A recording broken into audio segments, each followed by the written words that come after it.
Good evening, everyone. Today is August 17th, 2026. The 16th meeting of the 27th Council will come to order. All councilors are present this evening. Please join us now in a moment of silence, followed by the Pledge of Allegiance in English and in Spanish.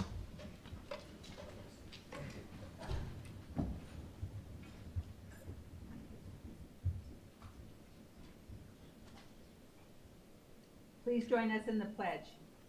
I pledge allegiance to the flag of the United States of America and to the republic for which it stands, one nation, under God, indivisible, with liberty and justice for all.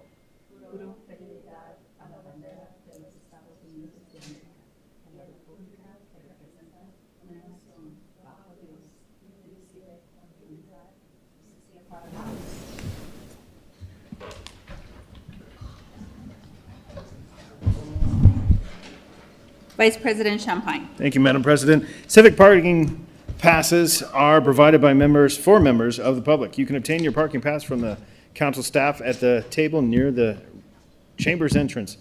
Members of the public, city staff, and the media have the ability to view this meeting in person and on live streams through 4 different platforms: GovTV on Comcast Channel 16, the GovTV website, YouTube, and Zoom webinar.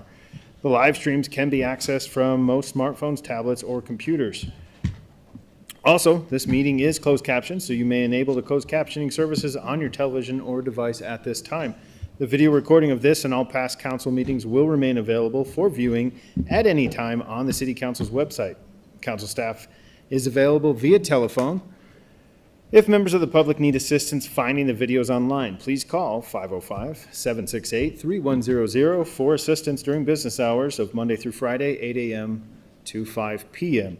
The council will take a break at approximately 7 p.m. this evening if needed. With regard to the quorum in the chambers, we want tonight's proceedings to be as civil and respectful as possible. Please do not make any personal attacks, and please no applauding or snapping or other outbursts during the meeting. The president will provide one warning to anyone causing a disruption. Upon a second or continued disruption, that individual will be asked to leave the chambers, and if necessary, security will be asked to escort that person out of the chambers. Such removal from the council chambers will be effective for the remainder of that meeting. If continued disruptions do occur, the president may recess the meeting until order is restored, and if necessary, may clear the chambers of persons participating in that disturbance.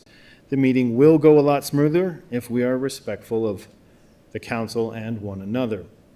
Council staff has received over 50 public comment signups for this evening's meeting. So pursuant to the council's rules of procedures, Article 1.8c, the public comment time will reduce from 2 minutes to 1 minute to allow everyone to speak. Please begin editing your comments to fill within this time frame now, please. This time we will move to administrative question and answer period. Councilor Rogers. Thank you, Mr. Vice President. I just wanted to follow up from our conversation last week about cleanliness in District 6. So I'll ask the directors, Solid Waste, Transit, Code Enforcement, GSD, DMD, and Parks and Rec to come on down. And I don't have another slideshow, so just won't put us through that again. I just wanted to publicly thank this team for your action last meeting. After we went through that exercise, I saw a visible change in my district and in some of the cleanliness and things that are happening in District 6. But I just wanted to ask a follow-up question. What did we learn about the telephone poles and the shoes? Who actually removes those? I know that was something we weren't sure of last time, so just wondering what did we find out about? Who removes the shoes from the light poles and all the different things that we have? Madam Chair, Councilor Rogers, it's my understanding it's P&M, and I'm not sure somebody was going to reach out to P&M. I don't know who that was, though. Thank you, Madam President. Who reached out to P&M?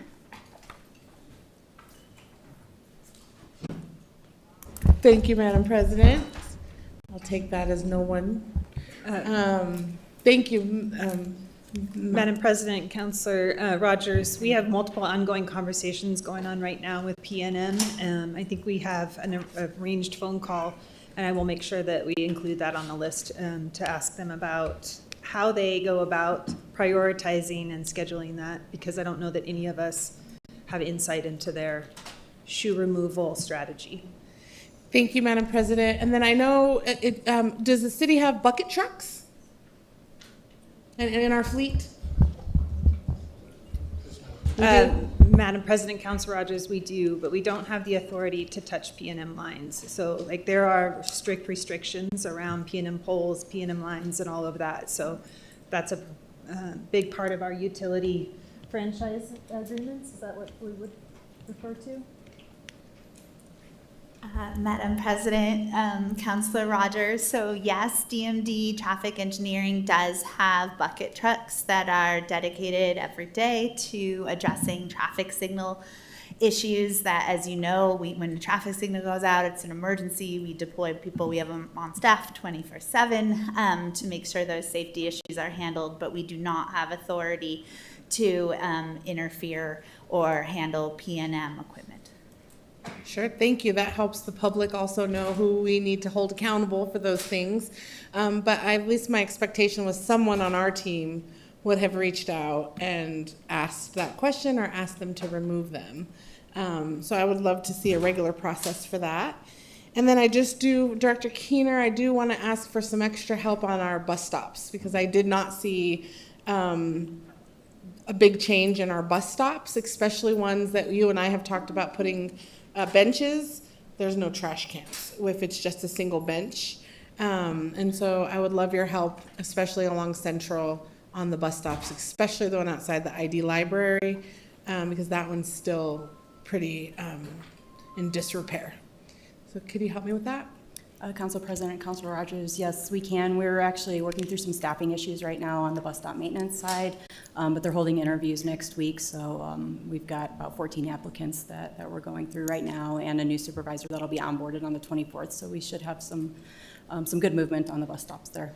Wonderful, thank you. I do see them on the platforms a lot, and I know they're focusing on the platform, so I just wanted to say that, thank you. And then code enforcement for Pizza Hut on Central and Wyoming. I saw that Pizza Hut did we clean it or did Pizza Hut clean it? I guess And is my question. Council President and Councilor, Pizza Hut had received several notices of violation. They've been fined on it. They are cleaning it, and they hopefully are to the point where they're willing to just tear the thing down and clear the lot. That's where it looks like we're edging them towards that decision.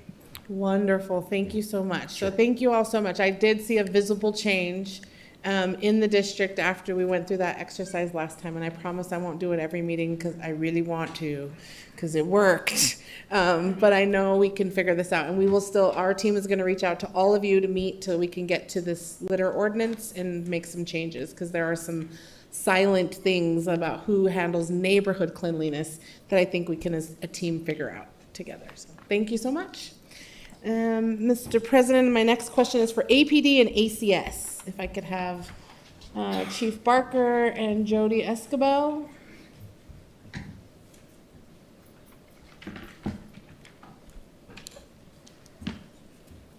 And while you're coming down, I'll preface my question. Before we left on break, I asked specifically about officer-involved shootings and our process for those, and asked specifically in one case why ACS wasn't dispatched. We had another case, another person lost their life again. Same type, I don't know the facts of the case, but first, Chief Barker, thank you for having your team send me a breakdown of all of your processes. That helped me understand what you all do when these things happen. So I thank you for that, and we'll follow up. I know you couldn't make the meeting we had scheduled this week, so we'll try to reschedule so that I can ask some specific questions about that process. And then Jody, Director Escabel is not here? She's not here tonight. Okay. Thank you, Walter. I'll be happy to ask you my questions. I asked Director Escabel for a breakdown of the dispatch and why ACS wasn't dispatched, and I haven't heard nothing back. Okay, we'll make sure we get that for you. Do you know if anybody from the department has looked into this since I asked? No. Council President and Council Rogers, yes, myself and Jody have gone over that, and we do have an explanation that we would love to sit down with you and talk to you about. We did follow policy as far as the dispatch goes, but we would like to just review that with you so that you have that, and we have had the opportunity to talk to other counselors and go over that with them as well. Thank you. I'm doing this for the public, Yes, not for ma'am. counselors. Yes. I'm doing this for the folks who have lost loved ones, who have asked for, some kind of follow-up. So I would like it to be public of what happened. And so if we're not able to do that today, then I'd ask that you have that for us for next time so that the public needs to know, not just counselors privately. President Pena and Councilor Rogers, we would be able to discuss that today, but I would like to put together a presentation so that it's thorough. If we can do that at the next council meeting, we would love to do that. That sounds great. We'll work with you to do that. But the no response from Director Esquivel is not, I'm the biggest champion for ACS up here, but you're not exempt from my tough love either. And so I would appreciate a response to that. And I thank you for letting me know at least you guys were both working on that. Yes. Thank you, Madam President. Councilor Grow. Thank you, Mr. Vice President. I have a few questions for Director Stoker from Human Resources.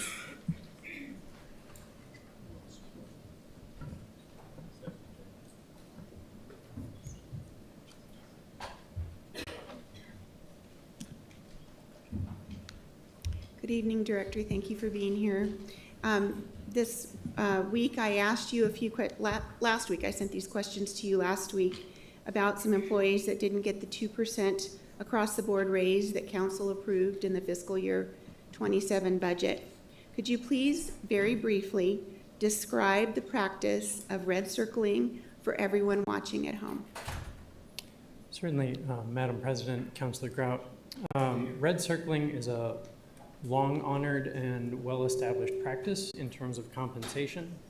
And in some, it means that when an employee's pay is above the maximum of the pay range assigned to their position, they do not receive increases. It's borne out in the city's current rule structure in section 703 of the Personnel Rules and Regulations. Okay, thank you. How many employees were red circled and didn't get the raise that council called for? At the beginning of FY27, we had 104 employees that were in non-bargaining positions who did not receive a 2% increase. Okay. How many employees received that raise and are now eligible for red circling? So no one that was, trying to think how to answer your question, Counselor. Either the positions were already red circled or not. So there were, I believe, some positions that were at or near the maximum of their pay range that have subsequently become red circled. Okay. They would have received the entire 2% increase. Okay.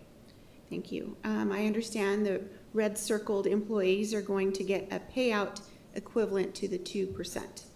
Does this lump sum count towards their para, retirement payments, and their overtime pay, and future percentage increases? Does this lump sum count toward those items?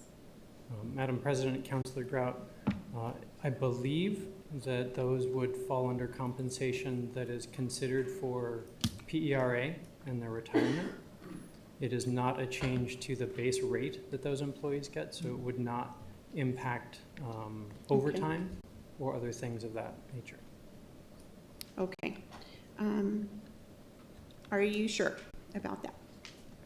Because I think that this practice does put them at a disadvantage, some of those.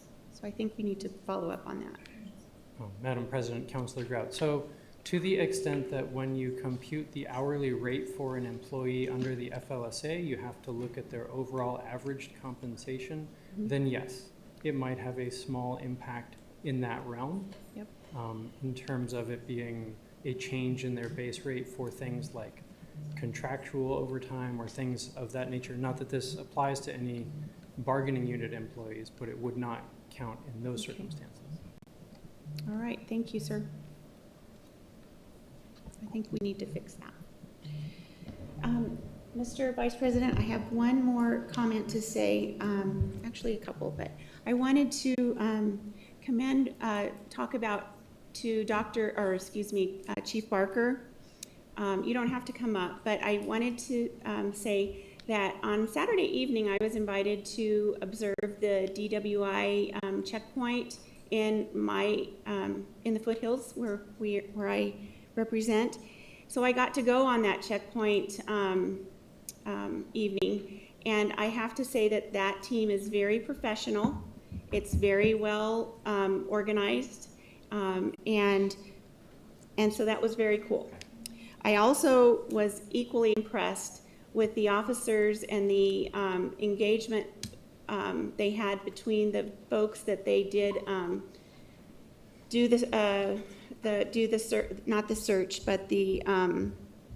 go through the process to, if they qualified or not. And it was very professional. It was equally neat to see the people that they were interacting with were also very respectful of the officers. And then one of the coolest things that I thought was when the person was not arrested for DWI, the officers escorted them back to their cars very, very nicely, and the interaction was just really good. So I was impressed with the on both sides to see. It was very good that there was respect on both sides. So I want to commend your officers for that, and then the public too, and then the people that came through the checkpoint. It was very smooth, and so it's as it should be. So very good, thank you. And then finally, for Director Turner, I had asked for a list of a timeline for when some street projects were going to be done in my district this year, and I have yet to receive that. So would you please get that to me this week? Okay. Madam President, Councilor Grout, so CAO Sengel had let me know while I was out last week about your questions for the timeline. And so I went back through all my emails and our correspondence, and I had actually provided a list to you of our current and upcoming projects. Mm-hmm. And so some of these projects are actually not slated until likely next calendar year. They're just upcoming big projects in D9. There are a total of actually almost $10 million worth of street projects, so that can't happen overnight. And we also kind of reconcile ourselves with the fact that obviously all councilors want their street projects done immediately, and we have a limited number of contractors that can do that work and can't do, unfortunately, 9 districts worth of projects at the same time. And so I do not have a specific schedule right now of all of those projects, but we are working on them and look forward to obviously completing them and all of our projects around the city. Thank you. Mr. Vice President, I will get back with you because I have information that told me that I would have these things done this year. So we'll chat offline. Thank you. Thank you. That's it. Councilor Tejas. Thank you, Mr. Vice President. I have a few questions for Director Varela. Planning.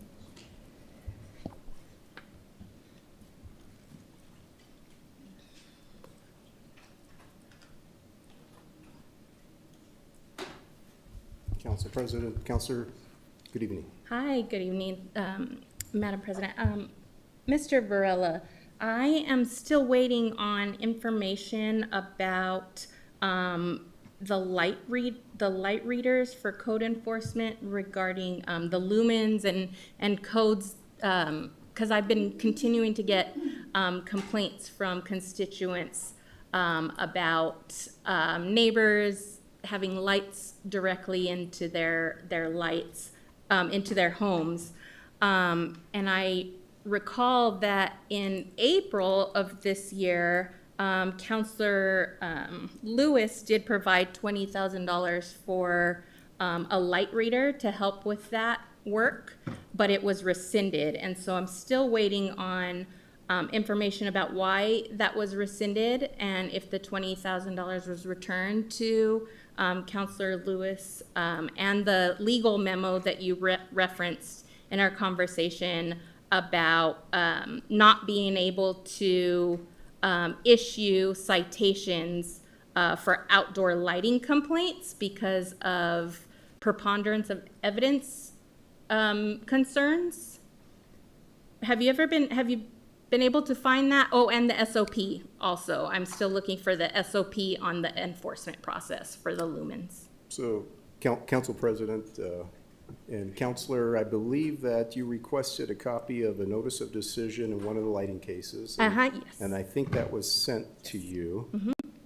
The other question was whether the department had used the funding string, and the answer is no. So if you don't use a funding string, you didn't get the money, so you don't have to return any money because that wasn't utilized. And then we had a brief conversation about different philosophies about how to treat people. And I brought up the argument for preponderance of the evidence. And so our standard in a code enforcement case is we have to believe that the person is probably guilty of the violation. This was in the context of lighting.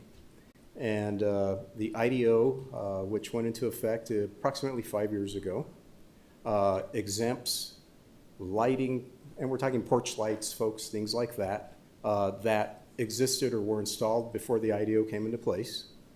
There's a provision in there, I think, that says by 2034, and I could be wrong on that year, people, even if they had pre-existing lighting that didn't comply, will have to change those out.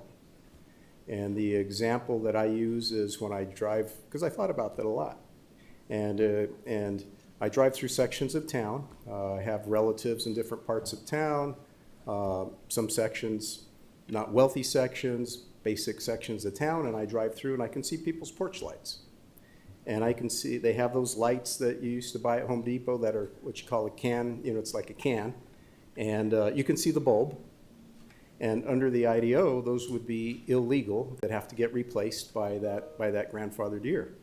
My recollection of the conversation was I said, we were asked, we felt some interesting pressure to drive around town citing everybody who had those. And I said, that's not our approach. That is not what we feel is constitutional. That is not what we feel is right. We have to, and I'm going to answer my question, so don't interrupt me, please. But Council President, I said we're not going to do that. Where would we start? The International District? Would we start in the Northeast Heights? We're not going to do that. We continue to respond to complaints as they come in, normally through the 311 system, and investigate those. Okay, Mr. Varela, I'm going to interrupt you. No, you can't. Madam President, I'm going to interrupt you, Mr. Varela, because your story is not at all what our conversation was about. Our conversation was about my constituent who, for a year, has been seeking assistance because there is a light that is shining directly into his bedroom. And he has repeatedly submitted complaints to your department and have been told that there's nothing that we can do about it. When we had our conversation, Deputy Director Kaiser informed me that they don't have the correct tool to measure the lumens. And so I asked, what tool do you need?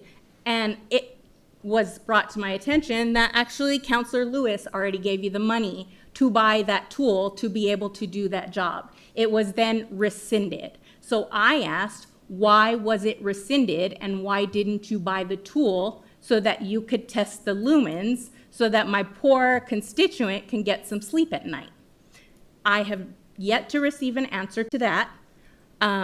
The second part of that was I didn't ask if you drove around and gave citations. I said, how do complaints come into you? How do you track them? And what is your process? I asked for an SOP. There was no SOP. I asked, what do you do when you have a new employee come to your department for this particular job? What do you hand them so they know how to do their job? I have yet to receive that. I still don't know why the tool that is supposed to be able to test these lumens has not been purchased, why the funding was rescinded. The second part of that was I asked, well, why wasn't a citation issued? And the response was, well, there's a 10-year grandfather, so we can't issue the citations because we don't know about the 10 years. I then asked, well, don't you have a hearing officer to do that work? Wherein you replied, yes, we do. So I asked again, why are you acting as the hearing officer and not issuing a citation? This is the same process we talked about. It would be like me being pulled over and getting a ticket for not having insurance, even though I have insurance. I would still get a ticket and have to go in front of a judge to show them that I have my insurance. So essentially, you are acting as the judge by saying, we're not going to issue this citation because we don't know if they're grandfathered in or not. That's not your call to make. That is the hearing officer's call to make. When we had this conversation, you said you received a legal memo from your legal department instructing you that's what you were supposed to do. I've requested a copy of the legal memo so I could understand the process. I've yet to receive that. I still have a constituent who can't sleep at night because for the last year, a bright light has been shining right into his bedroom. So again, my question is not whether or not you need to drive around and issue citations. It's for the citations, for the complaints that you receive. How do you track them? How do you then go and test the lighting? Mr. Kaiser informed me that you go out at night and you use your meter reader, but you don't have the proper one, so you haven't been able to do it. So where is it? Counselor Tejas. Those are my questions. So I don't appreciate you misleading our conversation. I just want the legal memo, I want the SOP, and I want to know why the money was rescinded for the tool that you said you needed. Thank you. Director. Council President, if I could respond, please. Yes, yes, and so, you know, we have a memo that we put out earlier this year, and this isn't directed to Councilor Tejas, this is just in general. Directors are to be here till 5:30 to answer our questions, so I just want everybody to be just aware. We still have, I think, a few people signed up to speak, and we're limited on time, and I did also want to ask Mr. Watson to come up in light of his new promotion. So, yes, thank you so much. Go ahead. We have very different recollections of the conversation. It went into charge everybody, make them come in and prove they're innocent. I said, no, that is not going to be our approach. If there was a specific address in question that was not provided to me, that could be provided, then we can look at the exact situation there. If it's the one that we sent the hearing officer's decision on, the hearing officer dismissed it in part because he felt that the party with the lights had taken the mitigating measures that were necessary. So that's what happened with that. Thank you. Vice President Champagne. Thank you. Counselor Lewis. Thank you, Madam, or Mr. Vice Chair. Yeah, just because you're up here still, Director, I thought I'd come in. So my understanding is that, I mean, your department doesn't really enforce lighting issues then, right? I mean, you really have the, I guess, the policy background or the authority under our charter to do that, or is it, maybe I'm wrong? And Council President and Councilor, if it's in the IDO, the department does enforce that when we receive a complaint on it. Then we go in and look at that. If we feel that there is a preponderance of evidence, then we have a good faith basis for filing a notice of violation. The department, as far as I know, does have light meters. Maybe they don't have the latest and greatest light meter, which I think you were going to help us pay for. If that funding becomes available again, I'll direct staff to order at least one of those. They cost, I believe, somewhere in the area of $4,000 each, all in, properly calibrated. So I was not involved with the particular conversations between your office and the code enforcement group. 891 investigations are the number that code enforcement did in the last week across the hundreds of pages of ordinances that we do. 927, that's how many they did the week before. So we're happy to look into particular situations, and we'll continue to do that. No, I mean, Director, I think from my office's perspective, I think we've worked together really well and tried to resolve, I know, some of the specific issues that were referenced to, and we took that money back or rescinded it just because it was more of just, hey, if you need it, then, you know, what do you need it for? And then, so if you need it, we'll certainly work on getting that to you. I mean, and making sure you have that resource to help with it. So, but I think that was more of our decision because I think at the time, maybe it wasn't just within the purview of what you guys could do. So anyways, but that's all I had on with planning. Thanks for the follow-up on that. My question would just be to Ms. Single. We were talking about this earlier, and I was looking at the map of the available properties. So I was just looking at it. I wondered, maybe just a brief explanation of how that map was populated. I mean, what was some of the criteria? Is it just did we take every city property that we have and put it on there to start with, or what's the criteria on that map? Madam President, Councilor Lewis, our strategy has been to think about how to ensure that city-owned properties can be utilized across everything from short-term use availability through long-term potential development if there is a property that it makes sense for that.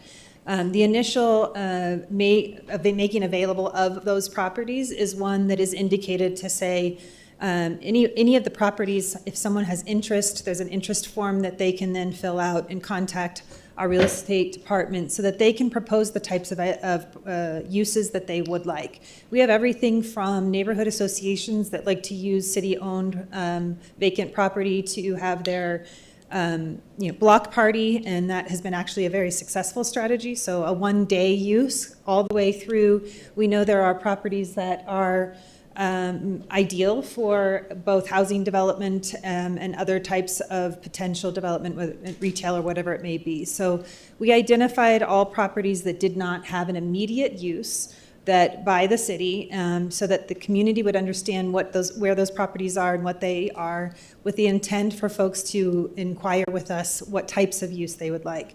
It could, again, be anything from a day use permit all the way through to a development agreement, but it could be anything in between, maybe a short-term lease. It could be a short-term use for a community garden while a project is being master planned.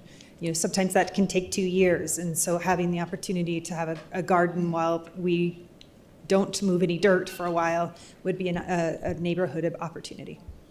Okay, and then, thank you. I mean, and that makes sense. I mean, you put it on there for inquiries, like open land, like let's say some of the properties there at Cebo Loop where there's a couple pins on there.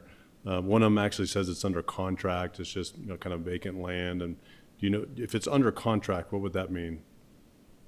Madam President, Councilor Lewis, I don't know the specific one you're speaking to, exactly what the detail would be on it, but we do have a few properties, for example, that MRA, if it's in an MRA, it may have a development contract that's under negotiation.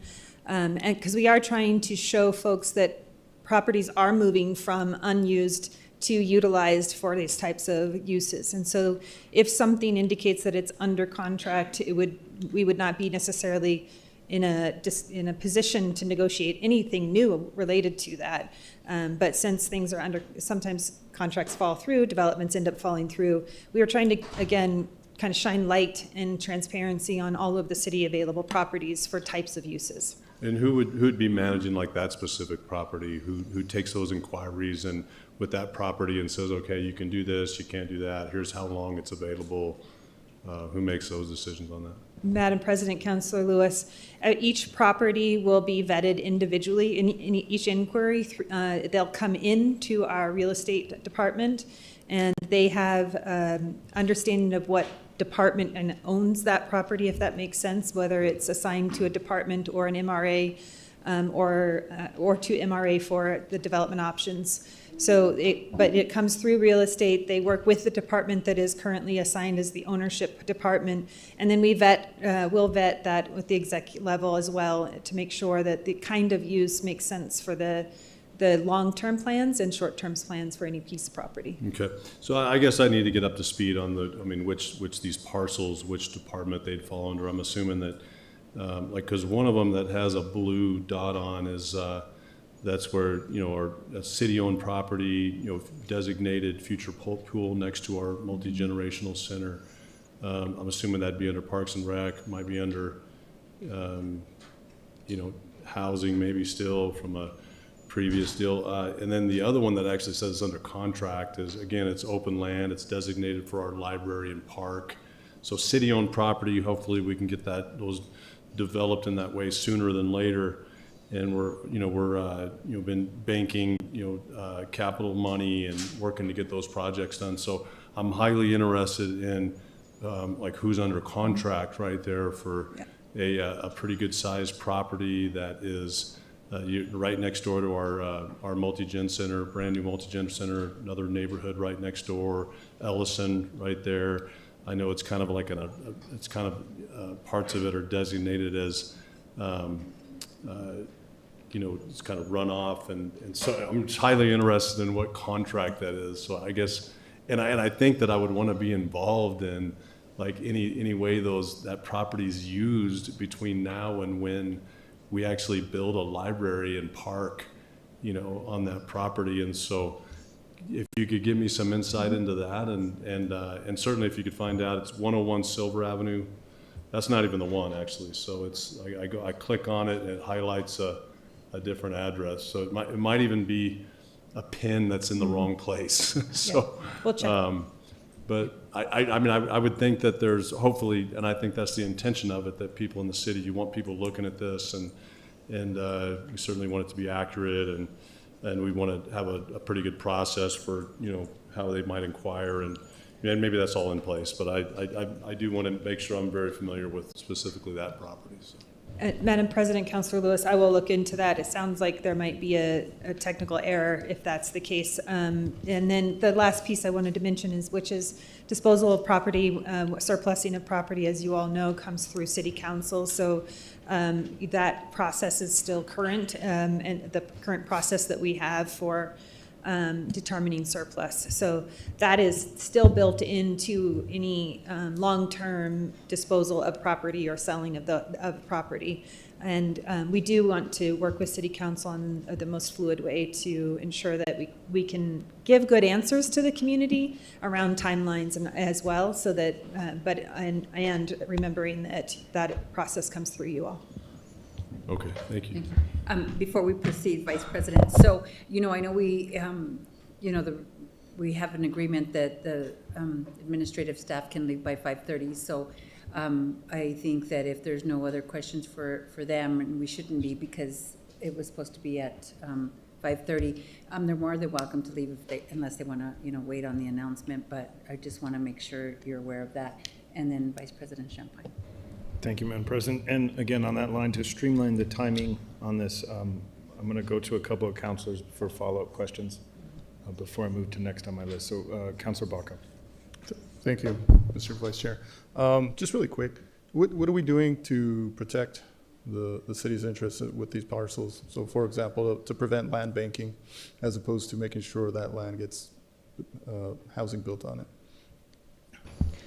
Madam President, Councilor Baca, our intention is we will have contractual documents that ensure that we're in a position to understand the intent for the property and milestones, expectations, and that it meets what we're trying to do as a city, which is to activate properties rather than have them sit empty. So that process of negotiation will be, we'll make sure we have light shining into the intentions in those contracts, and vetting them appropriately, for sure.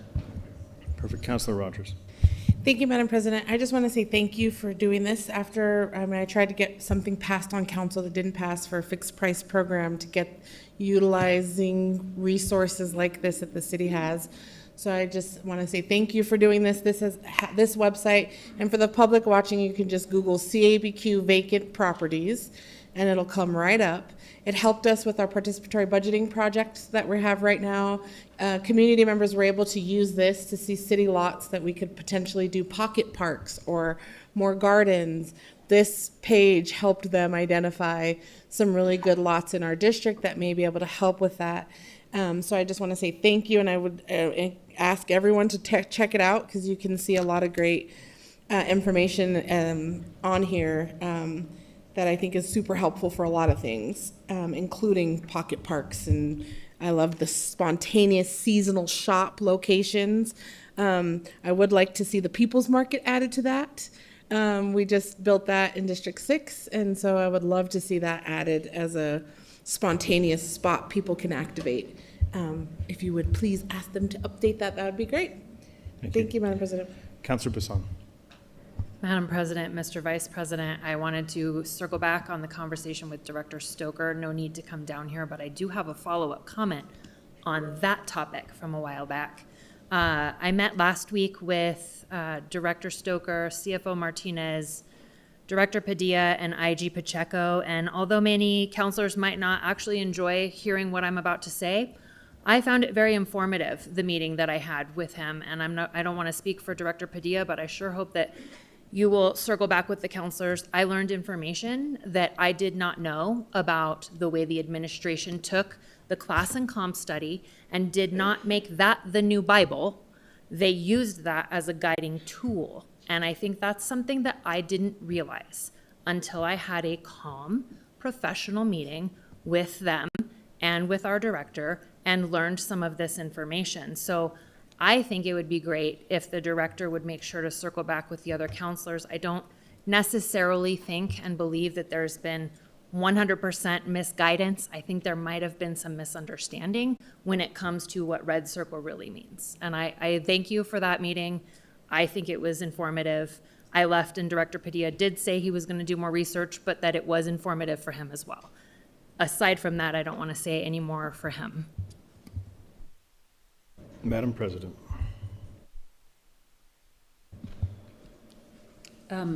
So I want to call up our city clerk, Mr. Ethan Watson, and just congratulate him on his promotion, and wanted to know if you had a few words to say. So you're going to be missed here. Thank you, Madam President and members of the council.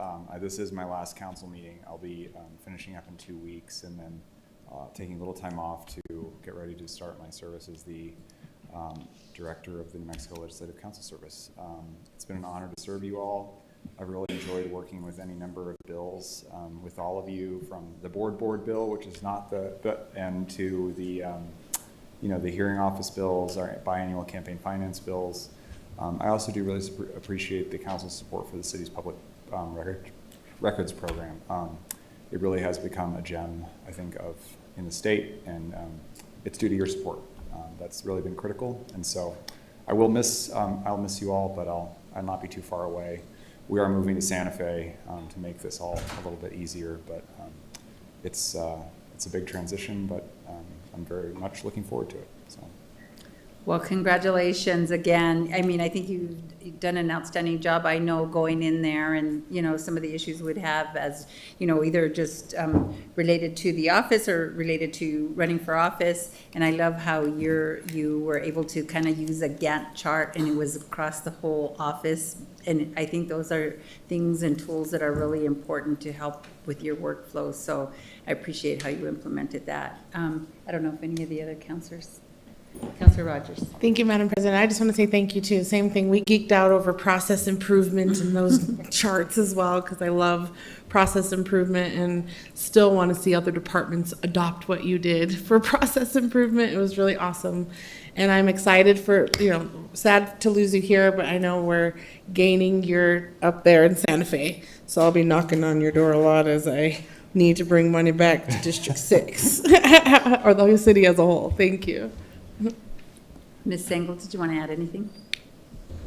Madam President, thank you. I just want to, on the record, say how much I have appreciated working with City Clerk Watson. He has been a consummate professional in the work that he does, and ensuring that the city is able to address some of the hardest things we have as a city when we think about the volume of inspection of public records requests that we receive, and being really thoughtful about the issues that we have to understand and address to ensure that we're taking care of our records and taking care of our city. So thank you, Mr. Watson. It's been a pleasure to work with you.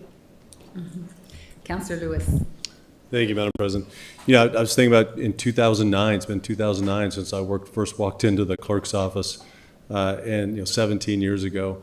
And from the very beginning, has always been a great culture, within that department, that office. And so, and certainly over the last over the most recent years as well, I noticed that great people that work there, they love the job, and they go above and beyond to really take care of people. And so thanks for what you've done to carry that on, and to just put a lot of good people in the right places that enjoy the work and where you can really see the difference. So thank you. Thank you. Thank you.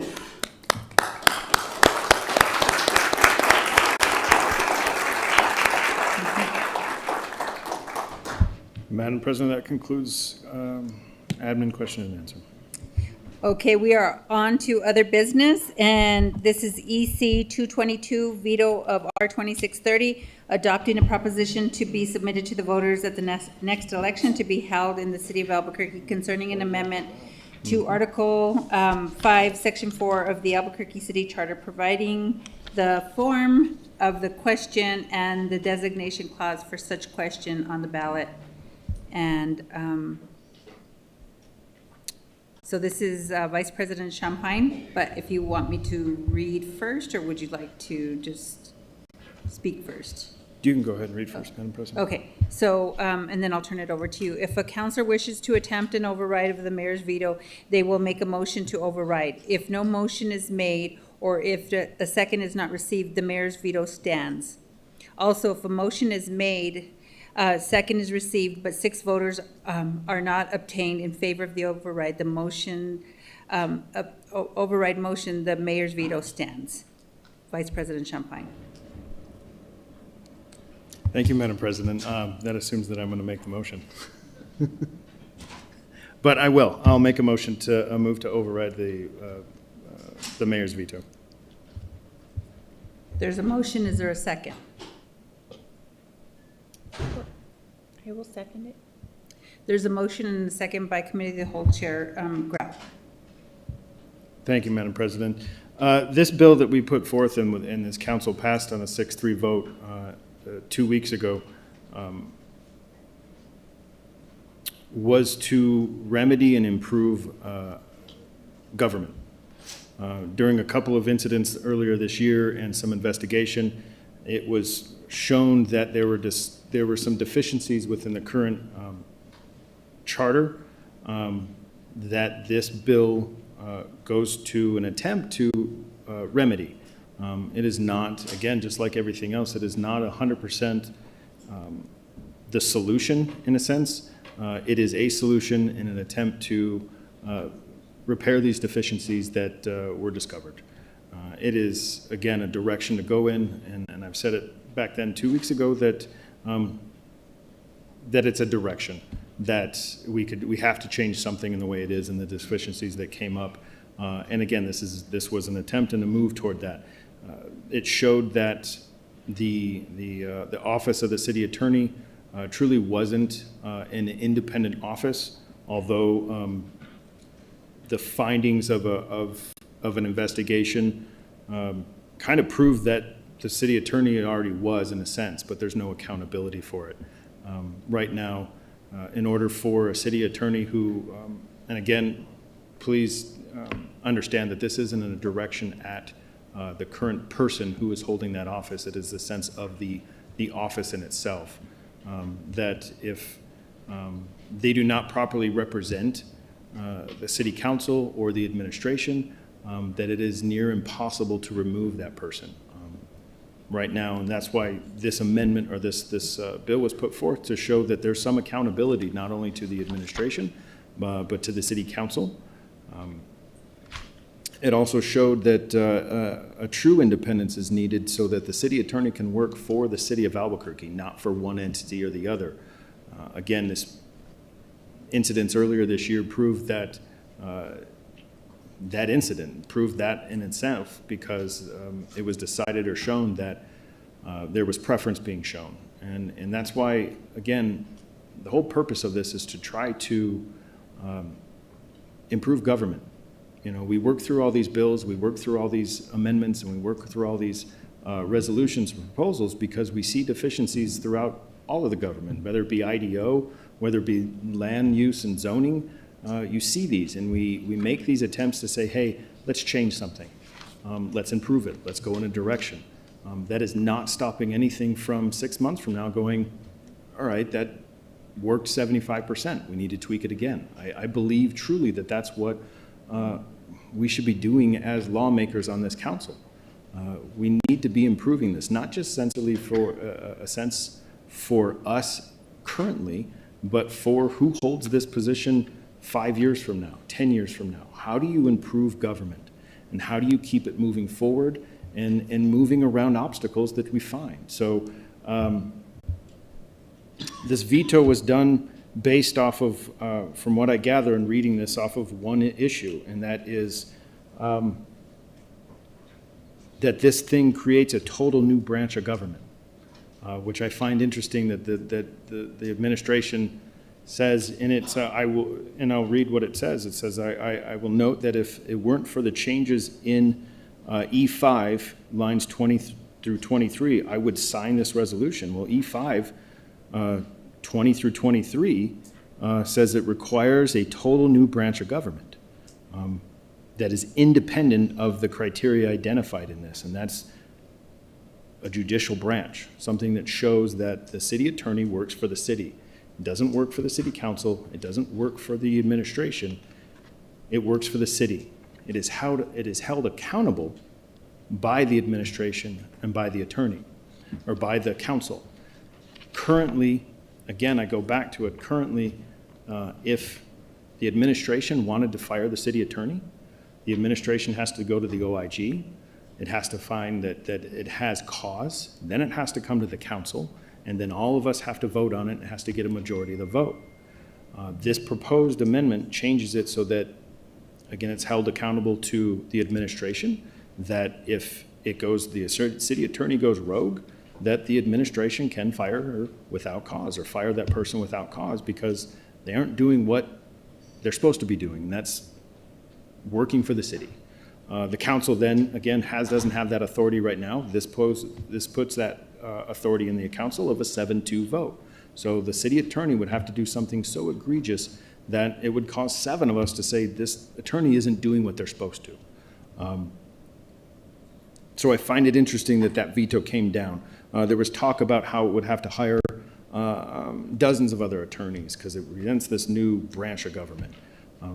I think our federal government's on 3 branches of government, and I think our state is on 3 branches of government. But our council right now has attorneys that we go to. I don't go to the city attorney when I need legal advice on a bill that I'm proposing. I go to our council. Now, they're held accountable by not only their ethics, but also by the city attorney, in a sense of the city attorney oversees these things. They are made aware of it, but they're not, our council doesn't go to them for advice, but they are held accountable to that sense as well. That's what this is doing. And again, I love this job because I can come up with an idea and a direction, and you get advice from other counselors and you try to adjust it and maneuver it. But this is an idea. I think this is a good move forward. I think it doesn't solve it 100%. And in a year from now, when someone, other than me or another counselor that shows up and says, I got a better idea, then you build off of that. That's the whole point. So with that, I do urge your support in overriding this veto. Thank you, Vice President Champagne. So there was a motion and a second for an override. All those in favor say yes. And Yes. raise your hand. Oh, Oh, do you we got have a comments? comment? I'm sorry, I didn't get any hands raised. So, May I? we closed, but I will, because I didn't get anyone raising their hand, but if you're okay with I that. believe that was opening, Madam President. It wasn't a That was closing. an open. Okay, you had a comment as well? Okay. Okay.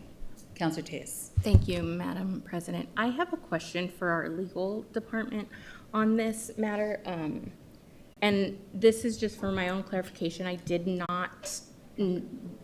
not realize this could be a potential issue until recently. But the charter states that for a charter amendment, there has to be 2 public hearings. But if at the second public hearing, the proposed amendment has any revisions, substantial amendments, that a 3rd hearing has to be held. And I am just wondering if we failed to follow that, or if, please help me understand this, because I'm not sure. Madam President, Councilor Tejas, that's correct. The charter does require at least 2 hearings on a proposed charter amendment, with a 3rd hearing required if there are amendments at the second. We've run into this scenario several times in the past where we get into like 4 hearings or beyond the 3 that's contemplated in the charter. And in those instances, as we did here, we ended after the required 3rd hearing. So we don't continue kicking to a subsequent hearing infinitely. The cutoff that we followed is what's in the text of the charter. Madam President, thank you, Ms. Kludahan. But we only had 2 hearings on this. Madam President, Councilor Tejas, this was up before the council, I believe 4 times. It was deferred 3 of those times, and then reached final action with a final vote at the 4th hearing. Okay, Madam President, can you clarify? So deferment isn't a hearing. It's just a deferment. We didn't hear anything, so I don't know how the deferment is counted as a hearing. We had 2 deferments and then 2 hearings. Madam President, Councilor Tejas, we're checking to see if the bills were on the consent agenda for deferral, but there was opportunity for discussion at each of those council meetings, which we do treat as a hearing, and then the ultimate vote at each of those hearings was for a deferral to the subsequent meeting for additional comment. Madam President and Ms. Kludahan, so is that the intent of that charter? Was that the legislative intent, was to treat a postponement that had an opportunity for discussion as a hearing? It doesn't seem to me that that is the legislative intent. The postponement with an opportunity, but we didn't because it was being postponed. We all knew that was being postponed, so we wouldn't have any sort of conversation about it. And so the postponements, in my logic, don't add up to being a hearing. And so I'm just wondering what the legislative intent is here. And, you know, hey, man, I'm still new, so learning it, that's why I'm asking. But the charter specifically states that if such a revision is made at the second of 2 public hearings, the council shall hold a 3rd public hearing on the proposed charter amendment. And any revision shall be posted. I just don't remember having that 3rd hearing of those amendments that were held. And I will fully admit that I did not realize that this was part of the process at the last hearing. So it's also on me that I didn't bring it up, you know, on the 3rd, which is why I'm now bringing it up, because I don't recall having a 3rd public hearing on those last amendments that were made that changed the substance of the bill. Madam President, Councilor Tejas, and to clarify one piece, the requirement for 2 to 3 hearings is for the amendments contained in the bill itself. We haven't treated it as you need to have 2 or 3 hearings on each subsequent amendment to the bill, in addition to the bill itself. Okay, Madam President, please, okay. That still doesn't make, okay. All right, thank you. Madam President, yeah, Roland, can you chime in? Thank you. Madam Chair, Councilor Tejas,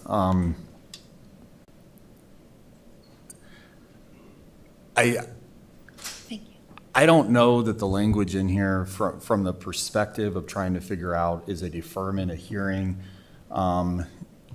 is necessarily clear enough to be able to make that determination. However, as we see constantly with most appeals on most issues that or suits that are filed, if there is an ambiguity, it's going to be grabbed onto. So it's certainly a risk that it could be an issue that is brought up in a suit challenging the piece of legislation, or in this case, the charter amendment.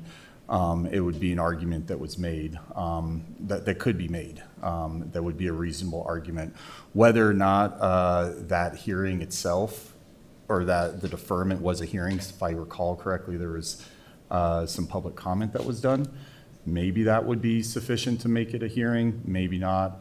How a judge would come down on it is difficult to say, but I do think it would be something that could be reasonably challenged. Whether or not it would win or not, hard to say. And then additionally, there's the only other issue that I would call out is just the final sentence of the section. I mean, it does say any revisions made shall be posted along with notice to the next meeting. Read as a whole, it can be hard to kind of distinguish between if they're talking about two meetings compared to, or two hearings compared to one hearing. But if you read that sentence in its plain language, it suggests that any revision made would require those revisions to be made, to be posted for a following public meeting. Again, hard to say exactly how this would work out in litigation, but it would certainly leave open the opportunity for a challenge. Thank you, Madam President. I will just say, I don't feel like we followed the process for this charter amendment. Now, I don't know if we can retroactively go back. That's another question, but it does, I agree that there can be potential risks here. And in particular, because it's going to be going on a ballot, that is also my other concern. This is going to be a very, very, very, very long ballot this coming November, and city items are at the end of that. So I'm concerned that people won't see it and vote on it. And, you know, I'm just concerned about all those things, coupled with the concern and the risk that it could also lead to a potential lawsuit if any, you know, public stakeholder disagrees with these bills. But thank you. Yeah, I guess we'll see. Thank you. Councilor Baca. Thank you, Madam President. I'm going to level a little bit of criticism here, myself included. You know, nearly every council meeting I vote against going late. I don't think that's appropriate. People aren't available. We get sloppy in our work, myself included. And I thought this P bill, a portion that was left in there that Councilor Champagne just mentioned about the independent portion of it, stayed in there, and I fundamentally don't agree with that particular piece. And I don't agree with it because, you know, the IG report which I think is a sloppy piece of work, to be honest, had an interpretation of the city charter that I don't agree with. And because of that, I think that, I'm sorry, I'm losing my train of thought there. The interpretation of the charter says that the city council, or the city attorney, essentially is serving the amorphous city, and because of that, did not do anything in violation of her ethical rules or professional rules. I fundamentally disagree with that, mostly because, A, how we've worked under the city to interpret the charter, but also how the city attorney herself said it directly. Like, she herself said that she did not, how she operated was not how the IG report came out. And so some of the criticism, I think, leveled is directly at the administration and how they handled this and how this went from a small thing to months and months of time and energy and thousands of dollars spent. And none of it served the city of Albuquerque in any good way. Moreover, that report opens up a lot of questions about accountability for the city attorney, who holds that accountability, and what they can do. Essentially with this, the city attorney, yeah, we're creating a judicial branch, and I don't agree with that, because I believe the city attorney works for us, councilors, and the administration, which of course now doesn't really even exist itself because of this IG report that was produced. And so that needs to be fixed 100%. Like, we should be able to hold the city attorney accountable 100%. I think we made some fundamental mistakes on this particular P-bill late at night, and I'm kind of angry at myself for that, for not catching it, because I would have tried to make that change, because I would 100% be voting for sending that to the electorate, and hopefully they would pass it. And I'm not happy with the administration with the way you guys have handled all this. And the mayor and I have talked, and I've let him know my frustrations, exactly how I feel about what's happened and how this has played out. And so I do hope, I am going to vote to uphold the veto. I'm going to say that out, but I want people to know that, you know, he put in his message. I'd like to see that sent down by request, that change in the P-bill.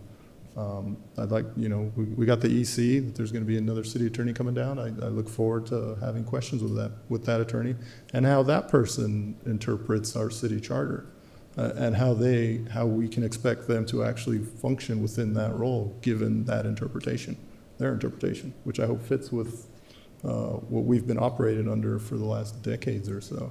So I just wanted to get that out there. Thank you. Thank you, Councilor Baca. So I don't see any other questions or comments, so I will go to Vice President Champagne to close.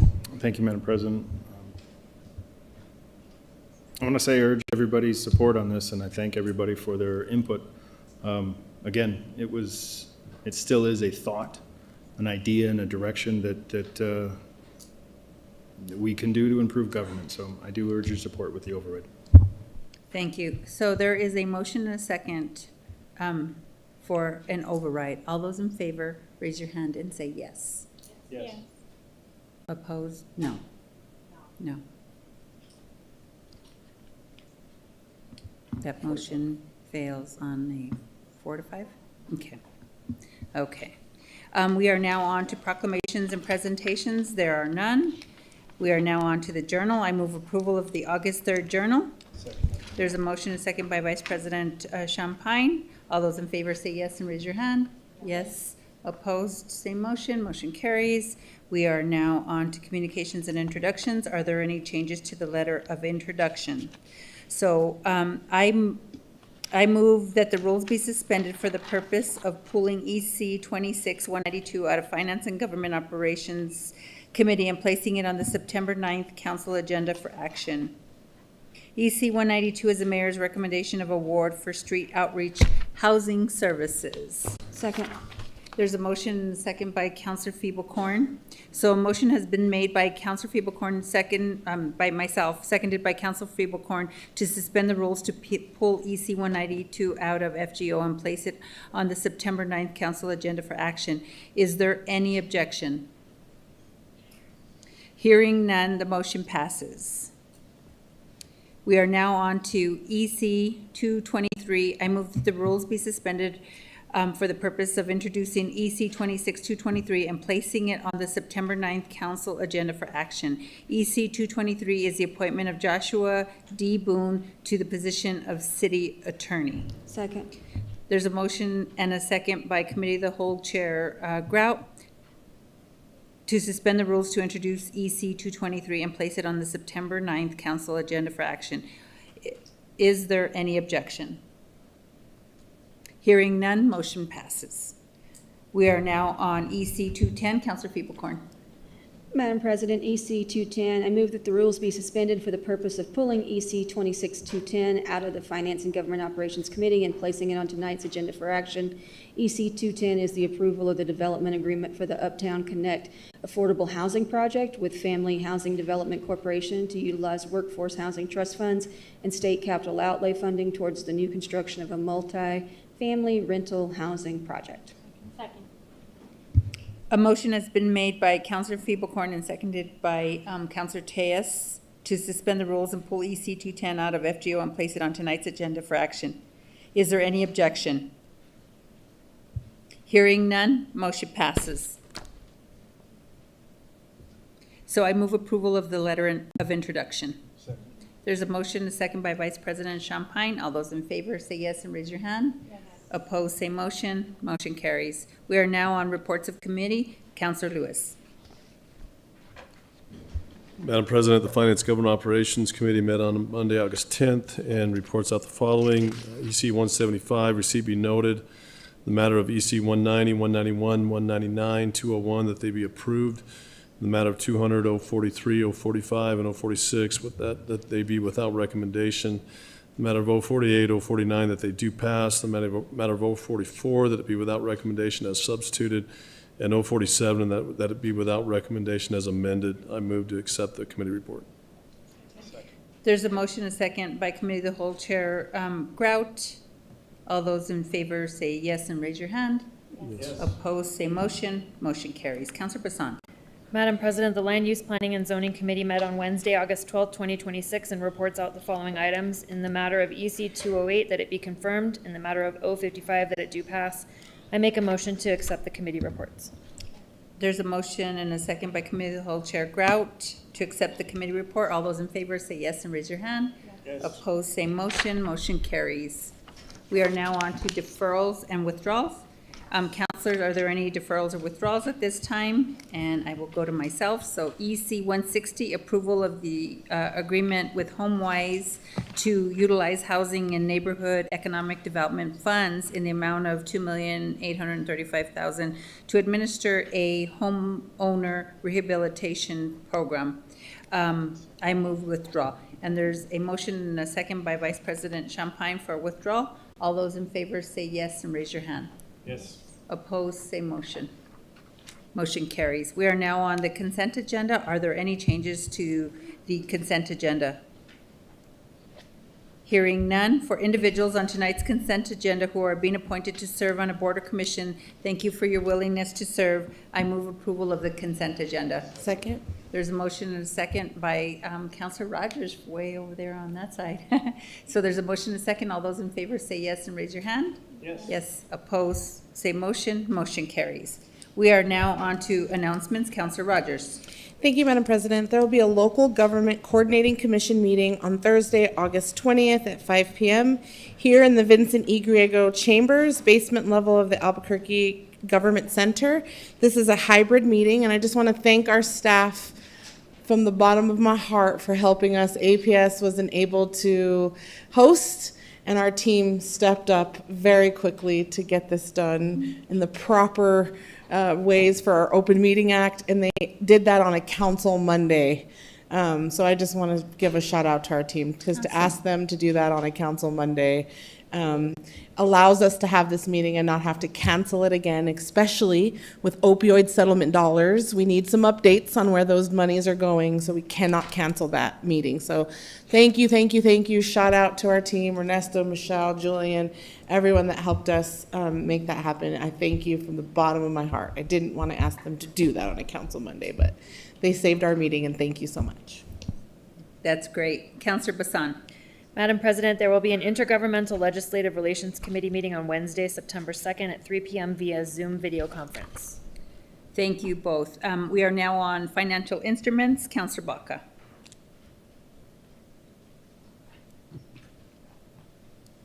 Thank you, Madam President. 038, authorizing the issuance and sale of the City of Albuquerque, New Mexico taxable industrial revenue bond Dreamcatcher Sawmill Hotel Project, Series 2026, in the maximum principal amount of $520,267 to provide funds to acquire, construct, equip, and improve the Dreamcatcher Sawmill Hotel, a dual-branded Hampton Inn and Home 2 suites with an anticipated 135 guest rooms. I move do pass. Second? There's a motion and a second by Councilor Rogers for a do pass. And so I'm going to just read a little announcement here. As a reminder, pursuant to our rules of procedure, Article 1, Section 8C, general public comment shall not be permitted on quasi-judicial matters. Please do not include in your comment anything related to quasi-judicial matter, including proposal site plans or other land use or permitting action related to this development. Failure to comply with this rule may result in your comment being cut off. So just reading that out loud, I would just like to ask our staff, our legal staff, you know, we went in circles about this and, you know, there's commitments from the community and us quasi-judicial, so I'm not going to go into the site, but I'm just going to say, how do we hear from the community if they're going to talk about some of the agreements that were made that may have zoning implications?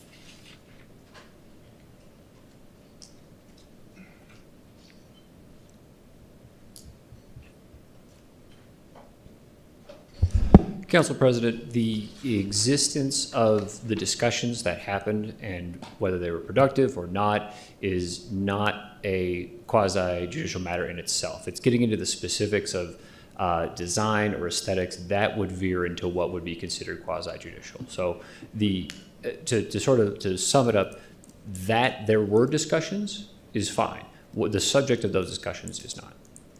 That's the line to draw. So how do we hear from the community about what those agreements were?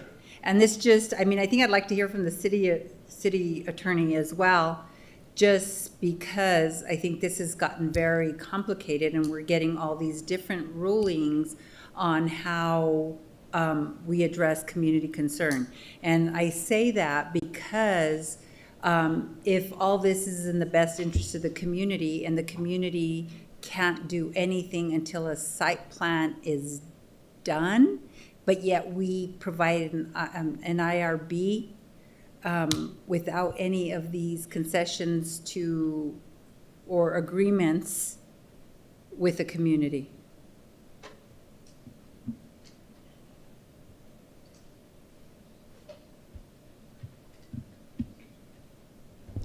So, Councilor President, the procedure by which a site plan would be approved would allow for that kind of input. So at this junction, this is only for the issuance of the IRBs. At a later time, when the site plan is being approved, if there's concerns about that, those aesthetic designs, those designs of the building itself, how that can fit within the character of the neighborhood, that would be an opportunity for input from the public. It's like putting the cart before the horse. I mean, I don't know. I'm curious to hear from the community to really find out what we need to do, or if this would require potentially a deferral to allow the community to really work with the developer to figure out what needs to happen. So I guess I won't go to the city attorney just yet. I think we have a couple of floor amendments that we'll move those first, and then we'll go to public comment. Okay, so we have floor amendments A and B, and I think they are in front of us. And so I have an amendment, and it's proposed amendment A, which will now become floor amendment number 1.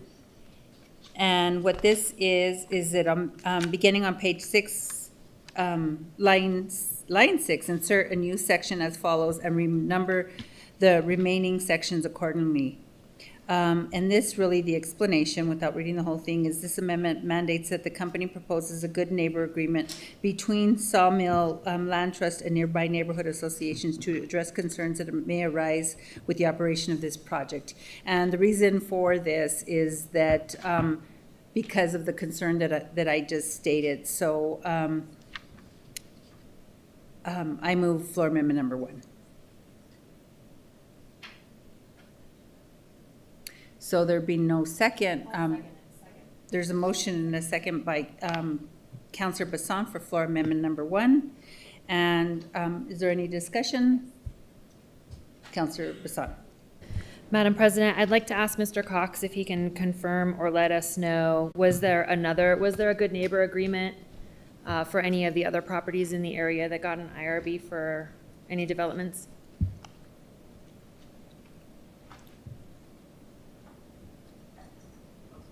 Councillor Bassan, I don't know if I am the right person. That might be our bond counsel or anyone who has done the IRBs, but to my knowledge, we have not had any good neighbor agreement tied to IRBs or any community benefits of such either. Okay, so then, Madam President, can I ask Director Mitchell or Mr. Muirhead, or I guess whoever might have a firm answer, was there a good neighbor agreement on any other IRB in that area? Madam President and councilors, not that I'm aware of, but I would ask, because last council meeting, we were not given the opportunity to present the project. So before public comment, I would ask that we be allowed to present the project at least. Okay, after the amendments. Thank you. Thank you. Any other comments? I'm sorry, Madam President, I'm still trying to get my answer, and it doesn't seem as though I have one, so can I just at least make a comment then? She was still not done with her comment. Okay, okay, sorry about that.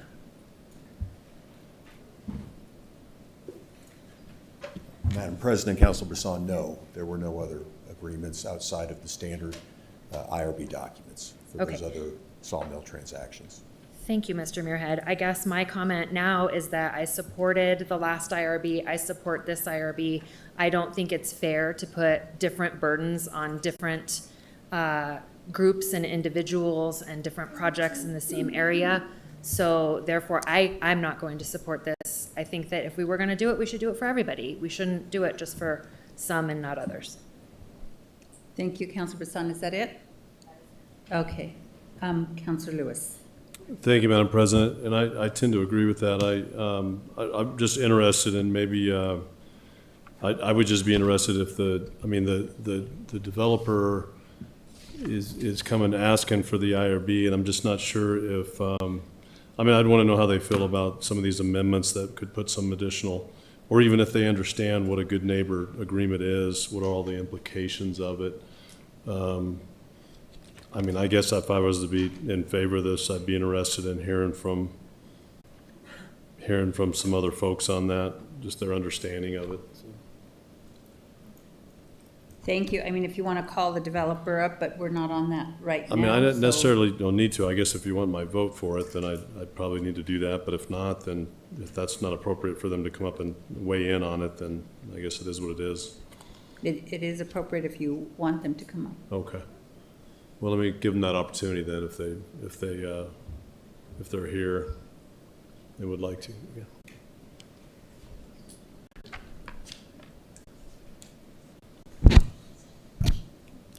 Thank you, Madam President. Thank you, councilors, for having me here today.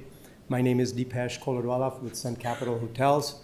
I am the developer of this project, and we've had several meetings with the neighborhood. We had meetings with the Sawmill Area Neighborhood Association. We had meetings with Historic Old Town Business Board of Director meetings. And then most recently, after our last August 3rd meeting, the council directed me to meet with additional folks, the trust and Senator O'Malley, and we did do that. We had a really good conversation with the senator and the trust, and I thank you for that opportunity. And we showcased how we got to our current design, so it does incorporate a lot of the fabrics of the neighborhood. And then post-meeting, after Senator O'Malley, we made some elevation changes so that we broke her Councilor biggest... President, I'm sorry to jump in. This is exactly the kind of quasi-judicial discussion about designs that later would come up under a site plan or under another permitting process that we're concerned about. And the risk here is that if the council hears on this and votes on this, then it could be effectively precluded from voting on if there's a site plan or if there's a permitting or a variance that comes up in the future related to this property. So, Madam President, maybe I'd restate the question. So, Depeche, if you could really just specifically on your understanding of what a community agreement like that, this amendment is offering, your understanding of it, and if it is something that that would be agreeable with you, I guess. I mean, are you okay with some of these in this portion of the process, which is the approval or not approval of an IRB? I mean, how do you feel about these amendments? Madam President, Councilor Lewis, it is ambiguous. I don't know what good neighbor policy is, or I wouldn't know how to define that. So when it's written in the amendment like this, and wouldn't know how to interpret it. Well, I mean, that's kind of, Madam President, just a little bit of an indicator that, I mean, we're putting something on, I mean, regardless, whether if it was on you or on the community or whatever, I think there's a pretty clear understanding that I mean, I think it's clear that there's not really an understanding of what even that agreement means and what the implications are of it. Thank you, sir. So, seeing no one else, I'll just close by, not sure that this was gonna pass, but, we've been kind of going in circles on, again, like I said, the cart before the horse. I mean, when we're doing IRBs in the community, that's a lot of tax deferment for these big projects. And I think it's important that when we're doing, maybe a policy should be made that we do site plans before we do IRBs, so the community knows what's going in the community. I agree that it's not fair for them to have to adhere to this, but what protections do we have for such an historic neighborhood like Old Town, one of the gems of our city, that if we're not sure because the other thing with the other properties that are on here, they do not abut a neighborhood. This is gonna abut houses. And so I'm uncomfortable voting for this, knowing that we don't have any of those protections. We can't talk about the protections. Community can't come up and talk about whether they agreed or didn't agree. Amendments can't be made because of quasi-judicial. So, I mean, not just this project, but I think it really leans towards we shouldn't be doing our IRBs unless we've had community input. So, so thank you. So thank you, sir. So I would urge your support. All those in favor of floor amendment number 1, raise your hand and say yes. Opposed, no. No. Motion fails 8-1. I didn't even get one. So then now we're on floor amendment labeled B. It will now become floor amendment number 2, and this is Councilor Baca. Thank you, Madam President. I think, yeah, this has become very convoluted. And the groups did meet, and they came to some agreements, and we'd hope to put those as amendments into here. And our attorneys are telling us we can't do that. My understanding is we can put conditions on an IRB, but the question isn't what conditions we put on. It's later in the process, if there's an appeal, will we be able to weigh in on that? And if it's very specific to one specific project and with details like that, then we wouldn't be able to. And that's part of this is I would hope that, whatever agreements they came up with, the developer will stick to those. They won't change those. And within the site plan, I assume is the point where if he doesn't follow through on his commitments to the community, that they'll appeal and I'll be able to support the community in that context. And so that's the long way of saying, here's our amorphous amendment that I want in there to acknowledge that the community met the Sawmill Land Trust, the Sawmill Association, other members, and everyone's kind of worked together to come to, including the developer, to come to an agreement on what this hotel will ultimately look like, and be a net positive for the community. So I move in a second. Thank you. So there's a motion and a second for floor amendment that was labeled B, that's now floor amendment number 2 by Committee of the Whole Chair Grout. Councilor Vincent. Madam President, I just want to point out for the clerk, there's just a typo in there that needs to be corrected. It needs to say trust, not trust. And I guess to Councilor Baca's point, I don't think that I think this seems fine, but I do hope that both the developer and the neighbors and the sawmill trust and all of these different entities hold up their end of the bargain too. And that this is something that works both ways and mutually, because I think that, we talk about wanting to improve areas in Albuquerque, and I still don't think it's right for us to start discriminating one IRB in a very similar location over another IRB in a similar location. Any other comments? Councilor Lewis. Madam President, I mean, really, this is just a statement that says that, that folks met together and were able to reach a mutual agreement. I mean, why, I don't know, it just seems like a statement that has a lot of implications, but yet it's very vague. I'm not even sure what it means. I mean, and maybe it's vague because we're afraid to get into some of the quasi-judicial, is that it? So in that regard, I mean, it's just, I don't know. I don't know whether I agree with it or not. It just seems like a, I don't know. Not sure the point, but okay. Was that a question or just? No. Okay. It was an observation. Okay. Thank you, Madam President. Councilor Rogers. Thank you, Madam President. I think my question is also with the T. Are we going to add the T? Okay. And then my question is, what I'm worried about, and I think I'll go to our legal team. What I'm worried about on this one is the way it's worded means we did the community engagement, everything's great. We met, we discussed the concerns, and we have a mutual agreement. But we've only heard from one party today.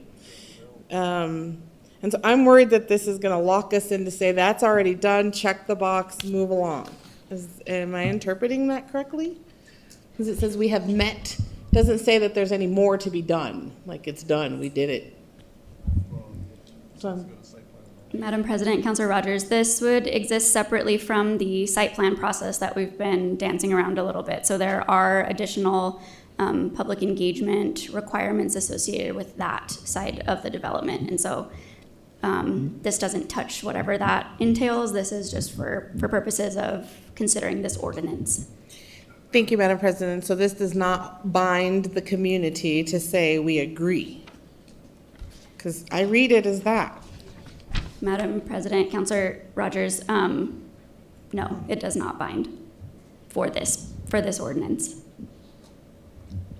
Thank you, Madam President.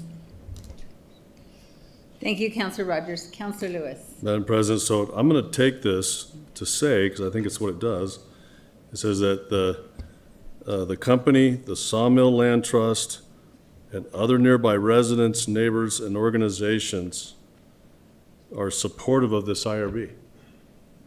That everything's been worked out and everyone's good. Am I wrong?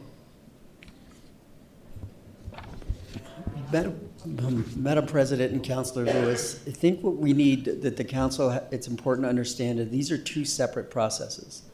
So one process is trying to deal with the site plan. That's quasi-judicial, and that's its own process that goes through its own thing. This is not going to be binding based on that. It's not like that. That is what they worked through as a separate process. The IRB, you can put anything that you want. Like there's a lot of different things that can be included in an IRB. The issue is if you include certain things in this particular IRB, when there's a site plan that's going through the system, then the council could potentially, would be in a spot where they wouldn't be able to hear a potential appeal of the site plan. So that's what's going on here. That's why it's difficult, because you don't want the council. What our legal team, what city legal we've talked to are both doing is trying to be sure that if a site plan is appealed to council, council can weigh in and won't have to recuse. So separate processes. You've got the IRB and you've got the site plan. Madam President, and I get that. But this is an amendment attached to the issuance of an IRB for this specific project. And so, if we just relate it to that specifically, then I'll take the statement for what it's worth.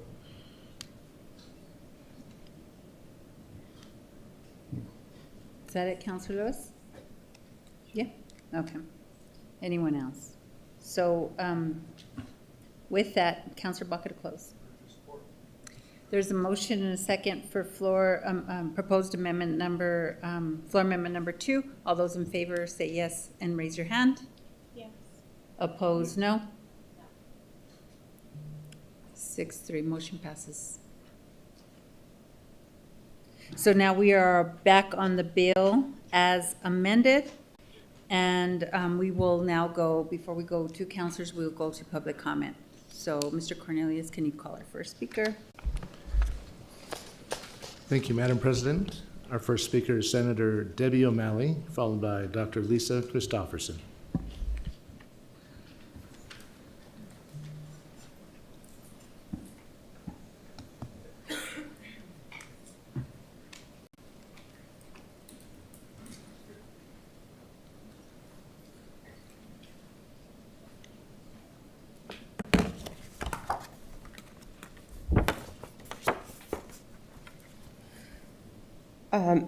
Madam Chair, councilors, I do want to say that we did meet. I thought it was a good meeting.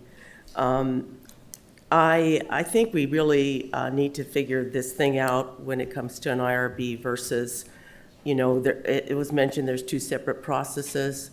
Well, but then now it looks like council is kind of like your legal counsel is now combining them. And it's my understanding that you can put conditions on an IRB. And I just want to say that we don't have an agreement, we have an understanding. I think that's a mischaracterization of what happened. And the understanding was that we would have some strong amendments dealing with the issues we discussed, the conditions we discussed. And now we were told, of course, that we couldn't do that. So, I think that we're headed in the right direction. However, now it looks like we can't talk about anything having to do with the site, the building, height, mass, anything like that, because that would become a problem. So and by the way, I just want to say that does not mean we remain a neutral on the IRB, just so you know. Thank you. Dr. Lisa Christofferson, followed by William Kelleher. Thank you all very much, and thank you very much for the good neighbor agreement. I would have voted for it. That's a good idea.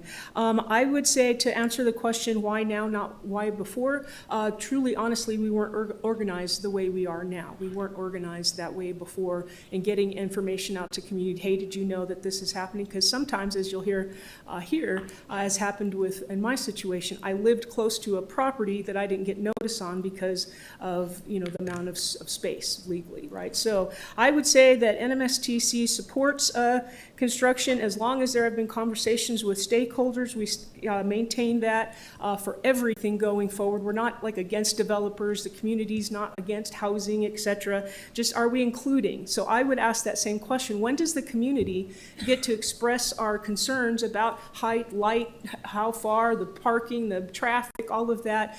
So I would appreciate if we could have confirmation that they got the agreements that they wanted. That's really what we're asking for. Let them work with the community, however long it takes. Thank you. William Kelleher, followed by Michael Silva. Thank you. Thank you, Madam President, councilors. My name is Bill Kelleher. I'm here just as a member of the public, basically. I grew up in Albuquerque. I've worked here all my life. And I currently manage a family real estate company. And I'm, more importantly, a big booster of Albuquerque. And I want Albuquerque to be better, and this is something that will bring places to stay to an important part of town. Somebody, we mentioned Old Town and Sawmill area. It's a great area, and this will bring people there. This particular place won't have a bar or a restaurant in it, so the visitors will walk outside, drive outside. They will go someplace and spend a little bit of money. And the business visitors will be doing business here. So I think it's just a part of developing Albuquerque, and I hope that we can get behind it. Michael Silva, followed by Pete Casetas. Hello, my name is Michael Silva. I first wanted to say I dealt with this hotel company in a previous entrepreneurial endeavor that I own and operate. And I found them to be incredibly kind. I found them to be incredibly community driven. I found them to be the type of people that wouldn't be comfortable in their success so much so that they would forget about those around them and the greater good. So I just wanted to put that on record first. Kindness is essential, and they appear to me to be kind operators. As a business owner that's impacted by this, I am the co-owner of from what I know, the only tour company in the state of New Mexico, Tour ABQ. We operate the city tour, the trolley here in Albuquerque. I'm in favor of more people being in the Old Town Sawmill area because that means they're going to get on my trolley. And that means that's economic development. And we are, as a company, the best first thing to do in Albuquerque. That's how we promote ourselves. We take people and show them all that is Albuquerque and gives them a greater view of the city so they can go out and explore and do other things. Thank you. Pete Casetas, followed by Troy Bradley. Good evening, councilors. My name is Pete Casetas. I was at the last meeting, and here I am again. I have skin in the game. I manage Plaza Don Luis, which is an old town. I own Outpost 1706 Taproom in Plaza Don Luis, and I live in the heart of Old Town. I support the development in the IRB. I feel if it's given to other developers in the area, it should be extended to this developer. New construction is difficult in the Old Town area. Here we have an opportunity, and it's usually difficult because of land, and we have that. We need to take full advantage of it. I do not think this brand or this project will lessen anything in the particular area. It will add to Old Town, especially since the fact the developer will not be putting a bar or a restaurant in there. Those folks will take the rail trail, they'll walk to Old Town, they'll come to my establishment and many others and spend money and have a great time. I also think it provides an affordable option for the tourists coming through Albuquerque to stay in that downtown Old Town area. So I think that's a plus also. And also, in addition to that, it creates jobs for the local community. Thank you. Thank you. Troy Bradley, followed by Adeo Rose Bennett Herrick. Madam Chair and councilors, thanks for allowing us to come and speak on this. My name is Troy Bradley. I'm the Executive Chief Pilot for Rainbow Riders, well known for the boating community and the largest ride operator in North America. And we've grown out of Albuquerque. That's where we're from. But what we're looking for is we want everyone to think about, envision if I say Albuquerque. Right there, what's the first thought that comes to your mind? All of us are from different neighborhoods. We're all from different areas. We have a vision of Albuquerque that is our own. When we say Albuquerque to an outsider, to a tourist, Old Town is the vision that they see. That is what we sell. That's what we are promoting and pushing, because that's what people want to see. They want to have the Old West. They want to have the Old Town area. Recently, I was in part of two organizations that RFPs had gone out to, and they had responded with Albuquerque as being one of the possible host cities. We lost both of those bids due to the cost of staying in the Old Town area. So I think that this would provide a good mid-scale lodging need that is necessary down there. Thank you very much. Adeo Rose Bennett Herrick, followed by Grace Dukes. So this is why we want caretakers, not developers. I would ask that you pull that Amendment 2, Amendment B out. I live near Old Town. I can't support this. They're pushing people around and out of their homes. Adeo Rose, if you don't mind. I'm going to take a personal privilege. First time I've seen you since the last time you were here, and I just want to make a public apology to you for how I announced you the last time. So Again, apologize. You take care. Thank you. Okay, our next speaker. Thank you, Madam President. Grace Dukes, followed by Ben Michael Barreras. I've been watching these comments for a few months about this hotel, and frankly, I'm surprised by the way people talk about this. You would think they're trying to build another Burj Khalifa in the Sawmill, but in reality, this is a 5-story hotel that's going to give people more options. It's a locally owned project. But I can't in good faith support this with Amendment B. This essentially binds the community into approval and silence. I came into this supporting the IRB, but now I genuinely don't know how to feel. This feels incredibly fishy. And the fact that you don't know that the site plan will stay the same from tonight approval of this IRB to when they break ground should be grounds to vote this down, regardless of how you feel about the options that this would open up. Ben Michael Barreras, followed by Austin Scholl.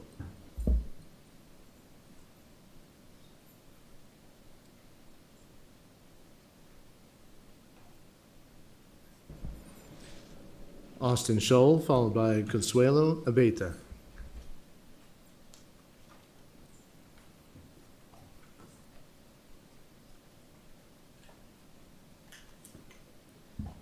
Hello, everyone.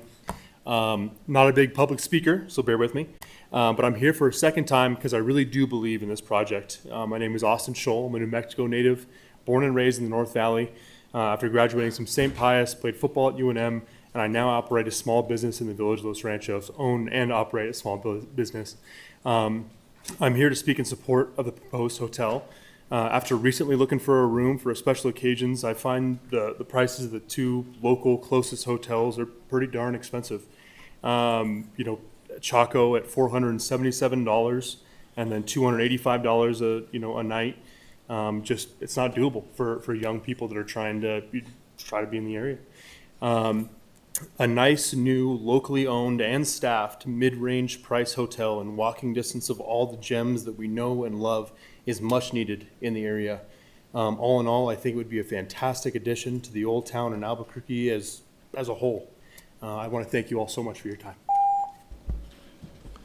Consuela Abeta, followed by Viola Martinez.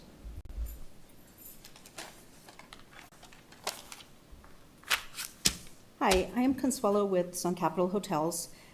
At my Hilton property, we have made several upgrades to improve our environmental footprint, which includes water-saving fixtures, LED lighting, motion-controlled thermostats, high-efficiency laundry units, and other planet-friendly practices. Bulk amenity bottles have been replaced or have replaced individual amenities. Hilton's Save the World program recycles our amenity plastics and used bar soaps. The new Sawmill Hotel will continue the same spirit of sustainability. I will personally make sure, excuse me, I'm so sorry. I will personally help make sure we bring these same standards to this hotel and operate it as a responsible neighbor in Sawmill and Old Town. I support this IRB. Viola Martinez, followed by Bernice Guerrero.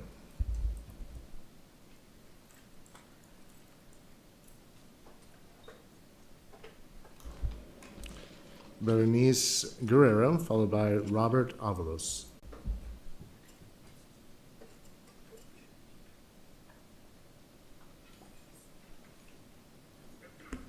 Hello, good evening, councilors and president.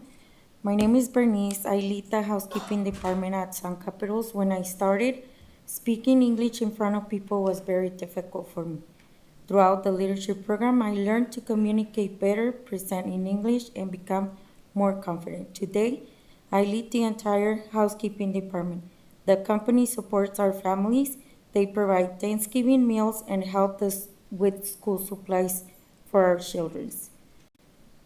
This is more than a job for me, is being an opportunity to grow and become a leader and a better support my family.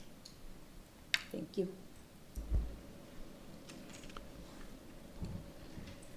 Robert Avalos, followed by Orlando Alvidres.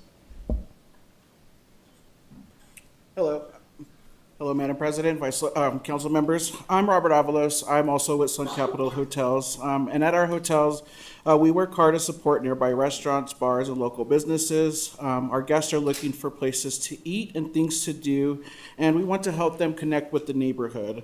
I will be helping with the new Sawmill Hilton integrate into the community and build relationship with nearby businesses.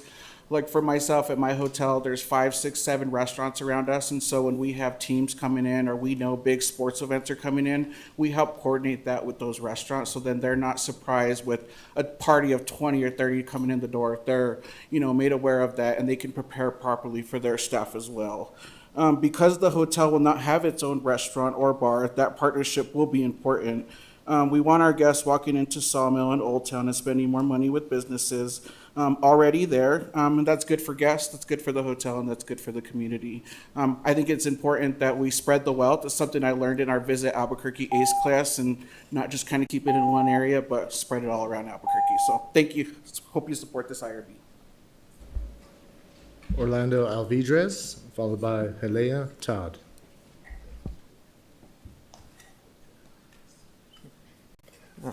Madam President and councilors, my name is Orlando and I'm the director of the Sawmill Community Land Trust. We met with the hotel developer and our councilor Joaquin Baca in good faith Friday before last to come up with amendments that address our concerns. We felt it was our responsibility to speak up for the historic neighborhoods immediately east of the proposed hotel. There is no development that exceeds 3 stories that immediately abut single-family homes in the area. As we know, the developer/property owner has the right through zoning to build 60 feet. However, it's clear that he needs the financial incentive of the IRB to build his hotel, and this is where council has a say. We are asking that you support strong amendments to this bill that deal with the issues we discussed. Thank you. Helea Todd, followed by Dipesh Kolwadwala. Good afternoon, Madam President, councilors. I wrote a speech today, but I'm not going to say it. I want to thank you for your time. I want to thank you for hearing us out the last couple of weeks. I have learned so much by coming to these city council meetings and how I can be a better member of the community and how I can support us in joining what you councilors are working on in your districts. We have a really cool leadership program that you've heard us talk about over the last couple of weeks.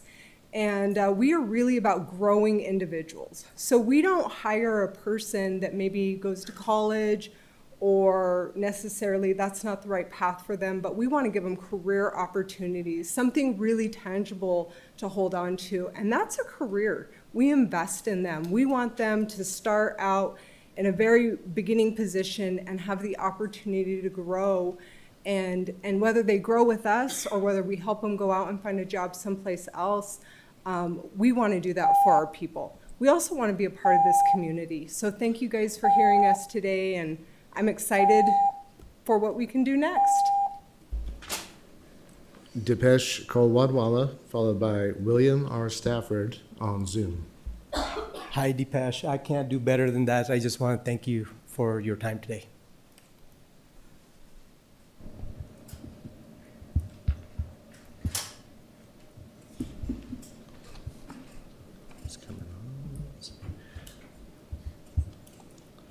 William Stafford, followed by Ray Strom on Zoom.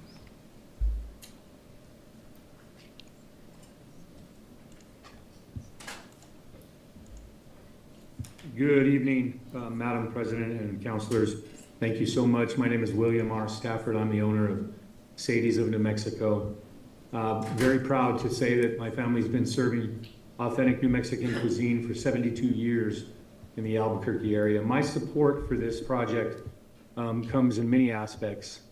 What stands out the most as a destination city for Albuquerque is affordable overnight rooms. We need more of that. We need destination. We need that economic development. And secondly, employment opportunities. I think that all of us as business people in this area, in the city of Albuquerque, the village of Los Ranchos, and beyond, really understand just how important it is to get people. Let's hire more Albuquerqueans, New Mexicans. Let's put them to work. Thank you so much for all the work that you do. I really appreciate it. God bless. Ray Strom, followed by Zachary Holm. Madam President, council members, thank you for this opportunity. This is the second time I will speak to you about this project. I am fully supporting of this project, and I think it's compelling, and we've heard a lot of statements about the positive economic impact of a project of this nature, and the quality and benefit to the community and to Albuquerque. And I'm speaking to you today as a longtime resident that will retire here. I am a professional risk manager and an insurance broker for 47 years. I've worked with Sun Capital for over 15 years. I've walked every one of their properties here in New Mexico, and I could assure you that the quality of the buildings, the quality of the product that they will produce, and they have produced many, will make our community proud. They meet and exceed the standards that you would expect for life safety, for public safety, and fire prevention. And I cannot advocate for them. I'm so impressed with the leadership group. They do such a great job. I hope you could support this project. I think it will be a benefit to everyone. Thank you. Zachary Holm, followed by Jordan McConnell. I thank you guys for your time. In support of this project and giving these guys their IRB, I have a business with 2 locations that would be affected by a bit of foot traffic from a hotel like this. And I think that's a positive thing for the community. I live in the area, and I would welcome the addition of extra affordable rooms to bring customers to my bar. I also think that building hotels will help us take the pressure off converting housing into Airbnbs. And that's something we desperately need in Albuquerque, is more affordable housing. And I thank you guys for your time. Jordan McConnell. Good evening, President Pena and members of the council. My name is Jordan McConnell. I'm a District 2 resident. Earlier in my life, I worked in hospitality as a front desk agent, a night auditor, and in hotel management. This was during a period of my life where I struggled financially, and having a hotel job within walking distance of my home literally kept me housed. I'm asking you to approve this IRB. The developer's done what we asked developers to do. They've followed our rules, they've listened to neighbors, and they're responding to concerns. The project will comply with planning frameworks, neighborhood age requirements, and at some point the process has to mean something. And to Grace's point, it won't be a Burj Khalifa. We're investing millions in the rail trail through the sawmill in Old Town. This hotel complements and leverages that investment by putting visitors within walking and biking distance of all these lovely businesses. That's also what an IRB does, leverages investment. Council already approved an IRB for another property near Journal Center. I appreciate Councilor Bassan for underlining that. We want this investment, we want these jobs, and we want this project in our community. Please approve this IRB. Thank you.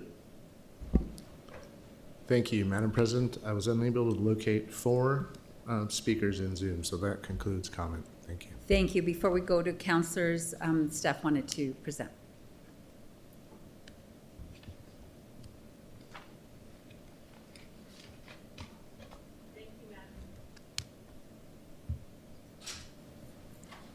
On. Thank you, Madam President and City Councilors. Tonight, I am pleased to present the Dreamcatcher Sawmill Hotel Development, a project that represents a significant private investment in an underutilized site that continues the redevelopment of an important area of Albuquerque. The applicant is requesting $40,520,267 in city-issued taxable industrial revenue bonds to support the construction of a new dual-branded Hampton Inn and Home 2 Suites Hotel at 1000 18th Street. The development will include approximately 135 rooms that comply with the IDO and Old Town Historic Overlay, along with parking and new landscaping.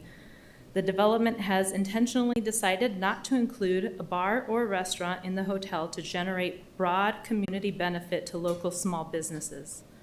The hotel replaces approximately 25,600 square foot office building that will improve traffic patterns by staggering them throughout the day rather than current concentration at peak hours Monday through Friday. This investment will also put this property back into productive use that generates gross receipts tax lodgers tax, Albuquerque tourism marketing district assessment, and contributes to much-needed foot traffic in the area. The project also aligns with several important economic development priorities. It is located within a metropolitan redevelopment area, an opportunity zone, and a historically underutilized business zone. These designations reflect the area's potential for redevelopment and make this project an opportunity to advance both local and federal economic development goals. This project is expected to create approximately 42 to 47 permanent full-time and part-time jobs.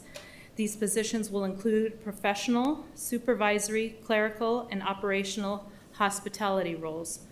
This project also provides meaningful benefits to its employees. Eligible employees will have access to medical, dental, and vision insurance, as well as retirement plans. This fiscal impact is also positive. According to UNM Bieber of Business and Economic Research, the project is estimated to generate approximately $6.4 million in taxes by 2045 and remain tax positive throughout the term of the bond. I also want to emphasize that no city funds will be used and the city's credit will not be pledged. This project will be eligible for up to 20 years of property tax abatement on the land, building, and equipment. Equipment purchased with bond proceeds will be exempt from gross receipts and compensating tax. At its core, this project takes an underutilized property, bringing more than $40 million in private investment, creates jobs, generates long-term tax revenue, and contributes to the local tourism economy. The Dreamcatcher Sawmill Hotel development represents a strong example of how the city's industrial revenue bond program can leverage private investment and support economic development, job creation, and revitalization. For this reason, staff recommends approval of the Dreamcatcher Sawmill Hotel. I would now like to invite Dipesh, if you choose to hear from him. Thank you for your time.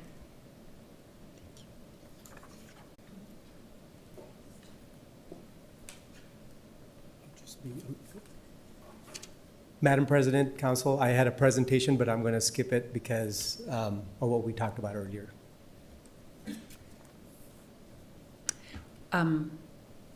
Okay, so does that finalize your presentation? It does. Okay. Thank you. Okay, thank you. So we're going to go to counselors, but before we do, Mr. Depeche, since you're already here, I would just like to ask a couple of questions. So we have, I mean, we're hearing from everyone. I think the IRB, I just voted on IRB right down the street from there. We voted on an IRB that you have another project going, and obviously this one in front of us. And so I guess my question is community, right? Community is, you know, the Old Town, again, like I said earlier, is a historic neighborhood, and all the positive that we've heard from everybody about how economic development, it's a driver, it's doing all these wonderful things in agreement.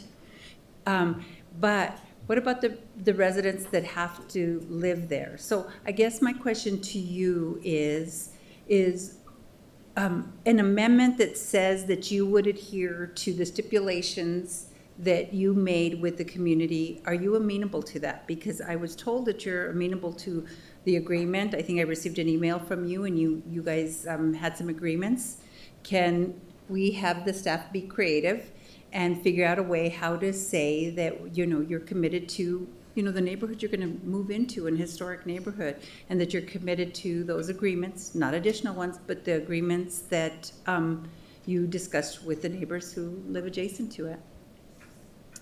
Madam President, members of the council, we did have the discussion. I think we had a very cordial discussion. It was very productive.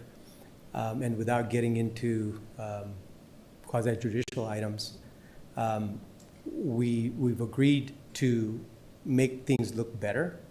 And we also talked about what can't be done, which allows us to do economic scale and really to make an affordable hotel, we've got to do certain things in our process.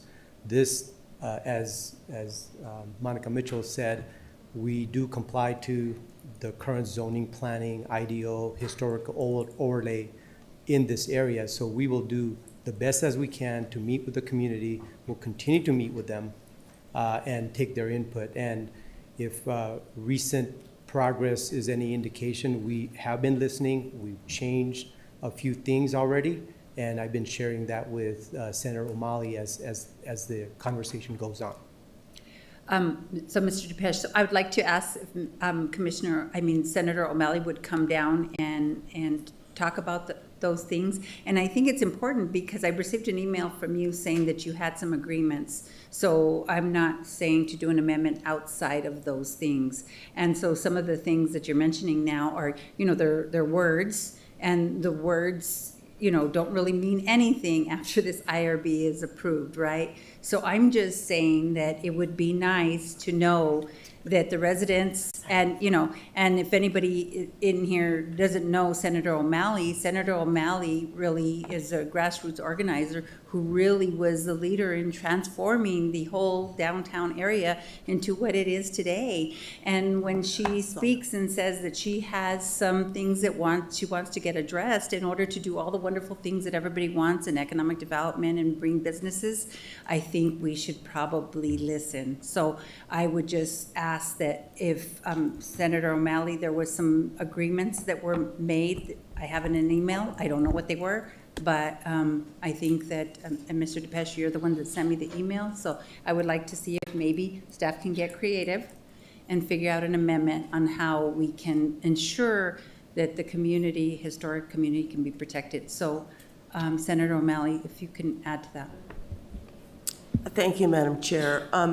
I do believe that we did have good meetings. The trust board also met afterwards.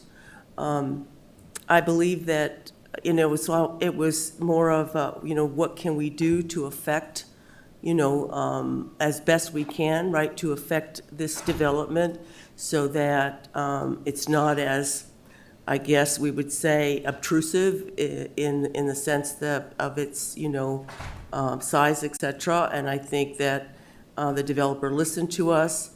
I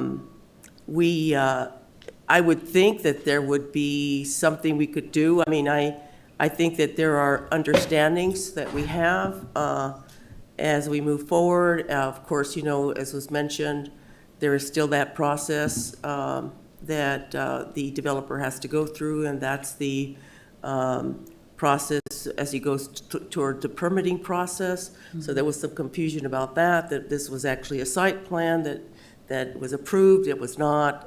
It was just part of the IRB presentation. I think it's been kind of frustrating, I think, and it's something I hope that the council will look into in terms of how this process plays out, because it is more of a kind of a cart before the horse kind of thing. And I understand that the developer was looking for financial incentives because he saw that this project wouldn't pencil. So I understand that. I guess the big issue for us was, again, and I'll repeat the same thing, was the property is adjacent to single-family housing, and it's right there. And also, so that's one of the reasons, we did talk about it, and so that was good, and I think we have some understandings about that. And then the other issue, of course, was traffic. And we are talking about a local street, which is 18th.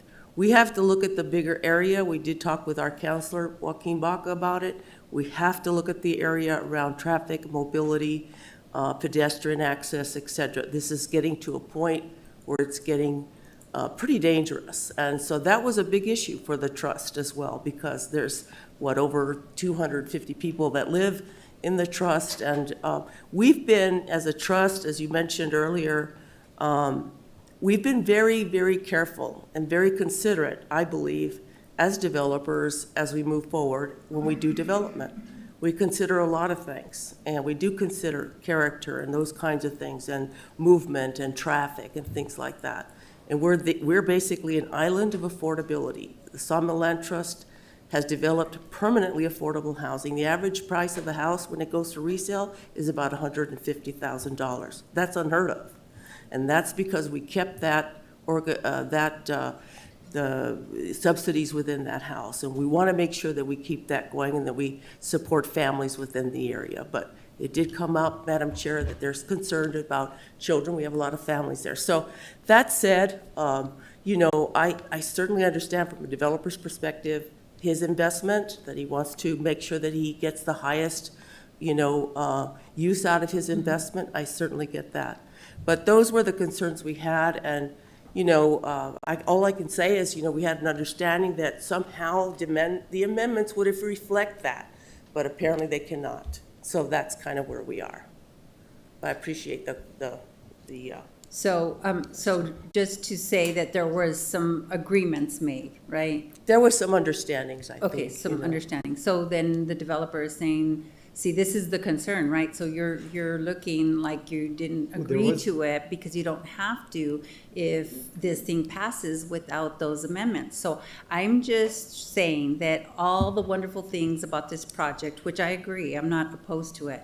I'm just saying that how do we then ensure that those agreements that aren't just words, that are solidified in some type of language. So I don't know if we can actually put in there that, you know, you have to, as the process goes on, you have to meet with the community and look through those stipulations or ideas that were made and be able to figure out how you walk down this path together. Because when everyone leaves at night and goes home from their businesses and leaves the area, it's the neighborhoods that's going to have to deal with what's there. So it's a big thing for me. I mean, I don't know whether I have votes or not votes, but I think that it's important. So I'd like to turn to our staff to ask them, how do we get the community's voice heard with this project moving forward?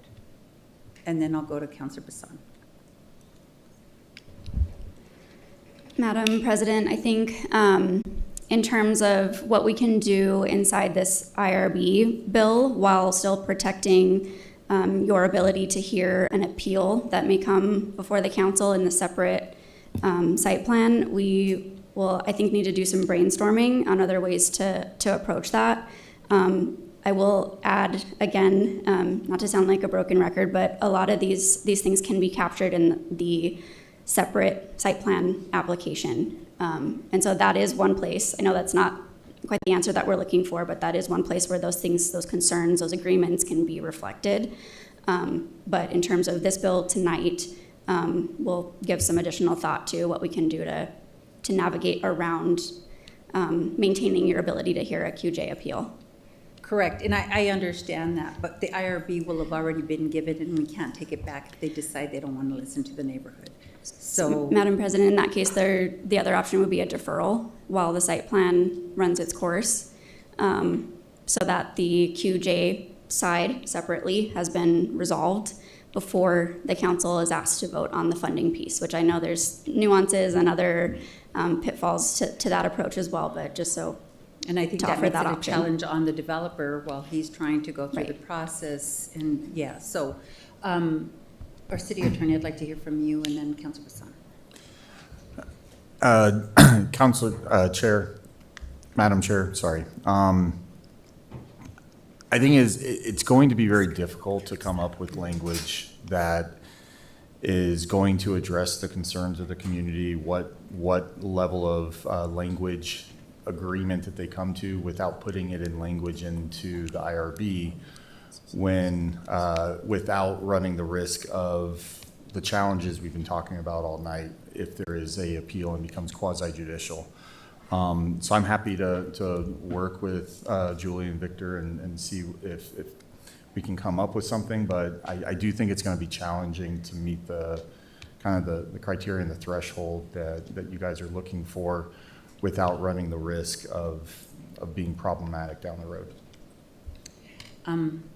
Well, thank you. And I mean, this is really a difficult situation, right? I mean, I think the hotel's cool. I feel really bad for the neighborhoods that they don't have any assurance. But anyway, Councilor Bassan. Madam President, I think that I feel like at least I'm sitting in a different universe tonight when it comes to these. if we want to improve Albuquerque and we want people to invest in Albuquerque and we want people to come here and we want tourism and we want business and we want to reduce crime and we want to increase affordability and we want all of these things, we sure also seem to want to make it excruciatingly difficult for businesses and developers to want to even try. The site plan, and I would like to ask our staff on this, to kind of roll down a little bit of the process, because I think we're talking about two different things. If we don't incentivize certain larger projects, they're not gonna happen. We're gonna have a vacant building on a vacant piece of property that causes a whole other problem that we've been facing. And if we incentivize, then there's still the planning process. And this is what I want confirmation on, whether it's from Ms. Renz-Whitmore or whether it's from our staff or whoever that needs to be. But if we don't incentivize through something like an IRB, developers aren't even gonna try. If they try and we give them that IRB, I believe, also Mr. Muirhead, I have a question for you to please confirm. Isn't it in here that if the developer doesn't deliver on certain commitments, then they don't get all of the benefit? And I would like to hear, I mean, I've read it, I get it, but I want to hear, in an IRB, Mr. Muirhead, isn't it true that there are certain requirements that the developer must follow through on in order to qualify and keep any of this incentive? Madam President, Councilor Bassan, yes, there are things in the lease agreement after the IRB closes which puts requirements on the developer to enjoy the city's benefit and the incentive you mentioned for the full 20 years. Thank you, Mr. Muirhead. So that prevents what I'm going to coin as a bait and switch as far as the IRB is concerned. When it comes to the site plan and the details that I think we've heard it multiple times so far, there's been conversation, it sounds to me like maybe there's been some willingness on certain things, unwillingness probably because of very valid reasons on both sides. But at the same time, is there not, and so I guess Ms. Renz-Whitmore, just so I can get our staff off the hook, because we've gone in a few circles on this, but can you please confirm when this site plan is getting approved, one, will it eventually come before the council, especially if there's a problem or disagreement? Madam President, Councilor Bassan, so a site plan won't come before you for approval, but if an approval gets appealed, it will come before you. So if there's a problem, then it will come before us. Yes. And if the problem is that there's a disagreement in any of this, and the developer or the community have not linked together and there's a problem, it will come before the council. The site plan, does that process, for everybody watching, have a community engagement process where there is going to be the cross T's and the I's dotted, for at least making sure to deliver what this is going to look like, what this will be, have the community express their concerns, and then potentially have an agreement or not, or an appeal that comes before the council? Madam President, Councilor Bassan, are you asking about the site plan approval process? Yeah, well, I'm asking if a site plan, in the process to even just get the site plan approved, is there any community involvement? So, Madam President, Councilor Bassan, the site plan would be approved administratively. There would be notice that goes out to the neighborhood association and a sign on the property so people could send their comments, check the design, make sure it met any agreements that were made privately between the parties. The site plan can absolutely reflect what that agreement was. What the city couldn't do is put into the site plan approval that no change could ever be made, or that a different building height than what was allowed in the IDO, that they could never maximize what's allowed under the zoning. So the site plan can absolutely confirm the agreement, but it couldn't lock it in forever. Right, okay, and thank you, because to me, I'm trying to get at, I think that the trust and the neighborhoods, they have an ability to be able to get this in communication formally with the developer, and the developer has an opportunity to formally respond, and all of that can be wrapped up, hopefully with a bow, for everybody in order to do this. But the point to me is that if we don't incentivize, then we're not going to get this across the finish line. And by this, I don't mean just this project. I mean a lot of them that come before the council in the city. And respectfully, I do think that Old Town is a gem, but some would argue that the open space is a gem, and some would argue that the foothills is a gem, and there's other gems in the city. So where do we draw the line on that? If our process is broken, which I'm not saying it's not, then let's not take it out on this particular piece of legislation. Let's take that out and fix the process, which we're all getting really good at wanting to do. So let's do that. Let's fix the process instead of taking it out on this potential applicant for something that we've done recently for other areas of the city, or we've done recently for the same area of the city. I just think that we are getting a little mixed up in some of what on other instances has been very simple. And on this one, I can suspect what my thoughts are as to what the hiccups are, but I just don't think that that's fair and that that's the right way to govern.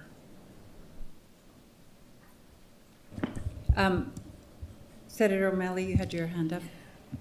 Thank you, Madam Chair. I just want to say, that the reason that we have focused on this one is I think we're saying, oh, this whole area. Well, that whole area, depending on where the building is very different.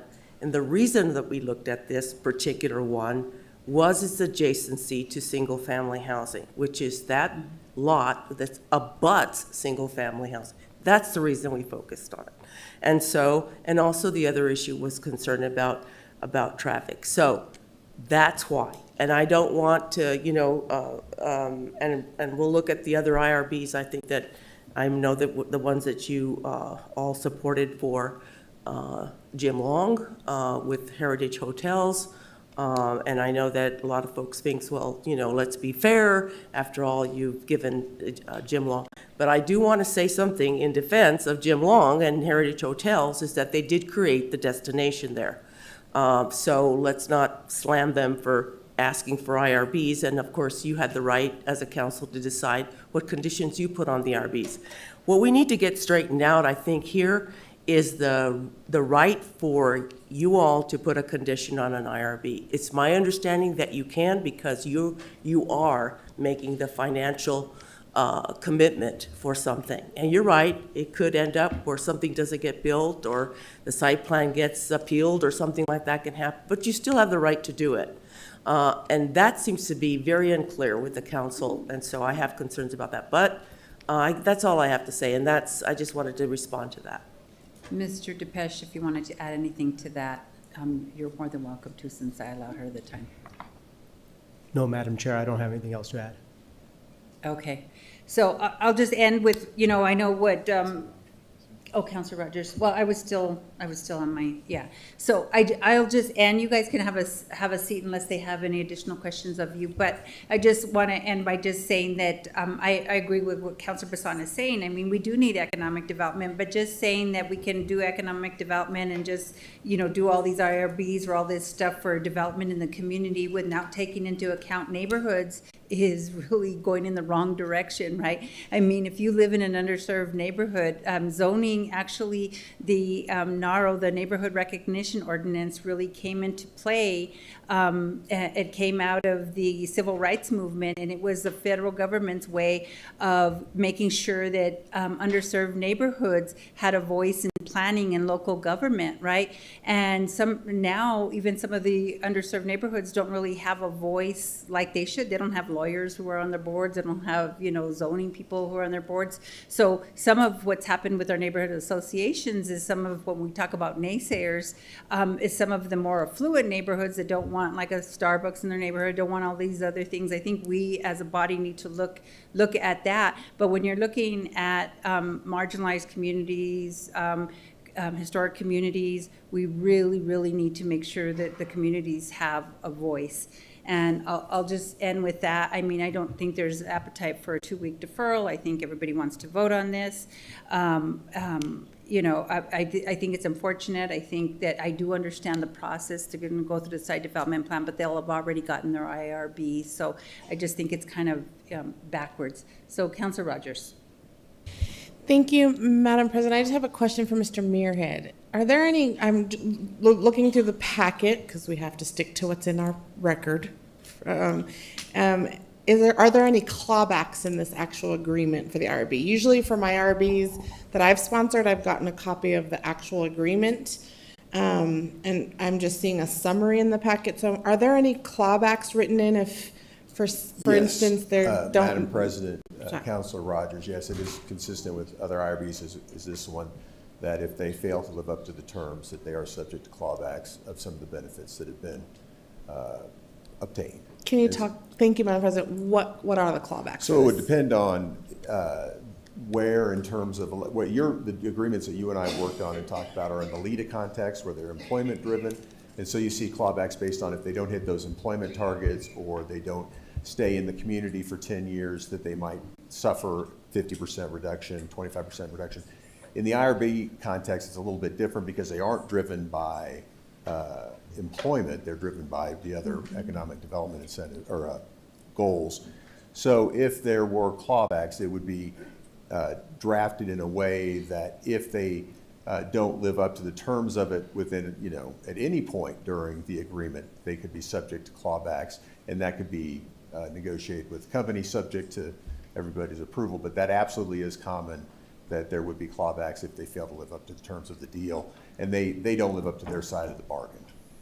Thank you, Madam President. I'm just not seeing where they are in our record. So there's no clawbacks on this one, the counselor is saying. For this IRB, I'm getting conflicting answers from the sponsor and then from you, so I just want to clarify. Yes, so Madam President, Councilor Rogers, yes. So there is the standard form of lease agreement that is prepared and is available. And then in terms of the clawbacks, then when we move toward finalizing and closing it, we can put those provisions in. And again, in the IRB context, it is not as common as in the LEDA, but given the discussion and everything that's happening, it certainly would be part of the discussion on behalf of the city that is in there before this closes. Yeah. Thank you, Madam President. I think just we're dealing with this right now with the state fair, right? Community benefits. And so we took an exploration trip to find out cities that have actually successfully done this. I'm not proposing we do what the county did here, because I think there's a fine line between making it being business customer service friendly to our business owners and making it extra hard for them. There's a fine line that I think we're pushing a little bit. So I would be interested in what that looked like here. Because I think that would make folks more comfortable that, hey, if the developer, if we're giving them this amount of a tax break for this long, 20 years, that we want to see that there are some things we can do to, if they don't meet those, that we get our money back. And I think we're even dealing with this on some other things in the downtown area. So just wanted to offer that. Thank you, Madam President. Seeing no other questions or comments, we're going to go to break after this, but Councilor Baca to close. Thank you, Madam President. Man, this has gone long. We're going to end up staying past midnight again. I'm going to vote against that again because we make bad decisions at midnight. That said, I think, there's some serious concerns in certain parts of our city that matter. This is a historic neighborhood. There is some residential in there. There's also industrial mixed in there. So it's not cut and dry the way it is. But both parties met in good faith. They worked a lot. I'm disappointed we couldn't put something in written word to satisfy everybody. I think that is disappointing. And so that leads us to trust. I mean, I have to trust that folks are going to do the right thing. If this was out of state, I'd be like, no way. I don't trust anybody. Mr. DePeche, though, is actually from Albuquerque and has multiple businesses here. He's not leaving, and I hopefully this process we fix this process, the IRB process for sure. And there's some serious concerns in terms of traffic. I hope the administration prioritizes the roads that we want to get in there and the larger study that we're going to do to help out, because there's a lot going on over there right now. So all that said, I'm going to trust, and I've seen all the work that everyone's put into this, and so I urge everyone's support. So there's a motion and a second for a due pass of O38 as amended once. All those in favor, raise your hand and say yes. Yes. Opposed, no. Motion carries on an 8-1. Thank you. So we're going to go to break, and we'll return at 8 o'clock.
right, guys, we're back from dinner, and as you can see, things have changed a little bit, so. We're back in final instruments, and we are going to be going to, once I get my proper paperwork in order, because I feel really cool being in the official seat. We are on 052.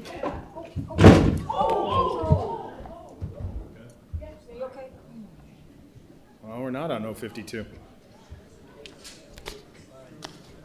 It's a sign.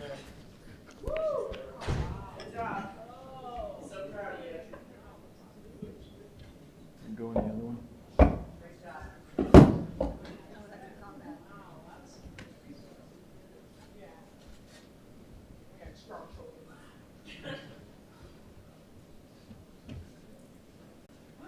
I think that's used to separate it, push it out. There you go.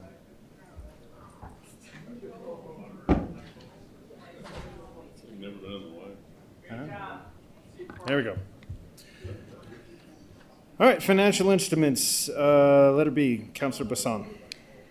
Mr. Vice President, 052, approving a project involving Securin Incorporated pursuant to the Local Economic Development Act and City Ordinance FS 0410. The city is implementing legislation for that act and to support the expansion of Securin Inc.'s cybersecurity technology operations in Albuquerque, New Mexico. I move it to pass. Motion is to do pass and seconded by Committee of the Whole. Councilor Grout. Councilors, any questions? Mr. Vice I'm President, sorry, if Madam. I may open? Yes, I apologize. Mr. Vice President, I know that Deputy Director Monica Mitchell is here, and since she's here for her big glory tonight, she's going to be busy. I'd love for her to go ahead and do her open. Thank you, Madam President and City Councilors. Today, I'm proud to present a proposed LEDA project for Securin, a rapidly growing Albuquerque cybersecurity company that protects organizations around the world through vulnerability intelligence and attack surface management. Securin is exactly the kind of homegrown company we want to retain, grow, and celebrate. Cybersecurity is essentially a nearly every modern industry, and demands for these skills will only continue to grow.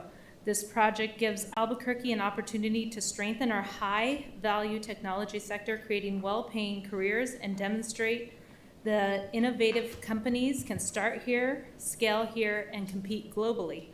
Securin has chosen to remain and expand in Albuquerque because of our growing technology ecosystem, skilled workforce, and research institutions and collaborative business environment. The company plans to recruit locally through partnerships with New Mexico universities, community colleges, workforce organizations, and professional networks, helping us build a sustainable cybersecurity talent pipeline right here in New Mexico. The company plans approximately $1 million in private investment and will relocate to approximately 13,000 square foot facility at 8801 Horizon Boulevard. The proposed city LEDA investment is $100,000 alongside $250,000 in state LEDA funds. In return, Securin has a binding commitment to create 44 new jobs over 10 years. Most importantly, this is a performance-based investment. The fiscal analysis projects that this city will recoup its investment within the required 10-year period with an estimated $689,000 in net fiscal benefit. The project is also expected to generate approximately $62.7 million in economic impact. Securin is homegrown, globally competitive, and positioned as an industry critical to our economic future. This is an opportunity to keep a successful Albuquerque company here, support quality technology careers, and strengthen our local talent pipeline. For this reason, staff recommends approval of the Securin LEDA project. I would now like to invite Frankie Hermosillo, our senior economic developer, to present the staff analysis. Before you go on to that next part, I understand that whoever put up a sign is trying to express something in the concern being brought, but signs are not allowed within council chambers, so would you please take it down? Thank you very much. Thank you.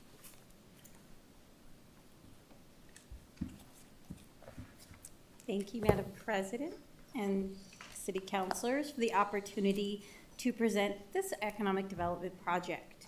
Secure and Incorporated includes approximately $1 million in a private investment for their headquarters that were formerly in Uptown, moving to 8801 Horizon Boulevard. The facility is zoned MXM, and the proposed use is permitted by that right.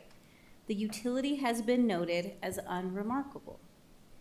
In return for this $1 million private investment, the city is contributing $100,000 and the state $250,000. The economic impact analysis projects the city's investment will be recovered well within the required 10-year period. As such, 02652 is a qualified project as defined by the state's Local Economic Development Act and the city's enabling legislation. And based on the above findings, staff recommends approval of 02652 as proposed in the project plan application.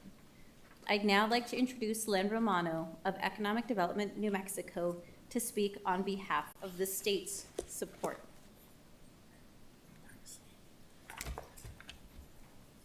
Thank you, Madam President, members of the council. My name is Len Romano. I'm with New Mexico Economic Development, and I've also owned a business in downtown Albuquerque for close to 30 years. We're very pleased to support Securing's continued growth here in Albuquerque. And Albuquerque is rapidly becoming a hub for industries like aerospace and defense, advanced energy, quantum technology, and advanced computing. And with that growth, we see more high-quality jobs and career opportunities being created right here. And that's exciting because it wasn't so long ago that many of our young people felt they had to leave New Mexico to pursue careers in these fields. So homegrown technology companies like Securing are part of that changing story. So the state is proud to support Securing's expansion with $250,000 in leader funding, alongside approximately $1 million of their own private investment, and a commitment to create 44 new high-quality jobs here in Albuquerque. We appreciate Securing's continued commitment to our community, and we appreciate the city's partnership in helping companies like this grow here. So on behalf of New Mexico Economic Development, I respectfully ask the council to support 0-26-52. Thank you for your time.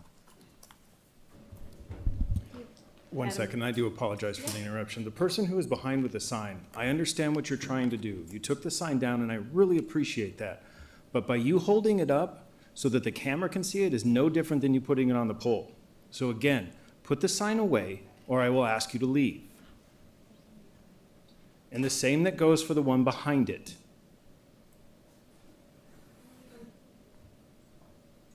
Sir, I can't see who it is. Take the sign down, or I will ask you to leave. Are you talking to me? I'm talking to anybody who has a sign that seems to want to put it up so that the camera can see it. It violates the rules. Please, don't. I don't want to have to, but I will. Again, I apologize for the interruption. Please continue. Thank you, Vice President Champagne.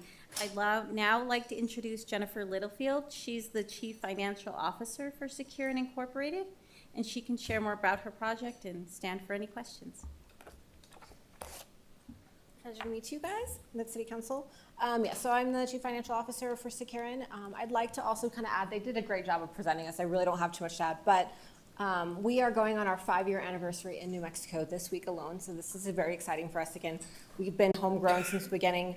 This is not the first company that the CEO has also opened here. He opened another cybersecurity company that was around for 10 years before they were acquired by another company, and he decided to start it all over again here. We do love this community very much, and we're happy here in New Mexico and in Albuquerque.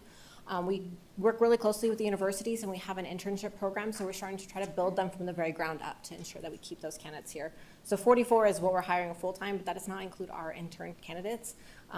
We have about 18 of those currently, and we hope to expand it. So thank you. You guys, if you have any questions. Councilors, do we have any questions? Councilor Tejas. Thank you, President, Vice President, President for now, Champagne. I just have a question. I'm glad that you have interns. Are those paid internship positions? Yes, all of them 100% paid. Thank you. And we have about a 75% conversion rate, so that means those ones that we have, we convert them. If they leave us, sometimes it's by their choice, not always ours. Perfect, thank you, ma'am. Anything else, councilors? Councilor Bassan to close. I urge your support. I don't think we have to take, she's not here, nobody's online. So all those in favor of 052, raise your hand and say yes. Yes. Any opposed? Seeing none? Move on to C. Councilor Bassan. Mr. Vice President, 053, approving a project involving Quantinuum. Say that 3 times fast. Sorry. Quantinuum LLC pursuant to the Local Economic Development Act and City Ordinance FS 0410, the city's implementing legislation for that act to support the acquisition, construction, and improvement of a facility for a quantum computing facility with photonics and ion trapping labs to be located in Albuquerque, New Mexico. I move a due pass. So we have a motion for a due pass on 053, seconded by Committee of the Whole Route. Councilor Bassan for opening. Mr. Vice President, I would like to invite Deputy Director Mitchell up to open. Sure. Thank you. Thank you, Vice President, City Councilors. Today, I'm proud to present Quantinuum, one of the world's leading quantum computing companies, and exactly the kind of global significant technology company Albuquerque should be competing for. Quantum technology is not simply another emerging industry. It will help shape the future of computing, national security, scientific discovery, and advanced manufacturing. This project gives Albuquerque an opportunity to turn New Mexico's world-class research strengths into high-wage careers, private investment, and long-term economic growth. Quantinuum chose Albuquerque because very few communities can match the concentration of quantum expertise we already have. Sandia National Laboratories, Los Alamos National Laboratories, the University of New Mexico, CNM, and our growing private sector ecosystem provide access to exceptional research, partners, and talent. And importantly, this project is also about creating opportunities for Albuquerque residents. Quantinuum is working with Central New Mexico Community College and its Quantum Technician Bootcamp to build a local workforce pipeline, creating an accessible pathway for residents to enter this emerging industry and pursue high-paying careers. The economic investment is significant. Quantinuum plans to invest approximately $32.5 million and establish a 13,263 square foot research and development center at 5501 Wilshire Avenue Northeast. The project is expected to create 25 new high-wage jobs with a salary spend of approximately $4 million in the first 3 years alone, and generate approximately $86.4 million in economic impact over a 10-year period. The proposed LEDA package is $1.5 million, split evenly between the city and the state, leveraging more than $32 million in private investment. The city's independent fiscal analysis projects approximately $480,000 net benefit and $1 million estimated city payback within the required 10-year period. The project brings global credibility to our quantum ecosystem, creates exceptional career opportunities, and converts our research strengths into private sector growth. It gives Albuquerque the opportunity to help define the future of an industry in which New Mexico already has a genuine competitive advantage. For these reasons, staff recommends approval of the Quantinuum LEDA project. I would now like to invite Frankie Armicio, Senior Economic Developer, to present the staff analysis. Thank you. Hello again, Vice President Champagne and City Councilors. Thank you. Quantinuum is proposing to establish a 13,000 square foot research and development center. It will be located at 5501 Wilshire Avenue Northeast. The facility is zoned non-residential, light manufacturing, and the proposed research and development use is permitted under the current zoning. And based upon a July 20th, 2026 email with ABC, the Water Authority, Fully request your support of this ordinance so you can be the fiscal agent for that, Lita. Thank you. Thank you, Vice President Champagne. I'd now like to introduce Denise Holmquist. She's Quantinium CFO, and she can share more about the company and their investment in Albuquerque. Good evening, Vice Chair, and good evening, council members. Thank you so much for having us here tonight. And on behalf of Quantinium, I would first like to thank you, the City of Albuquerque and the State of New Mexico, for really investing in quantum. Quantinium is very excited to be here tonight to be considered for a LIDA proposal, a LIDA grant, and thank you for having me to speak. We were the first full-stack quantum company that decided to plant our flag here in New Mexico. And we really did that because Albuquerque checks all the boxes. Albuquerque has a commitment and the state has a commitment to quantum technologies.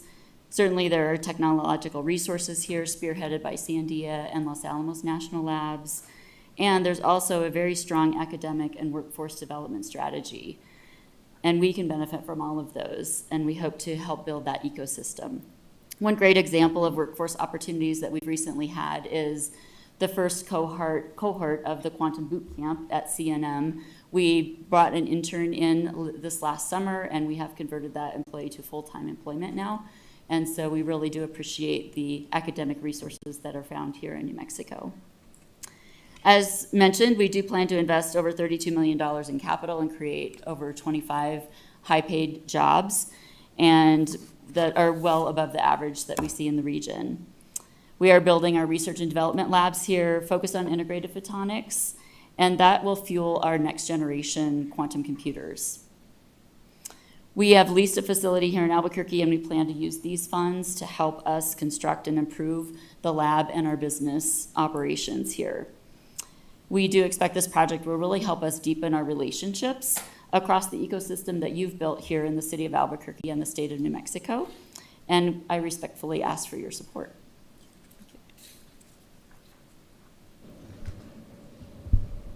Thank you very much, guys. Councilors, any questions, comments, concerns? All right, seeing none, Madam Clerk. Approximately $142,000 during the first 3 years. The project is expected to generate approximately $228.4 million in economic impact over 10 years. The proposed LIDA package is $1.25 million, including $250,000 from the city and $1 million from the state. Our independent economic analysis estimates the city will net fiscal benefit of approximately $1.98 million, with the city's investment expected to be recovered in 3 years.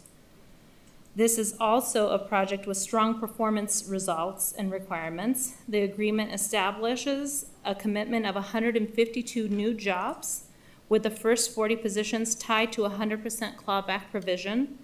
City staff will also work with CNM, UNM, APS, and the academies and other workforce partners to connect local students and graduates with these opportunities. Black V strengthens our aerospace ecosystem, creates outstanding careers, leverages assets that we have spent years developing, and represents a strong performance-based public-private partnership. For these reasons, staff recommends approval of the Black V LIDA project. With that, I will turn it over to Frankie Armacio, our Senior Economic Developer, to walk through the project details. Thank you. Thank you again, Vice President Champagne and City Councilors. Black V, as Deputy Director Mitchell said, is an advanced satellite manufacturing serving U.S. national security needs. The company is requesting $250,000 from the City of Albuquerque to complement the $1 million from the State of New Mexico incentives. Black V is proposing to expand into an already existing 50,000 square foot light manufacturing facility. which is located at 4,000 Ranger Road Southeast. The project represents a commitment to 152 new jobs. The project participation agreement uses an existing Albuquerque and New Mexico employment baseline of 24 employees and establishes a final employment target of 176 employees. The 152 job commitment is the difference between those figures. The separate figure of 52 full-time employees represents Black V's total company-wide workforce across New Mexico and Virginia. The remaining 28 employees are located in Virginia and are not included in the Albuquerque baseline. The project will occupy an existing industrial facility and requires no zoning change and is expected to have a negligible or otherwise unremarkable utility usage. The first 40 new positions are especially important because they are tied to a 100% clawback provision. For incentive compliance purposes, these must be qualifying project jobs based in Albuquerque and filled by employees who reside in New Mexico. Remote employees residing outside of New Mexico do not count towards the commitment. I'd like to bring now Beth Waldrop from the Economic Development Department of New Mexico on their contributions for this project. Thank you, Mr. Vice President, councilors. The state is firmly committed to supporting this company with $1 million in state LEDA funds for 152 jobs at an average salary of $145,565. They offer stock options to their employees, 5% matching 401k, and excellent health benefits, and the state strongly urges your support. Thank you. Thank you, Vice President. And City Councilors, I'd now like to introduce you to Dr. Peter Wagner, the CEO of Black V, to share more about their company and their investment to Albuquerque. Good evening, Mr. Vice President and councilors. Thank you for having me here this evening, and thank you for the support of my company. We started the company 2.5 years ago at the CNN Workforce Training Center, and we've been embedded there, growing very, very rapidly, and in fact, growing out of the space. And so that's why we really need to expand, and we were lucky enough to find an existing facility that meets our needs right near Kirtland Air Force Base, where many of our customers and partners at Sandia National Labs and organizations on Kirtland Air Force Base reside. Albuquerque is a great place to grow a space company. I first moved to Albuquerque in 1995 and started working at the Air Force Research Laboratory. And I had a dream back then that, to start a space company here where you could build and design satellites and operate them here. I ended up moving away and started 3 other companies in Seattle and other places around the country.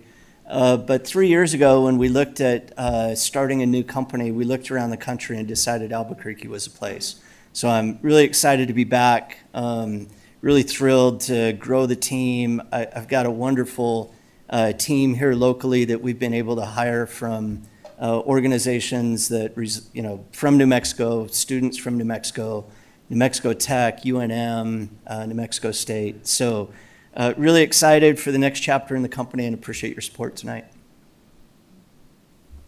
Thank you very much. Appreciate it. Councilors, any questions? Seems cut and dry. All right, Madam Clerk. Councilor Baca. Hold on one second, Madam Clerk. Yes, you may close. Thank you, Madam President, sorry. That's it's a okay. habit. I didn't let you close, so. Mr. Vice President. I just wanted to, and I don't want to belabor it, but I just want to talk about the clawbacks, because I know we mentioned it a little bit, and I'm very grateful to the department who already knows what I want to see in these and didn't even have to ask, it was already included. Some of the clawbacks are around the employees that targeted that they have to hire before December 31st, 2027, as early as 2027. If the employment falls below 36, which the cap for that period of time is 36, then they may be required to repay up to 100% of the applicable public funding after a 180-day cure period, which is really important. If they don't get to the 176 employees by December 2036, then there's another trigger for clawbacks there as well. And so I just am grateful that that's what I'd like to see, and that's why I love working with the department on mine, because we make sure those things are already built in good faith, that they're already homegrown company, they've been here, they're pouring back into our community. Even then, we still need these assurances if we're using public dollars. And so thank you to the department, thank you to our CEO and the community, because we want these things here, just in a responsible way. If something happens and it doesn't, and we don't, it's out of all of our control sometimes, that the public's money is still secured and we can get it back. And I think that's the point. So I will urge your support. Thank you, Councilor Rogers. Madam Clerk. Councillor Baca. Yes. Councillor Passan. Yes. Vice President Champagne. Yes. Councillor Feeblecorn. Yes. Councillor Grout. Yes. Councillor Lewis. Yes. Councillor Rogers. Yes. Councillor Tejas. Yes. President Pena. Yes. Passes unanimously. Thank you. We'll move on to appeals now. AC 07, the Yale Village Neighborhood Association and D Love's Restaurant LLC appeals the zoning hearing examiner's decision to approve a conditional use for an overnight shelter for the property located at 2300 Yale Boulevard Southeast. Mr. Hall.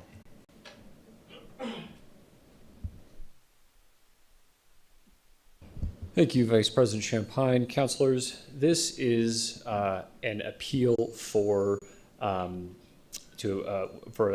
appeal of the ZHE's decision to approve a conditional use permit with 19 additional conditions. This property is located, like the title says, at 2300 Yale Boulevard Southeast. This property is formerly a Ramada Inn that is directly south of the Waffle House near the airport, if that helps orient anyone. The conditional use permit would permit this property to be used as an overnight shelter. The applicant in this case erroneously believed that at the time that they began operations in November 2025, that a permit was not needed, predicated on some incorrect advice from unknown city staff. Nevertheless, the application came before the city in December 2025, and then produced thereafter 3 hearings in front of the ZHE. At the first hearing in front of the ZHE, there were some questions raised about some of the impacts that were going to be faced by the neighborhood and surrounding area due to the proposed grant of the conditional use permit. Notably, it was whether the proposed conditional use would create significant adverse impacts on adjacent properties, surrounding neighborhood, and our larger community. That phrase will come up often because it's one of the required elements of the shall grant scheme in a conditional use permitting scheme. On that basis, the ZHE ordered a continuance to get some clarification on those questions. The ZHE continued that hearing to February 17th, 2025. The February 17th, 2025, the ZHE held a second public hearing, and while some questions were answered, the ZHE still felt that there was an outstanding question regarding the adverse impacts on the adjacent properties, surrounding neighborhood, larger community, and what efforts could be taken to mitigate those impacts with additional conditions. While the parties during that hearing appeared to agree that there need to be some kind of conditions that would be adjusted or changed or added, neither party to the ZHE's estimation believed that they had any kinds that they wanted to offer. So the ZHE continued the hearing to the April 21st hearing. And in the interim, directed his staff to consult different applicable city departments and commenting agencies, including but not limited to Code Enforcement, Family and Community Services Department, Albuquerque Community Safety, Department of Health, Housing and Homelessness, Albuquerque Police Department, and Albuquerque Fire Rescue. So we come to the third ZHE hearing. And at the third ZHE hearing, the ZHE took comments from, or at least took suggestions from, the 3 commenting agents that responded: APDs, AFR's Abandoned and Dilapidated Abatement Property Team, also known as ADAPT, and Code Enforcement. Following those comments, the ZHE constructed 19 additional conditions, including several subparts for some of the conditions, that he then added to the conditional use permit. With those 19 conditions, the ZHE approved the application for the conditional use of an overnight shelter at this property location. On appeal, there are 2 appellants. The appellants, the Yale Village Neighborhood Association and D Love's Restaurants LLC, doing business as a Waffle House. They generally challenged on the basis of failure to show sufficient evidence to support the ZHE's decision, arbitrary and capricious decision-making, and that resulted in the approval of the conditional use permit, and that the ZHE misapplied the IDO. July 30th, Luho held a quasi-judicial appeal hearing in which the applicant and the appellants appeared and provided testimony. So, as a threshold finding, the threshold issue, Luho recommended that the council find that the Yale Village Neighborhood Association does not have standing. The reason for that being is that under the IDO, a neighborhood association must provide submit a petition of majority of all property owners or tenants within 600 feet of an application, inclusive of rights of way. The Yale Village Neighborhood Association failed to present this petition, and on that basis, the Luho found that they should be dismissed from this matter for lack of standing. That does not apply to appellant D Loves. They are the Waffle House directly adjacent to this property, and so their standing remains unchanged. To the merits of this matter, the Luho found that the ZHE's decision should be partially denied and partially granted. In looking at what is partially denied, at least the appeal should be partially denied. That's what I mean to say. The Luho found that the ZHE's decision should be partially denied, partially granted. Gosh.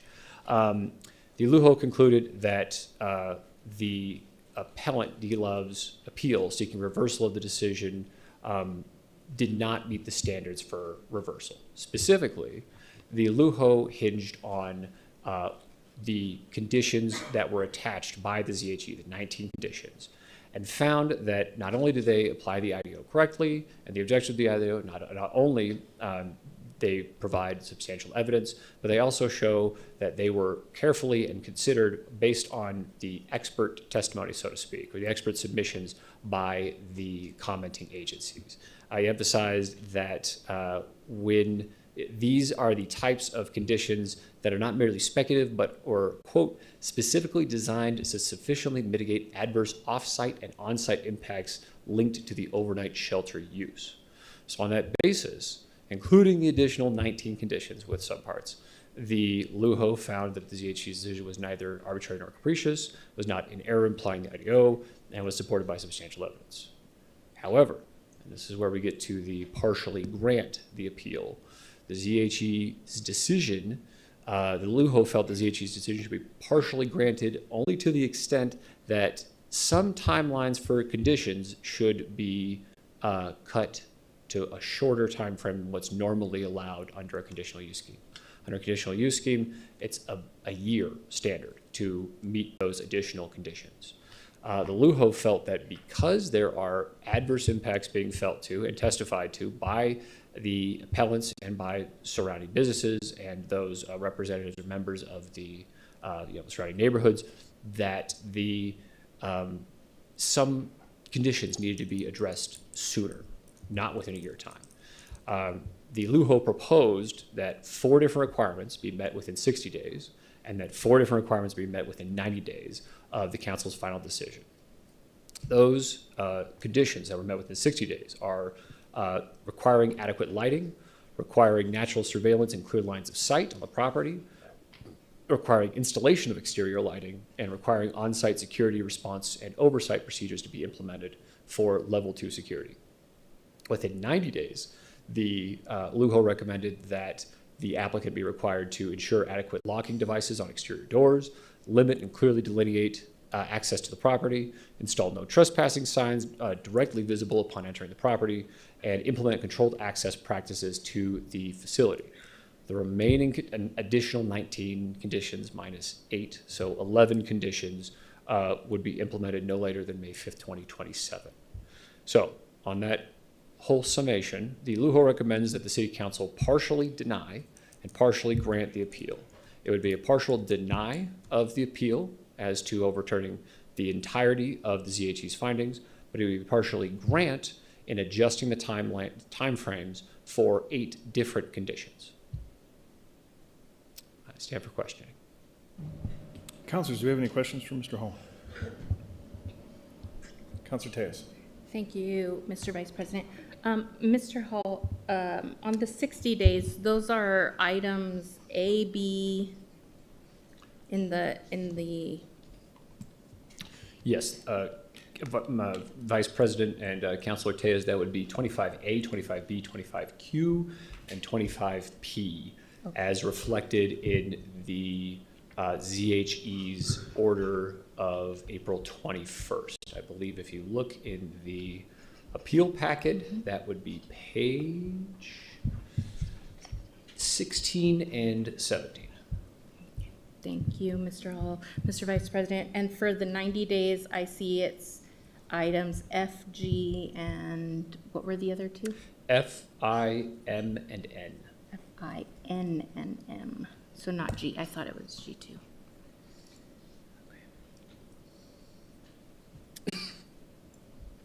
Thank you, Mr. Vice President. One more question. How are we, what are we going to do if this body accepts that recommendation? How can we ensure oversight and accountability on those 30, 90, and 365 days? So, Vice President Champagne, Councilor Tejas, that would be the responsibility of code enforcement to make sure that they're meeting those obligations and that they're following up. And we think that because of the prolonged period and the contentious nature of this matter, there's likely going to be pretty serious oversight of making sure those conditions are met. In fact, the LUHO noted in finding 15 that the applicant should be advised that, quote, if any conditions are not met within this time, the approval is void, citing IDO section 640.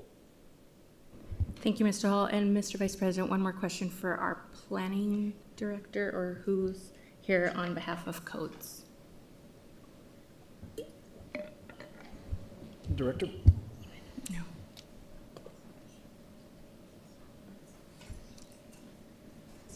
Mr. Vice President, thank you, Director. Have you reviewed these recommendations from the LUHO for the 60, 90, and the 19 recommendations of the work that needs to be done? And Council President and Councilor, no, I have not. We're waiting to determine what City Council does with this. But no, I have not personally gotten involved with this particular case. Thank you, Director.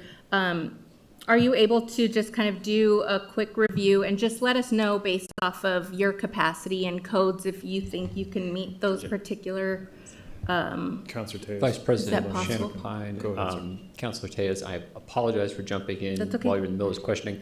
The purpose of this accept or reject proceeding at this time is on a closed record, so I would not recommend that this body take any outside information that's outside the record. Thank you. Thank you. Mr. Vice President. Councilor Rogers. Thank you, Mr. Vice President. I'd like to move to reject the LUHO recommendations and schedule a full hearing at the next council meeting. All right, there's a motion to not accept, correct? To reject it? Yes, I just Mr. want to make Vice sure, President. recommendation, okay. And we have a second by Committee of the Whole, Grout. Councilors, is there any discussion on the rejection? On the motion? Councilor Lewis? Nothing? Okay. All right, that being said, Madam Clerk? Councilor Baca? Yes. Councilor Bassan? No. Vice President Champagne? Yes. Councilor Bieberhorn? Yes. Councilor Grout? Yes. Councilor Lewis? Yes. Councilor Rogers? Yes. Councilor Tejas? Yes. President Pena? passes on a 7-1 vote. Okay. We will move on to general public comment. Members of the public can provide live public comments to the council in person or virtually if they have signed up for public comment per the instructions published on the agenda and our website last Friday. As a reminder, pursuant to our rules and procedures, Article 1, Section 8, general public comment shall not be permitted on quasi-judicial matters. Please do not include in your comment anything related to any quasi-judicial matters, including proposed site plans, zoning map amendments, or the loophole appeal we just heard. Failure to comply with this rule may result in your comment being cut off. Please take this time to edit your comments.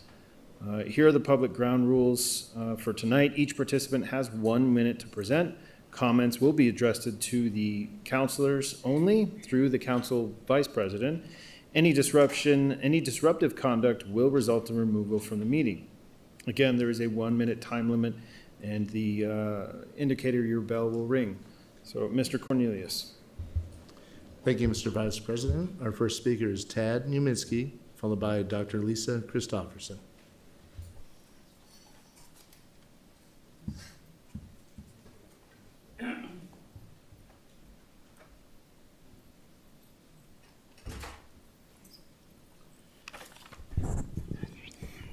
Excuse me just a second.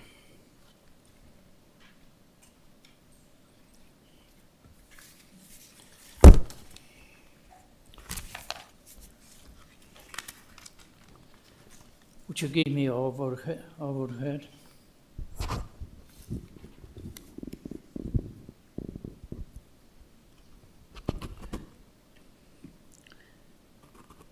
Thank you. That's what we're looking right here. My name is Ted Niemiecki. What we look at right now here in the consent agenda, almost 5% new taxes.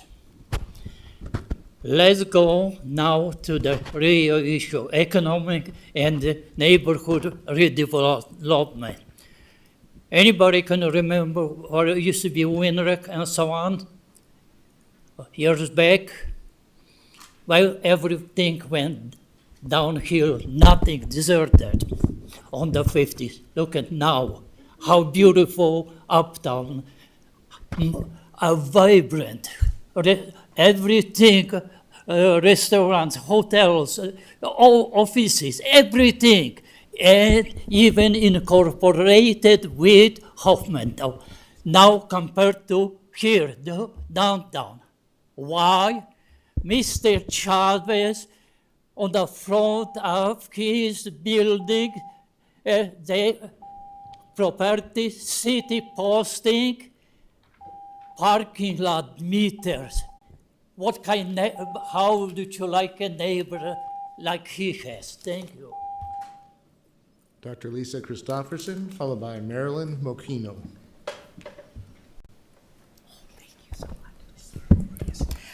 Good evening, Vice President Champagne, City Councilors. My name is Lisa Christofferson. I speak to you today about three matters. First of all, I am super excited about democracy and how in Albuquerque we are able to tackle things together, even when we're this far apart, and we work it out. So I'm very excited, and you all are part of that, allowing us, I know it's constitutional, but the public comment, getting to interact with you all, we're solving things. So my two things now, the moratorium on the sweeps, having to have a special court for civil citations for trespassing, loitering, blocking sidewalks, hindering passage, all of the versions of that. I would ask for us to consider the task force, we're working with the businesses to try and have alternatives. If we might have an avenue where we might offer some alternative solutions to the constant incarceration. And the second thing is for the mayor, abundance policy. I don't know what that is that he was talking about. I would love an explanation because it really sounds like let them eat cake. Marilyn Mokino, followed by Adonica Gravengood.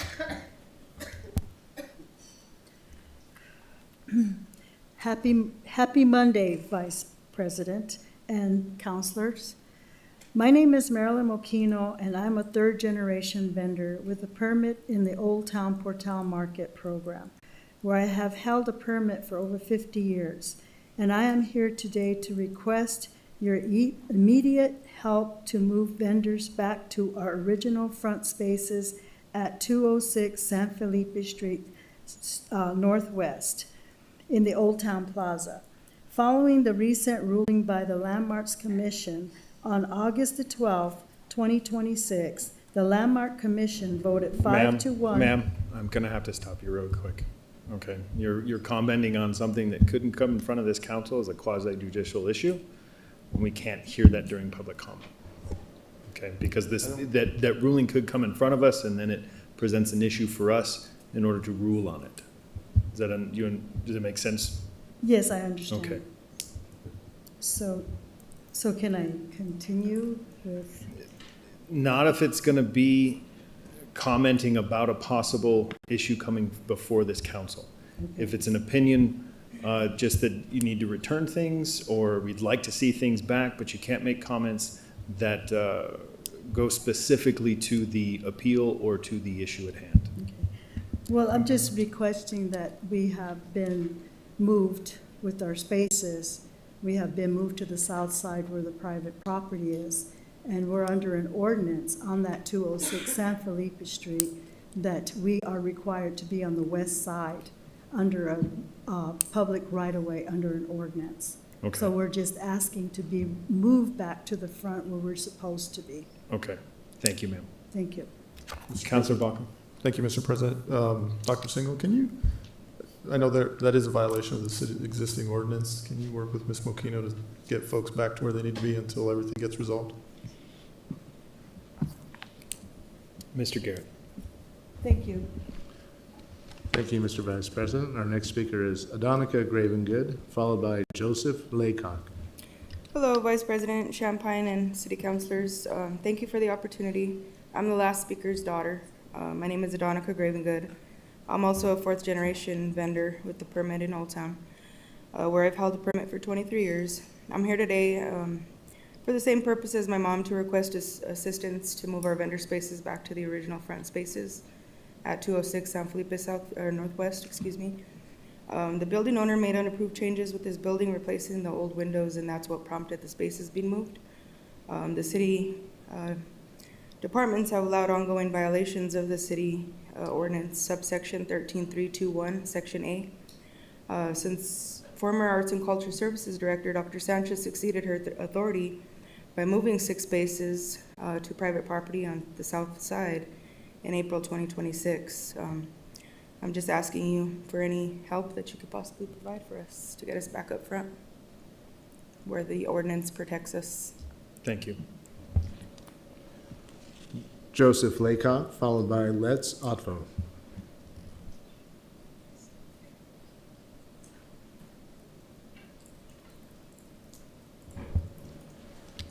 Let's Otvo, followed by Brick Jonassy.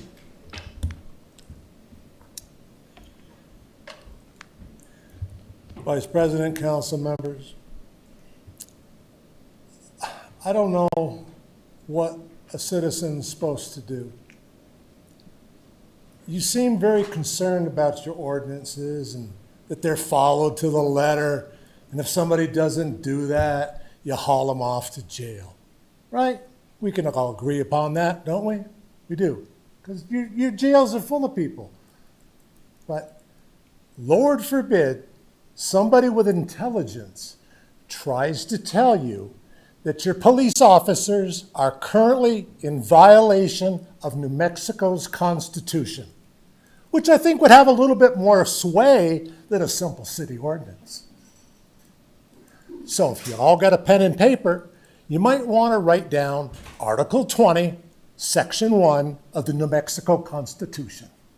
And if I'm wrong, you tell me about it, Mr. Clerk, because I've approached you and you blew me off and told me to go to the city attorney. Well, guess what? You're the city attorney. Brick Jonassy, followed by Grace Dukes. Get the overhead, please.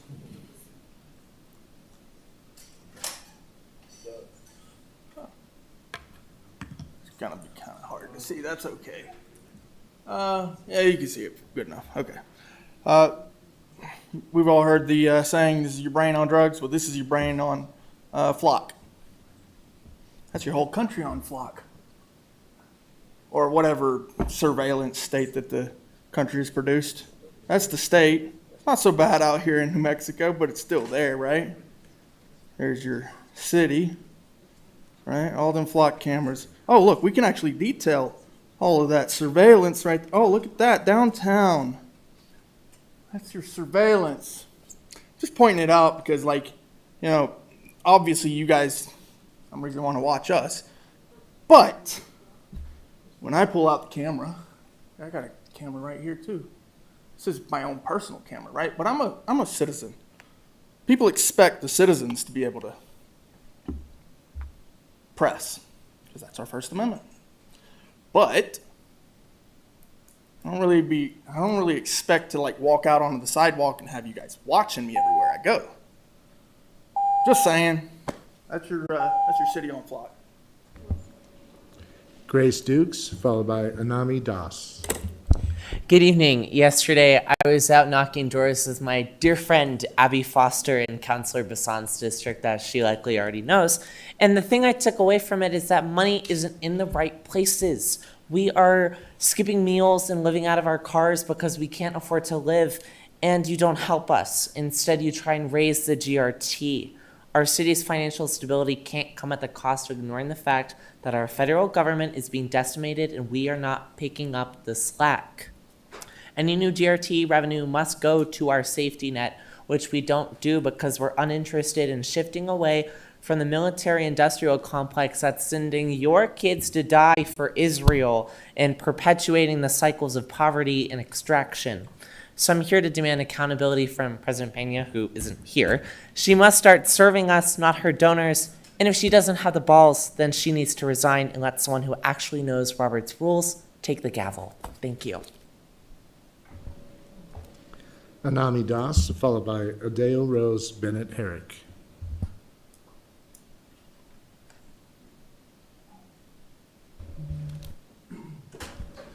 Adeo Rose Bennett Herrick, followed by Laura Alderete.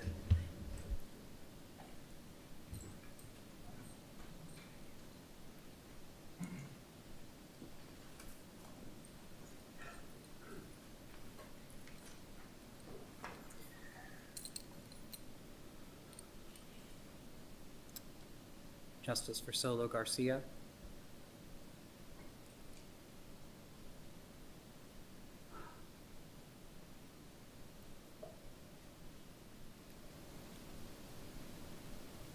I get why Anami can't be here today.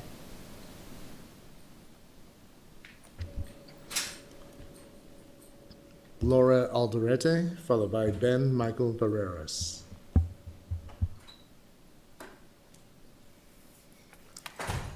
Vice President and council members, Jose Armas, a tall, striking young man with defining features and by all accounts a mama's boy.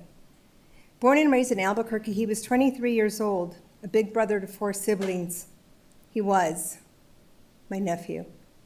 On May 26, Jose was having a mental crisis. He wanted the pain to stop. It was not his first, but one of many since experiencing PTSD after working as a correctional officer for the county.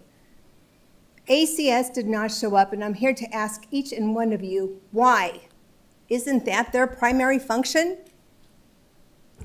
APD likes to function in if scenarios, so let me pose a few for you. If ACS had showed up, Jose would be alive. If APD had allowed his mother to talk to him, he would be alive. If APD would not have created a chaotic scene, it would have been clear that Jose was not armed or shooting from upstairs.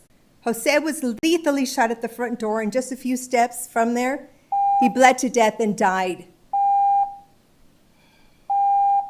Jose was murdered, but his spirit was not killed. And this is the prelude to a movement that will be his voice for justice. Thank you.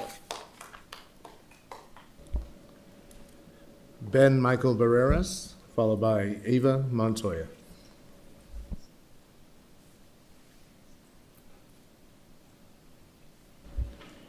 Eva Montoya, followed by Mervyn Tilden.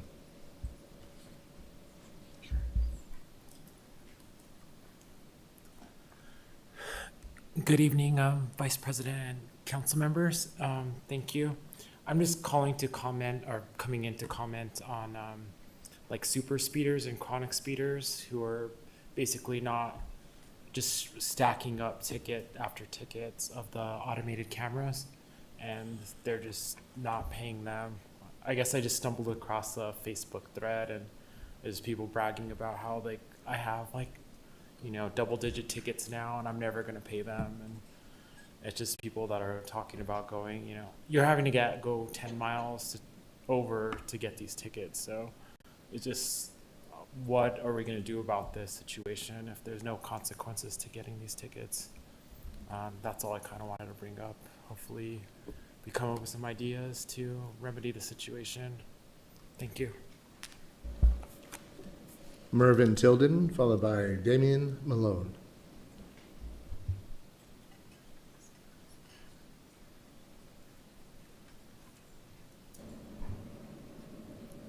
Mr. Garrett, 1 second, please. Councilor Rogers? Thank you, Mr. Vice President. I just wanted the admin to speak to that because I also saw the same thread, and there are consequences for not paying your automatic speed tickets. So do we know what those consequences are? I do, but just wanting to, for the public, to make sure they know that there are consequences. Mr. Vice President, Councilor Rogers, there are steps, obviously, of consequences. I won't get them in the right order off the top of my head, but you know, there are consequences that we follow, and we'd be happy to provide you those answers. Thank you, Madam President. So yes, I think it would be good because I'm trying to educate the public. So what I remember of the consequences are the fee goes up if you don't pay them after a certain amount of time. You get pulled over and we see, you know, police officer sees all of those, they can use them, they can boot your vehicle. If you're in a parking meter and let's say your parking meter runs out, they look up your license plate and see that, they can boot your vehicle, which then you would have to pay all of those tickets on top of the booting fee to get your car unbooted. And then finally, it also is referred over to court as well after a certain threshold, and then we'll go on collections as well. So there are lots of different consequences for not paying your automatic speed tickets.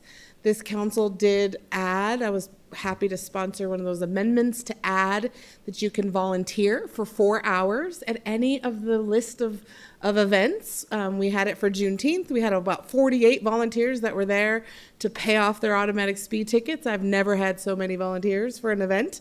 And so if you're not able to pay for that, you can volunteer at a city event that's listed on the website and you won't have to pay your fee.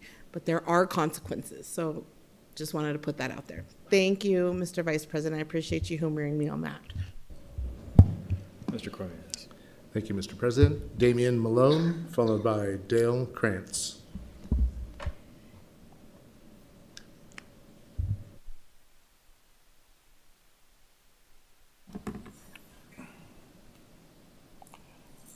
Okay, my name's Damian Malone. I'm a member of IATSE 423. I represent stage technicians and skilled workers who make events and concerts and public gatherings. I'm here regarding a recently approved amphitheater project at 1500 Desert Surf Circle located behind Revel. I want to be clear at the outset, I'm not here to oppose the project. I'm here to ask that this project moves forward. City leaders and the public keep workers at the center of this discussion. I work with NRG in the beginning of I started in '98, and in 2024, I was removed from work from the company without a phone call, formal notice, or explanation. I was simply taken off the work app. Before workers began unionizing, NRG paid minimum wage to the workers, and in my experience, if you ever asked for a raise, you were let go. NRG also moved employees from W-2 status to 1099 status without permission or notice. Despite these obstacles, we did unionize it, and Danny has not gotten to the table with us. We just wanted to put that out there to you guys to keep an eye on it, keep an eye on Danny, and help the workers, please. Thank you. Dale Krantz, followed by Sylvia Ramos.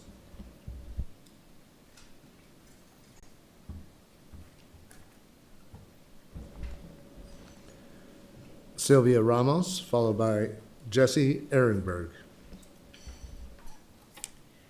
Mr. Vice President and councilors, I am Sylvia Ramos Cruz. I live in historic Old Town and serve on the board of the Historic Old Town Association. I am here to speak in support of the Portal Market program and its artisan vendors.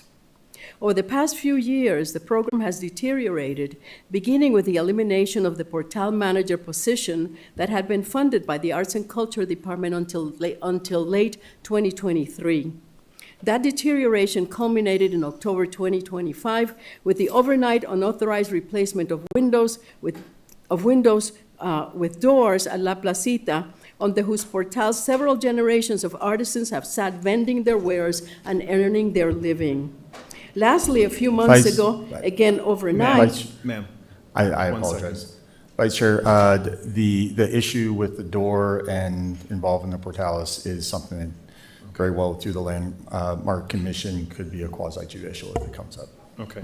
Ma'am, again, as I explained earlier, the council wants to make sure they stay safe in this situation. I understand. So that we can hear it fully and be able to voice and vote on that issue. So we don't want to jeopardize that with any comments made. So if you could adjust your comments not to speak of the details of that issue. Okay, so I am respectfully asking the council to restore order to this historic, cultural, generational, and financially viable market in Old Town by returning the vendors to their ordained spaces and reinstituting the position of Portal Manager for the program. Thank you, ma'am. Thank you. Jesse Ehrenberg, followed by Roger Valdez. Again, if this is the same issue, please tread lightly, sir, please. Yeah, if I tread on something, please stop me. And if it's helpful, Vice Chair, the issues with the ordinance and the manager, it's unrelated to the issue with the door and the window. Okay. So it's just anything related to what was in front of the Landmark Commission would be kind of off. I think I'm good. Awesome, thank you.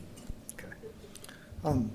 The decision made, Vice President, Council, the decision made to eliminate the highly trained position of Old Town Portal Manager, which left the Portal vendors with no one to manage and enforce the rules, without any direct communication with the city itself. When the new, I probably can't do that. I'll just have to leave that. Okay. Thank you. I appreciate it. And folks, again, I really want to emphasize, I know there's some frustrations.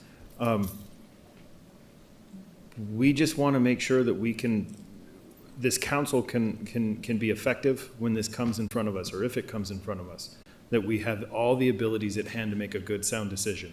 Okay, so we don't want to jeopardize any of that. So as frustrating as it is, this isn't the right venue. When this comes up in front, then perhaps that will be the time. Thank you. Roger Valdez, followed by Janet Sayers on Zoom. Vice President, members of the council, I'm Roger Valdez with the Center for Housing Economics, speaking on behalf of the cottages at 161 Chama, a 20-unit affordable cottage project in the International District. And I want to thank Councilor Rogers and Councilor Grout for introducing Resolution 51. This will be an allocation of capital outlay that will completely fund the project and will make the city a partner with 18 state legislators who funded the project through capital outlay, the governor who put in additional funding, and the county who is acting as the fiscal agent. So we're grateful to all of you for considering this and hopefully supporting it. And we hope to have you at the ribbon cutting in next May or June. That's our target, and we are looking forward to having you there. Thank you for the help and the support. Thank you. Janet Sayers, followed by Sarah Azebo.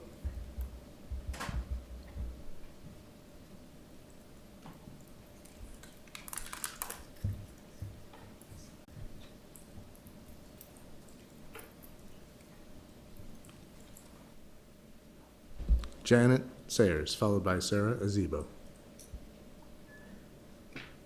Yes, good. Can you hear me okay? We can hear you, Janet. Thank you so much. Yes, good evening, Mr. Vice President, members of the council, and I'm Janet Sayers, a resident of District 9, but I also advocate for the Del Norte High School cluster of schools, which are in District 4 and District 7. The first thing I'd like to say is just thank you again for the time and effort that you all put in serving your individual districts, your the residents, the neighbors, the neighborhoods, the businesses, the churches. It's a very big job that you have, a very big and challenging job, and I do appreciate it. Lastly, I am also here tonight in my role as chairperson of the Unified City County Library Advisory Board. We are once again starting our education process regarding the highest priority, which is to replace the HVAC system at the main library. We did not reach the finish line last year, and we are hoping to meet it again, we are hoping to meet it this year. Thank you very much. Sarah Azebo, followed by Joaquin Montoya.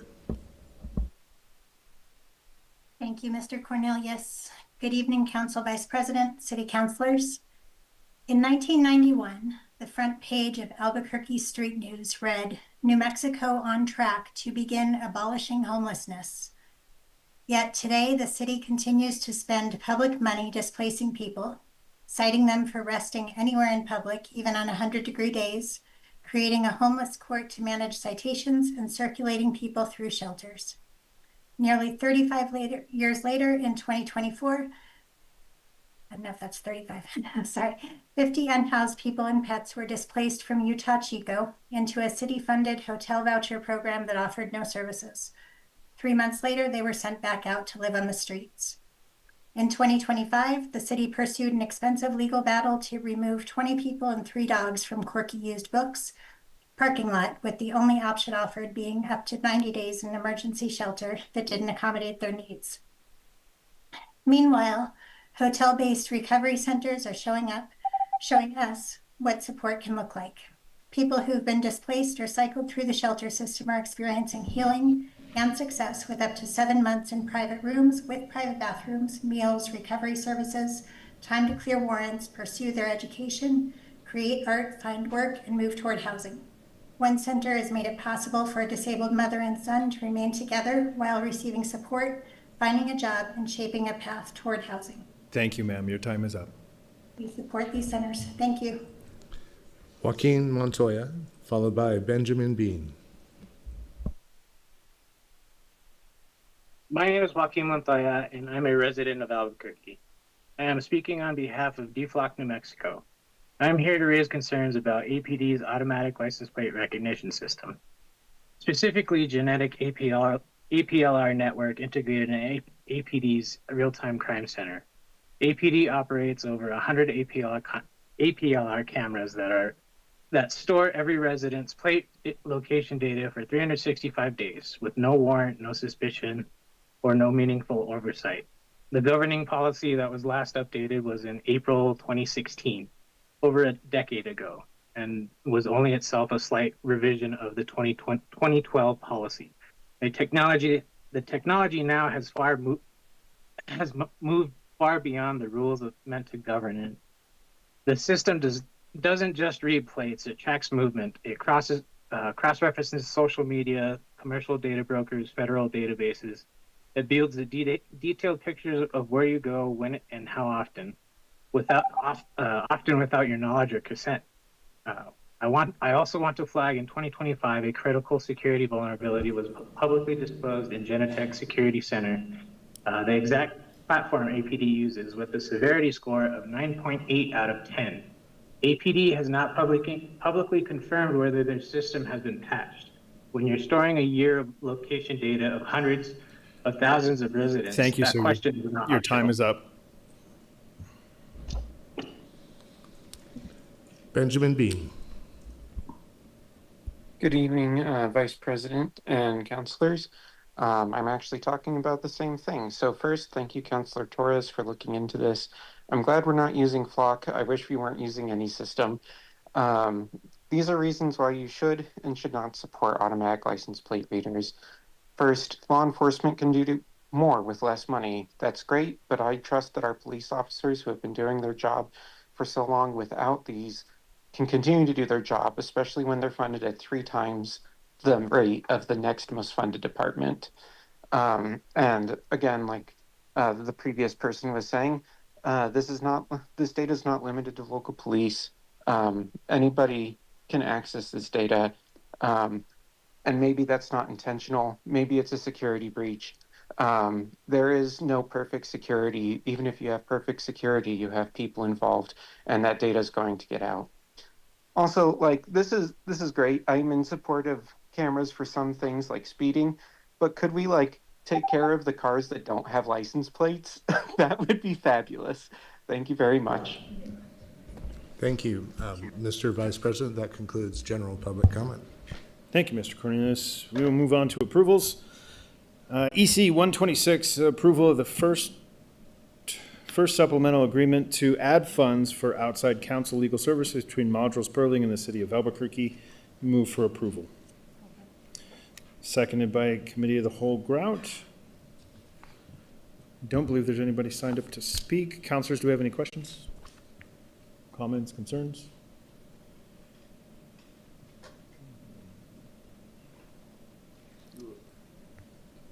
Perfect. All those in favor of EC 126, raise your hand and say yes. Yes. Yes? Opposed? No. All right, that passes. Oh, I will. We'll move on to EC 210. Councilor Feeblecorn. Thank you, Mr. Vice President. EC 210 is approval of the development agreement for the Uptown Connect Affordable Housing Project with Family Housing Development Corporation to utilize workforce housing trust funds and state capital outlay funding towards the new construction of a multifamily rental housing project. I move approval. Second. I have a motion for approval and a second by Councilor Tejas. Opening remarks? Thank you, Mr. Vice President. So I appreciate everybody supporting getting this through quickly tonight. This was introduced on the last letter of introduction, but was not heard at FGO. I don't think it made it to the list of the administration's priorities. Not sure why, because it really should be. This is needed to move forward this month so that we can continue closing on our RAISE grant for the Uptown Connect Affordable Housing Project and make sure that we get that project completed as soon as possible because I need this affordable housing. I'm happy to answer any questions. Councilors, any questions, comments? Mr. Cornelius, we believe we have one speaker. Thank you, Mr. Vice President. I'll bring in Benjamin Bean.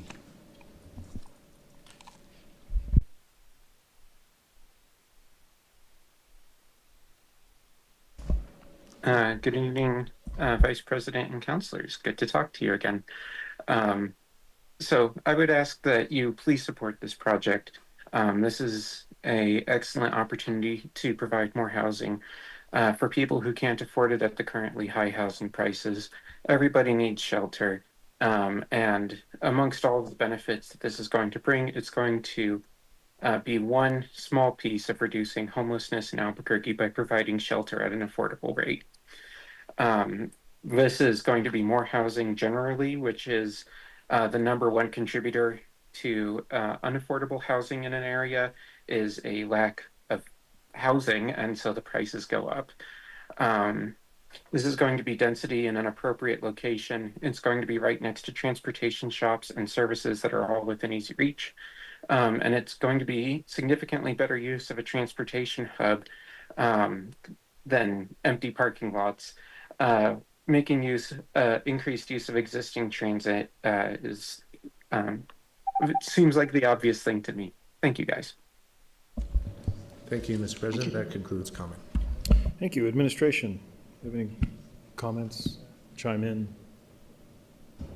Thank you, Mr. Vice President.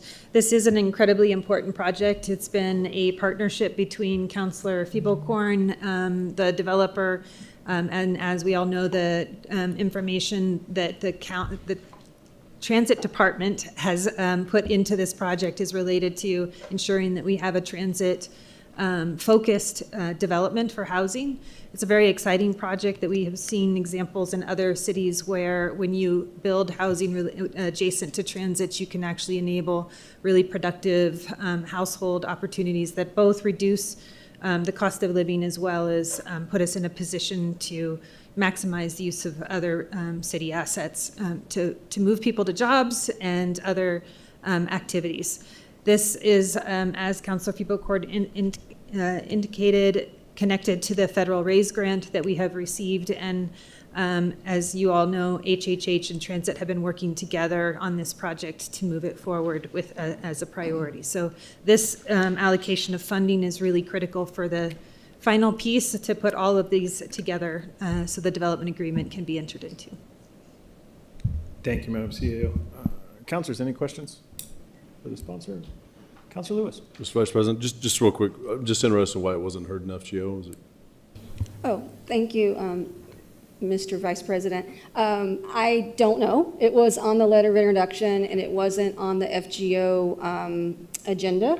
And so we asked and we were told that the administration had provided a list of things that needed to be heard at FGO, and mine was not on there.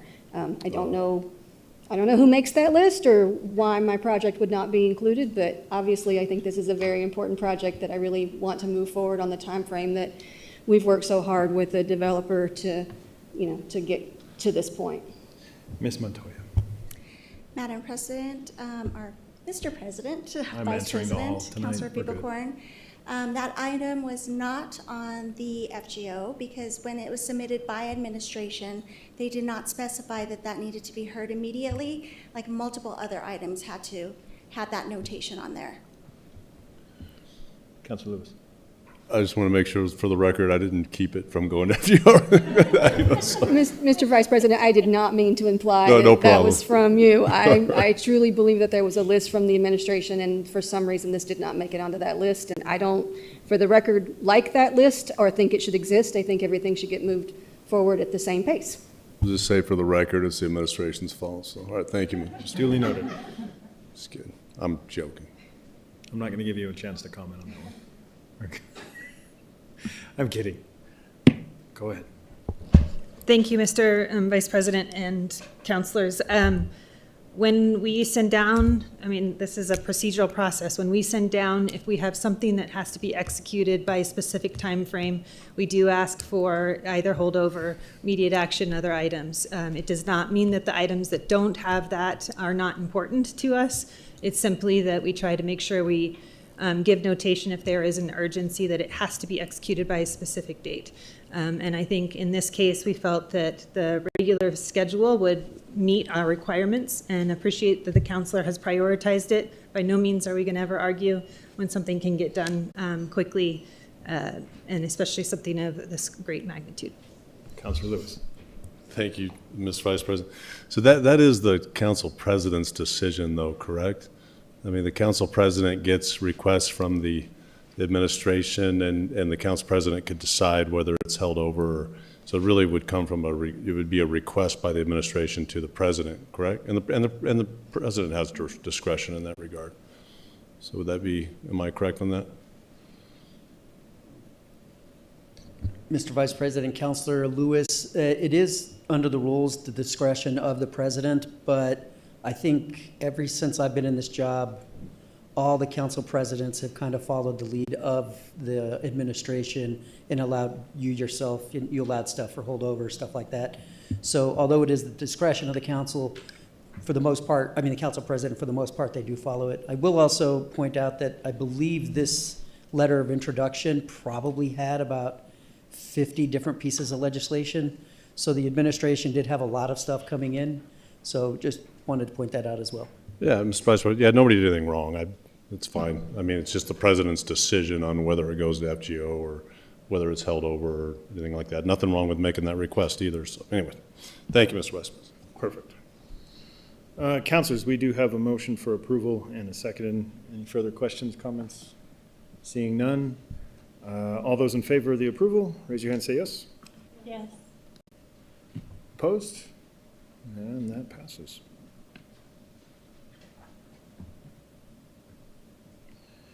On to final actions. Baca, Grout, and Rogers. Who wants to go? Councilor Baca. Thank you, Mr. Vice President. 050, amending the public purchases ordinance related to the definition of social services and department references and directing the city to update information accordingly. I move we pass.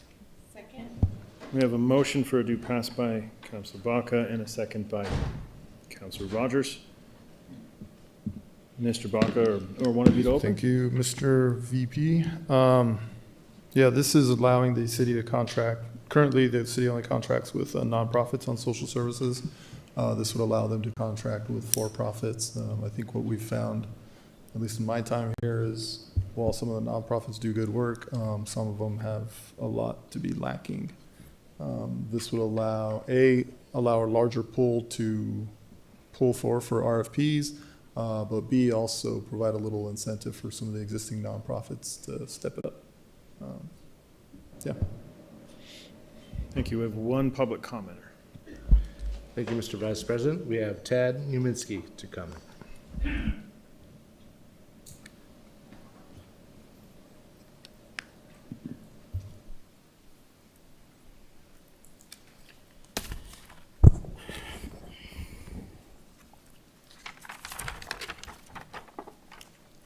Would you give me overhead again?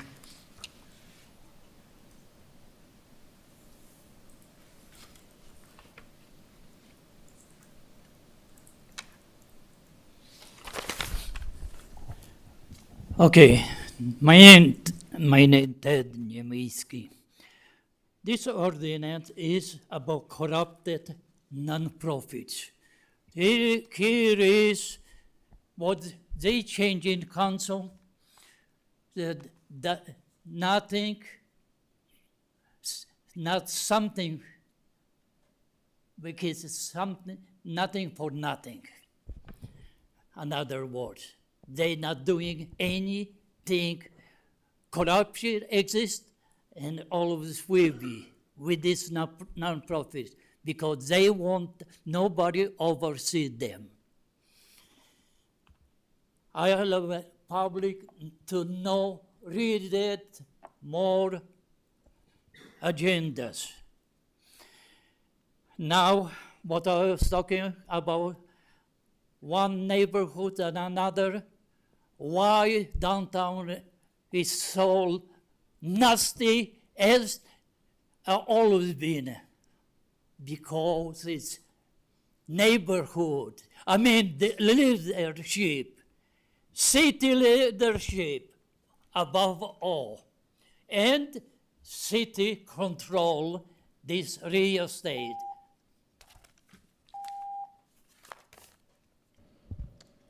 Thank you, Mr. Cornelius. We're back on the bill. Councilors, questions? Councilor Grout. Councilor Grout, or excuse me. Yeah, you are Councilor Grout, correct. Sorry. It's getting late. Mr. Vice President, can I ask Ms. Bradley to go over or describe what this ordinance does?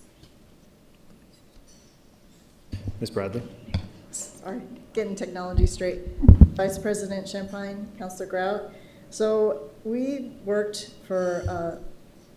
with Councilor Baca for a while to streamline some of the ordinances in the city and some of the processes of the city surrounding affordable housing, and in conjunction with the department. And so one of the things that we looked at was broadening the definition of social services in the purchasing ordinance to make sure there's a broader pool, there's a bigger pool of people to respond to RFPs.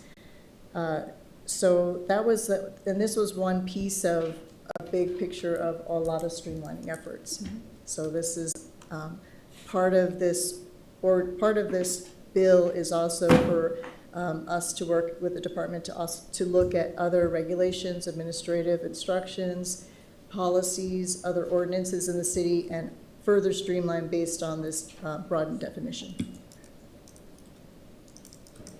Thank you. Councilor Grout. Thank you. No, thank you very much, Ms. Bradley. I think this is a great update to this ordinance. This current ordinance is well-intentioned. It was meant to expand the capacity of our nonprofits, and it did that.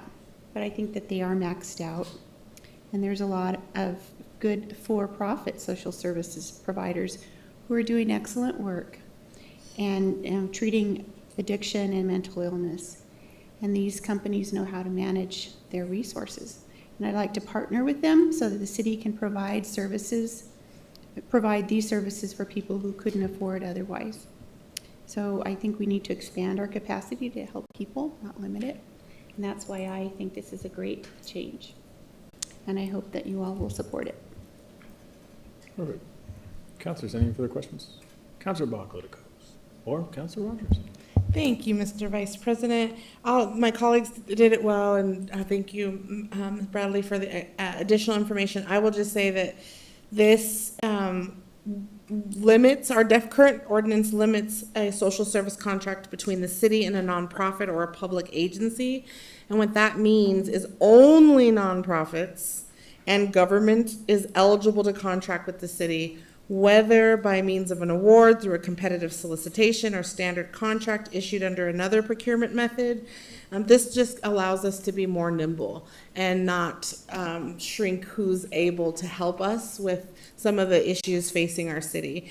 And not saying we have anything against nonprofits. They have been carrying this work in our city. And for a long time, our economic development department didn't even offer services to the nonprofits, which now they are, which I'm grateful for. Because that is, we have to help strengthen their capacity, but we also have some very, very big needs that for-profit businesses could also help us with. So it doesn't take nonprofits out of it. It just allows us to expand who can help us with some of these hard issues facing our city. So I urge your support. Thank you. Thank you, Councilor Rogers. Seeing none other, all those in favor of 050? Raise your hand, say yes. Yes. Yes. Those opposed? All right, passes. All right, Councilor Bresson, 051.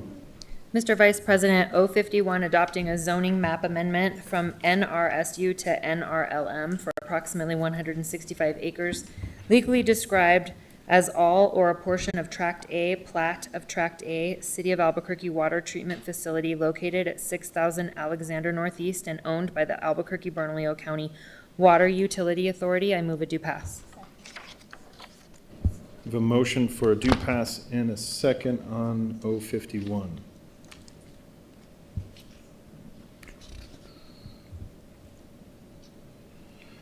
Now, 02651 is a quasi-judicial request which requires special procedures to allow the applicant, staff, and the public the opportunity to speak. This agenda item will proceed as followed. Council planning staff will present for 5 minutes. The applicants will present for 10 minutes. Testimony by public speakers, 2 minutes each.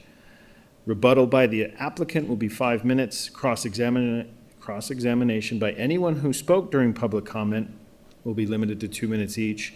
Comments by the planning department, if any, for another 5, and the council planning staff closing comments, if any, for 5 minutes. The city staff and the applicant must be sworn in. So if you are speaking to this matter as a staff member or an applicant, please raise your right hand. I see 1, 2, 3, 4. All right, all 4 of you. Do you affirm under penalty of perjury that your testimony will be today will be true? I see you all very shaking your heads. Okay. Public speakers will be sworn in on an individual basis when we get to the portion of the hearing. Ms. Delgado, please begin with your introduction. I think there should be like a timer, like a ding or something. Vice President, Council, thank you very much. So this item 02651 is adopting a zoning map amendment, City Council per our integrated development ordinance. It is requesting a zone change from non-residential special use to non-residential light manufacturing for approximately 165 acres located at 6000 Alexander Boulevard Northeast. This site is owned by the Albuquerque Bernalillo County Water Utility Authority. Garrett, next slide, please. So as you see projected, the site is delineated in the turquoise boundary.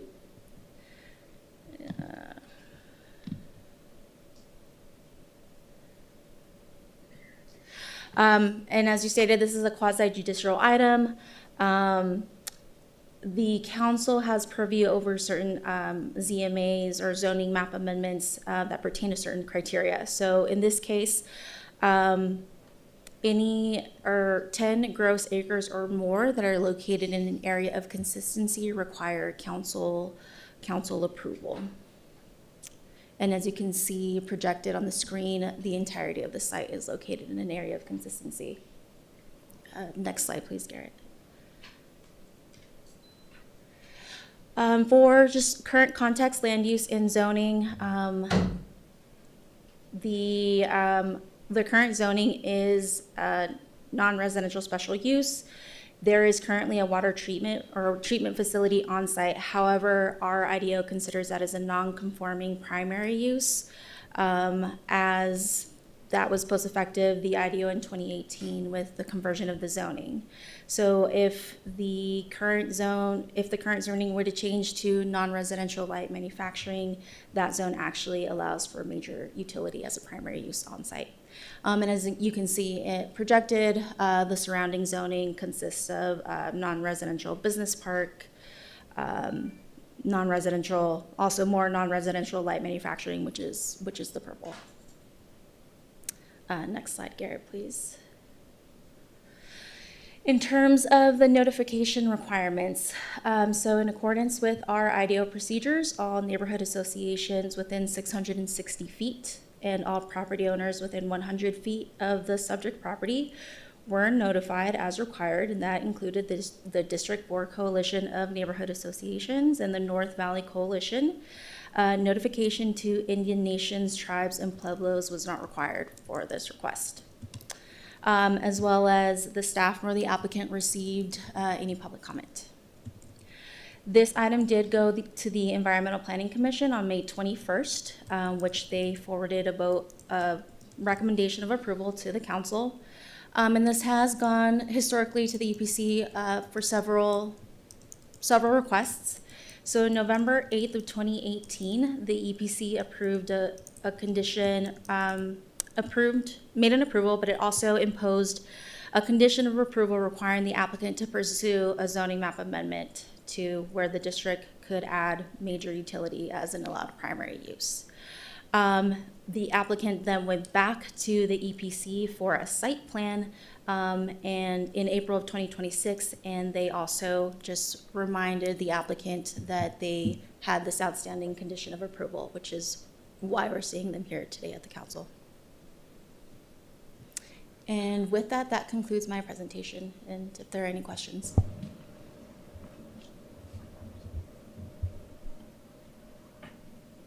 I don't think we go to questions just yet. We do the applicant's presentation now.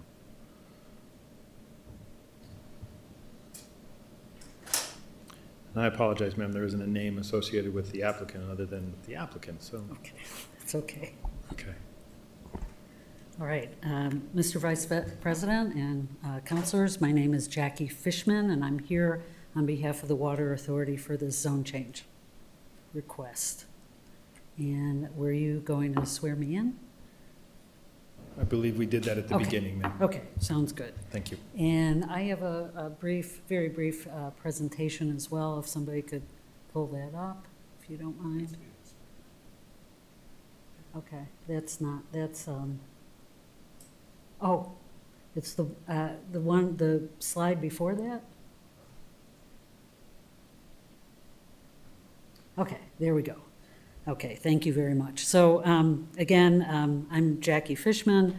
With me today is Rochelle Larson. She's a principal engineer at the Water Authority. Also Shar Johnson from Consensus Planning.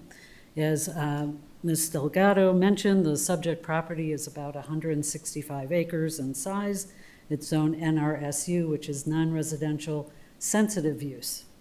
The property was previously used for gravel extraction, which stopped many years ago, and the use transferred to major utility, which, as Ms. Delgado pointed out, is not a primary permissive use in the NRSU zone. In fact, NRSU is one of the only zones where major utility is not allowed. So we are left with a non-conforming use on the property, which means the San Juan Chama drinking water treatment plant project cannot be expanded until the zone change is approved, hopefully this evening. This is a critical infrastructure project for the Water Authority, and so we're very pleased to be here tonight. In approving our initial our initial site plan major amendment in April, the EPC conditioned the site plan on securing a zone map amendment. We followed up with that the next month in May with a zone change request. The EPC found that the zone change furthered the comprehensive plan goals and objectives and met all the criteria for zone changes. Next slide, please. So I'm sure you're aware that the San Juan Chama drinking water treatment plant large-scale recharge expansion project is a very critical project to the Albuquerque Metro. It is a project to enhance long-term water supply reliability and resiliency through expanded aquifer storage and recovery infrastructure. We call that the ASR. The zone change will allow 2 ASR well sites to store treated San Juan Chama surface water in the regional aquifer for later recovery during peak demand periods and drought conditions. And we also had a warehouse complex as part of that zone change, or part of the site plan request. So all of that would be now allowed with this zone change. The project is a key component of the Water Authority's long-range water planning efforts. I think, again, this is, I see this as more of a housekeeping zone map amendment. Again, I think we all are in support of the Water Authority doing its business, and I'm pleased to be here and ready for any questions you may have for us.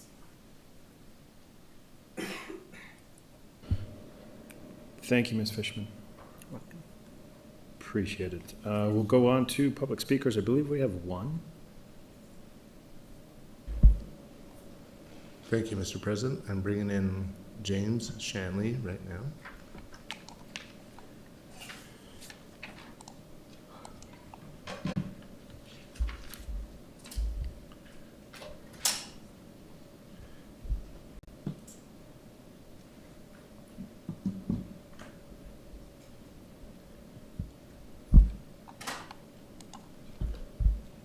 Mr. Vice President, I have James Shanley on. Mr. Shanley, are you there?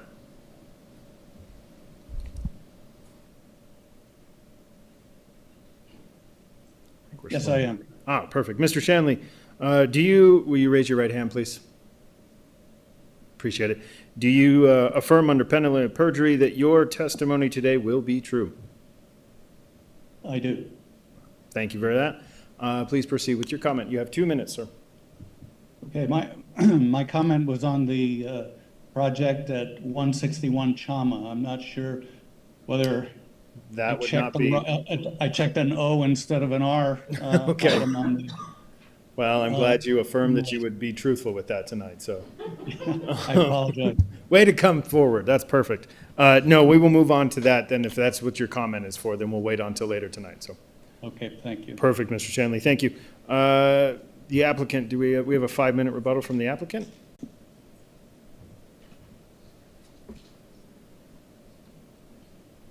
Mr. Chairman, or I'm sorry, Mr. Vice President, only to urge your support. Okay, thank you. No public speakers, so Planning Department. Any comments from the Planning Department? There she comes. You don't have to hurry, we'll wait. Promise. Planning Department supports the Environmental Planning Commission's recommendation. Thank you. Perfect. Council staff? Comments? Vice President, no comments from staff. Perfect. Counselors, questions, concerns? All right. There was one question, but I'll ask Counselor Baca later. Just out of curiosity. So we do have a motion for a due pass, and it has been seconded. No questions, comments. All those in favor for a due pass, raise your hand, say yes. Yes. Opposed? No, passes. We will move on to item C, 054. Councilor Feeble-Corn. Thank you, Mr. Vice President. 054 is amending ROA 1994, Chapter 2, Article 7, Part 2, related to the city attorney and the city legal department, and repealing Section 325 of the Code of Resolutions. I move a due pass. We have a due pass and a second from Committee of the Whole Grout. And we have one person signed up to speak, actually two. Thank you, Mr. President. We have Britt Jonasy, followed by Tad Numitsky. I think Brick is gone. no longer here, so Tad Numitsky.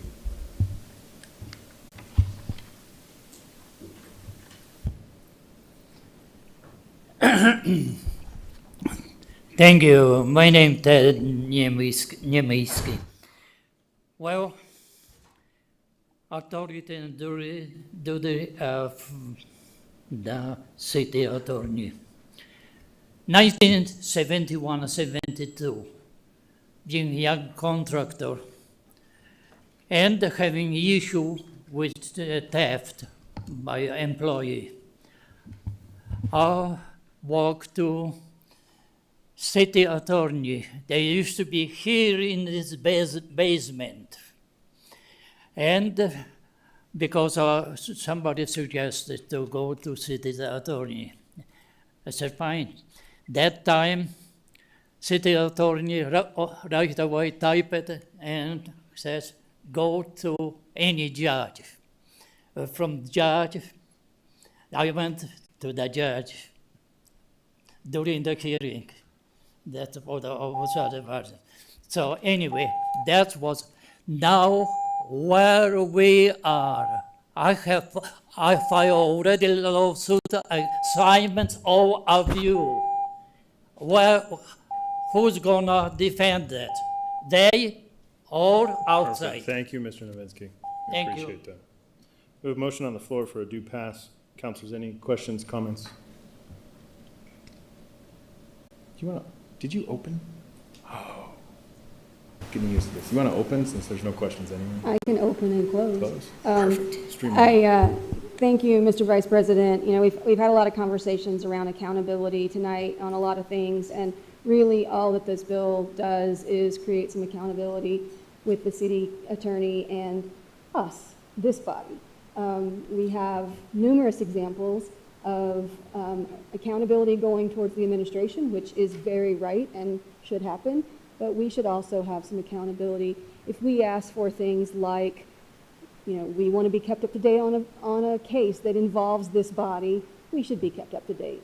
If we want our staff to be involved in a case that moves forward because it matters to us, we should be able to do that, and that's all that this bill does. So I urge your support. All right, councilors. With that opening and closing. I don't see an amendment. Actually, I do see an amendment. Mr. It says Vice it's in your President, it's iPad. not from me, and I don't believe it's from you, and there's nothing in the iPad, so I think it might have just find it? been a mistake.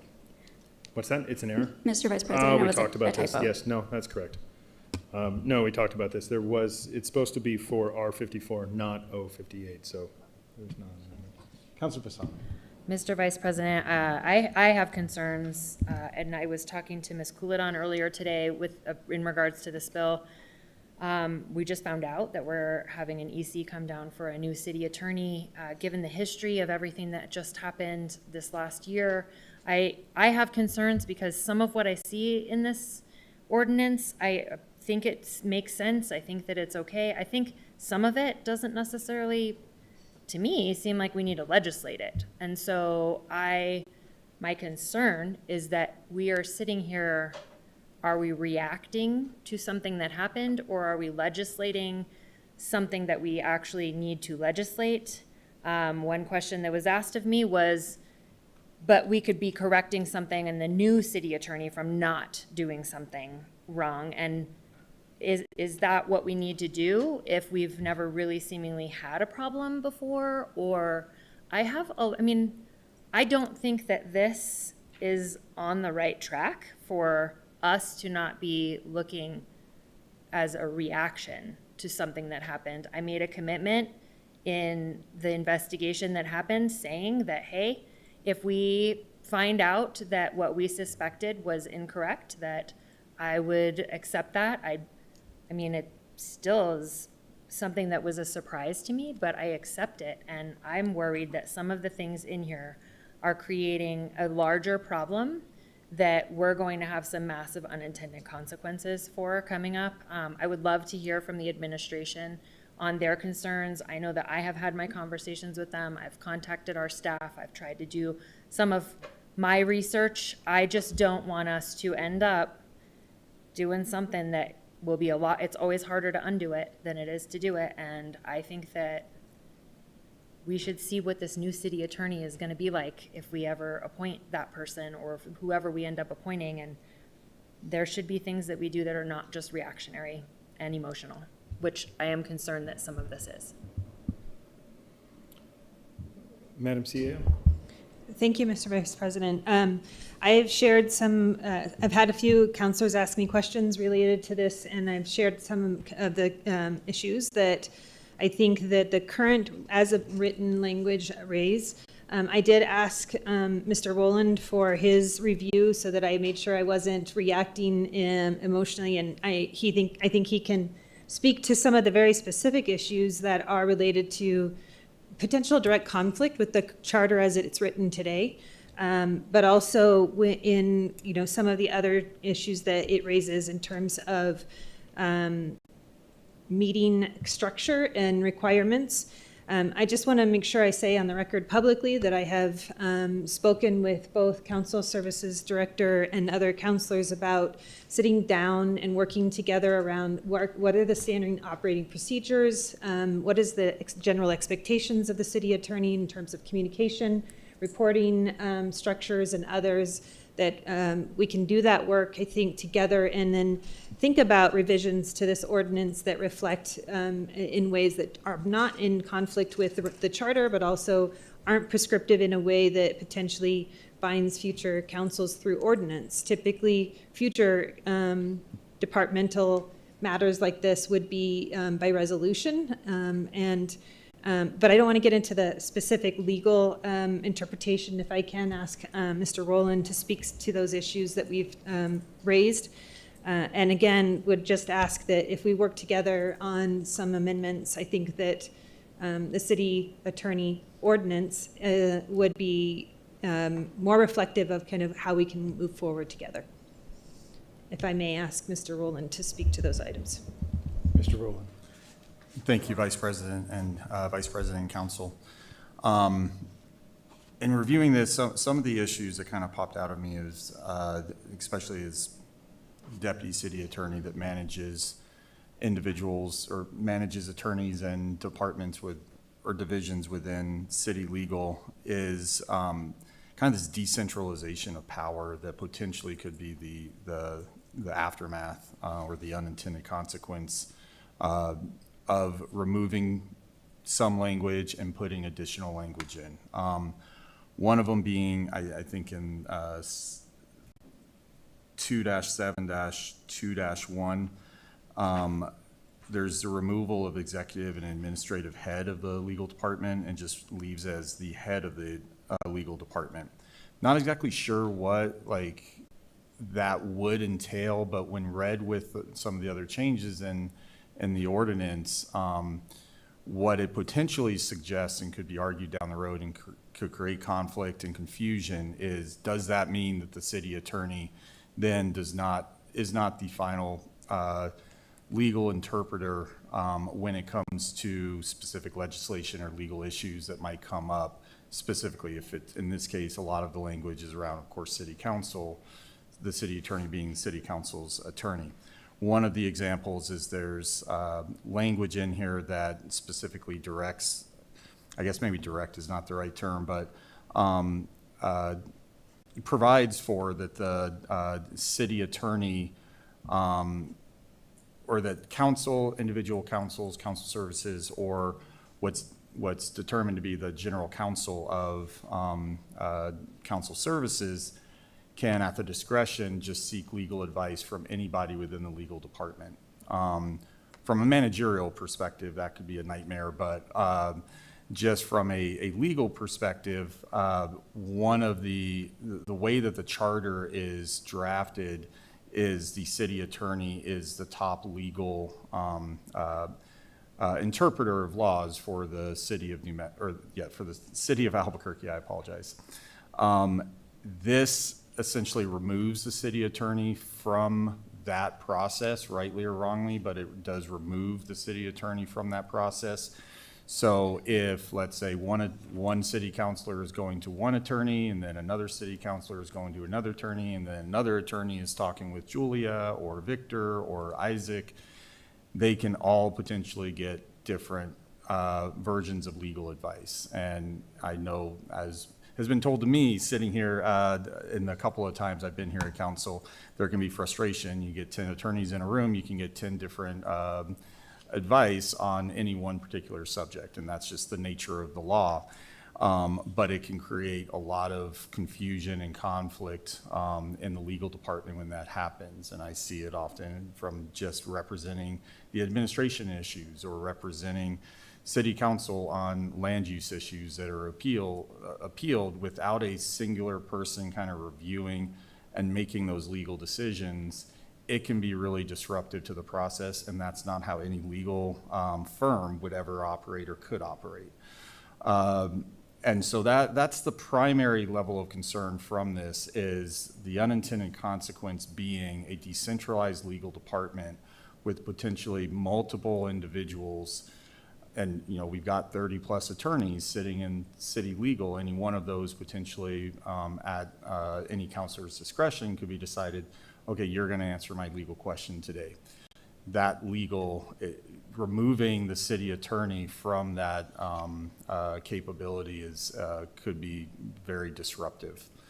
The other additional issue, and I have a lot of respect for Julia, a lot of respect for Victor and what they do, and they're highly competent attorneys, but the city charter specifically allocates the power of city attorney or legal, the attorney for the city with the city attorney. And what this language does in here is it requires the city attorney to essentially get approval of legal advice from other attorneys in other departments. And it may not may not happen that way in operation, but it could happen that way based on just the language that's written in there. So those are just some of the concerns I found. Councilor Tejas. Thank you, Mr. Vice President. I guess does this in any way preempt or require us to consider the resolution and the proposition that was vetoed?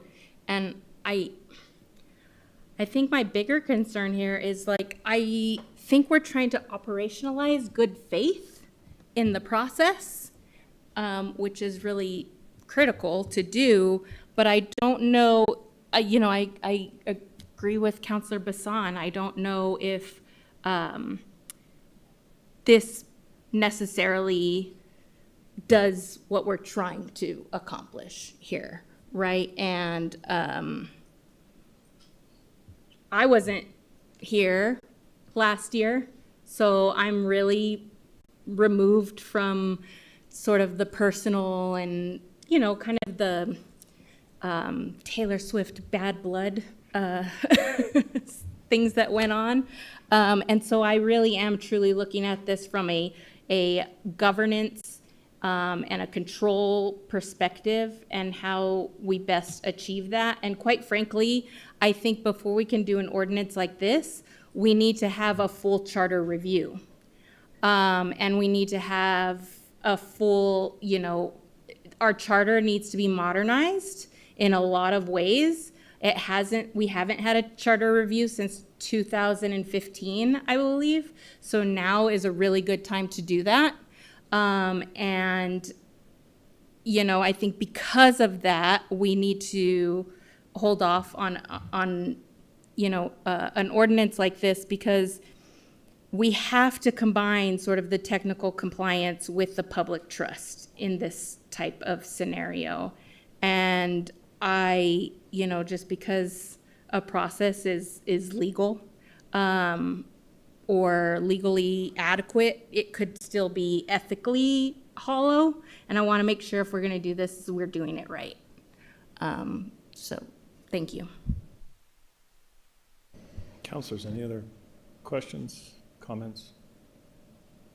Council Feeblecorn to close. Thank you, Mr. Vice President. Well, I want to ask Ms. Couladon 2 questions, and then I'll close. Ms. Couladon, you know, I know I have real strong feelings on whether this is a decentralization of power. I have many times in the last 4.5 years gone to people in the city attorney's office for assistance. And I did not always go to the city attorney because I did not know that that was the person I wanted to ask about something. And so I know I've already been doing this, but I'd love to hear your thoughts on that. Mr. Vice President and Councilor Feeblecorn, I would say that I agree that it has been a pretty standard practice for councilors to reach out to folks that they're working with for legal questions, whether that's in the city legal department or within council services. So I'd say that for the most part is consistent with our practices. Thank you. And so I'll just give one example of when I went to the non-city attorney. I went to someone else in the department because I knew that the city attorney works for the mayor, and the mayor has a different opinion than I do on, for example, cannabis. And so I worked with someone else in the city attorney's office because I needed some independent analysis. And so I don't see a problem with that, especially given that we all now have confirmed that the city attorney works for the mayor. So second one was that you would be required to get approval from, I guess, from you, Ms. Couladon. Is there anything in this bill that would require the city attorney to get approval on anything from anyone? Mr. Vice President, Councilor Feeblecorn, the bill would not require approval prior to the city attorney acting within the scope of their authority. The section that I think is what's raising some concern is subsection G, which is meant to loop in council's attorneys when there is a legal matter ongoing that involves an act of the council. So something like a land use appeal or a legal challenge to an ordinance that the council adopted, that the council would essentially like their attorneys to be looped in on that process to keep them up to date and potentially contribute to discussions on how to handle that case. But that section does explicitly say that nothing in that section should be construed to require the city council's general counsel to enter appearance in the litigation or direct, control, or manage that litigation because that is the authority of the city attorney. Thank you, Ms. Couladon. So, Mr. Vice President, I guess there was a couple of questions that came up that I just want to say. First of all, I just kind of find it interesting that we are negotiating with the administration on a bill that sets how we, as the council, get to interact with the city attorney. I think that says a lot about who the attorney works for and how this is going to play out. I think that this is completely outside of the investigation that was referenced. My concerns have been varied and wide. There have been many cases where we have asked for an outside counsel and not gotten it. There have been cases where we've asked to keep our staff up to date so that they could then keep us up to date on land use cases that are really important to us. And that didn't happen. And so I want to be clear that this is not a knee-jerk reaction to one thing. This is a pattern of problem that may or may not change with a new city attorney, but I think it's important for us to set these guardrails right now for how we interact in the future so that these things don't happen again, because the land use matters that involve this body are vital to the future of our city. And if we are not getting any input into the way those cases are run, that means that we're not being effective as a city council. And I truly believe that that is a very big problem for us. I will just also say that I heard from the CAO 2 weeks ago when this was introduced that she may have some concerns. I said, great, let's meet. Never heard from her. Heard from her today, about 3:15. You know, this is the kind of thing that happens with this administration all the time. I don't have time at 3:15. The email came in at 2:35, and the phone call came in around 3:15. And this is not how these bills should work, right? If you have concerns, you should immediately meet with the person that's saying, sure, I'm happy to meet with you. But they don't do that. They wait until they get here, and then they think that they can just kill these bills because they have no accountability and we are weak. And I don't think that those things are true. All I am trying to do here is set up a somewhat level playing field where we have some input into how the city attorney behaves on cases that directly involve city council. So I urge your support.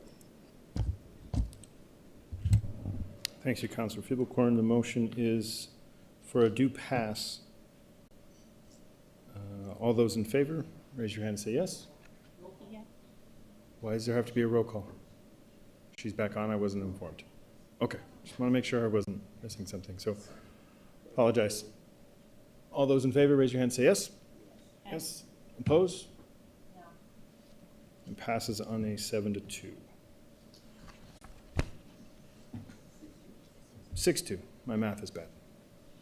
We'll move on to D, 058, Councilor Grout. Thank you, Mr. Vice President. 058 is amending Chapter 2, Article 11 of the City of Albuquerque Code of Ordinances to improve the city's budget proposal processes and strengthen oversight and accountability measures. I move a due pass. Motion is due pass. You have a second? Second. I second by Councilor Bassan. Thank you. Councilor Grout? Mr. Vice President, I have a floor amendment. It is in your iPads, also on our dais. This floor amendment, this is from Councilor Pena. Beginning on page 9, line 32, and page 10, lines 1 through 19, strike through sections 2-11-5H in its entirety. The explanation is because this section remained in the final proposal inadvertently. This amendment removes the provision to reflect the outcome and intent of the working group discussion. I move a due pass. Motion and a second from Councilor Bassan for a due pass on amendment labeled A, but we'll move it as Amendment 1. Thank you. Councilor Brandt. So I want to, President Pena brought a committee together, a small working group, I should say, together. Councilors Bassan, Councilor Fiebelkorn, myself, and Councilor Pena. Then we worked with the administration over the break, actually. And our current ordinance, it's really important for the councilor's budget chair and the administration to work together through the budget process. And so this bill provides guidelines to do that. And I do appreciate Councilor Pena bringing this committee together, this working group. There were compromises on both sides, and the bill in front of us reflects that. This is a good working document, and we can always reopen this ordinance and refine it later if we need to. But our current ordinance hasn't been updated since 2001, so there are some really big changes in here. And I think it will be important to work through one budget cycle before we start amending it again. But I'd like to ask our budget staff to briefly go over some changes. Oh, this is on the amendment. Oh, I'm sorry. It's on the amendment. Sorry. So. So, okay. So we have a motion and a second for amendment number 1 to 058. Councilors, any conversation with 050, with the amendment? Councilor Rogers. Thank you, Mr. Vice President. And reading the explanation of this amendment, it said that the final proposal included this inadvertently. But this is all of the amendments I put forward in the original, like before. So thank you to the universe for keeping it in there, even if it was inadvertently, because I would like it to stay in there. And I'll explain why, and I would urge you to vote no on this amendment, because we have continuously, during budget cycle, talked about not having metrics to go with the objectives so that we can see if the department is actually making progress towards those goals. It should be tied to the budget, so at some point, we can actually get to a point where we can say to a department, you didn't meet your goals, you don't get an increase in your budget. And now we can't do that. I've been screaming about this for 3 years. Keeping this in the budget ordinance, I know the administration wanted me to work with the Indicator Progress Committee. I met with them, heard them out, happy to sponsor some of their changes to their ordinance and put it in both places. But what I know of this group, if working with them in equity and inclusion, is they don't get the resources or really the respect that they deserve to be driving progress and outcomes is a better way to say it, impact. And they don't get the resources that they need. So I don't think we can just rely on this board and commission to do that for the city of Albuquerque, because they didn't meet for like 2 years. And so I do not, without having this in the budget ordinance, have the faith that we're going to do this without it being tied to the budget.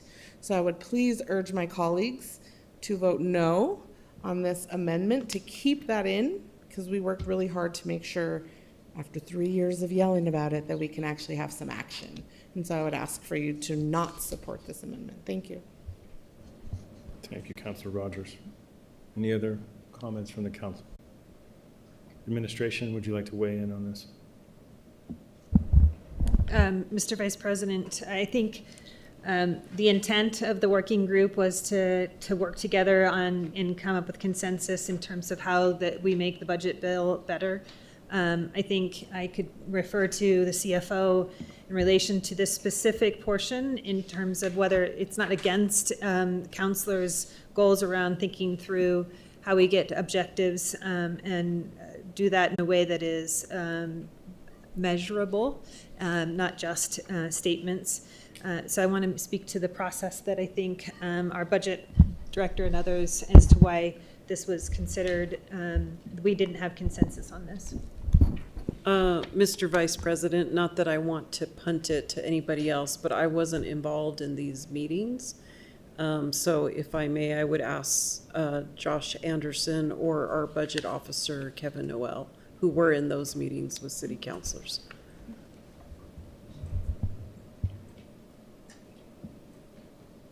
I think they picked a representative.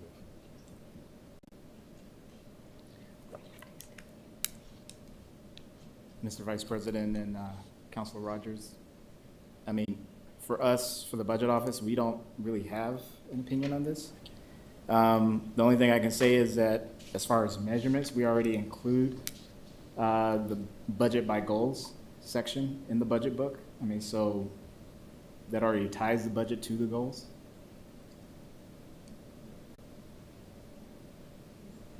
Is that a question, or are you making a statement? I'm just making a statement. I guess if there's a question. Councilor Rogers. Thank you, Madam, or such a habit. Thank That's you, okay. Mr. Vice President. I think that what I heard from the Indicator Progress chair today when I met with them was that they don't have objections to this at all. The consensus was where it should live.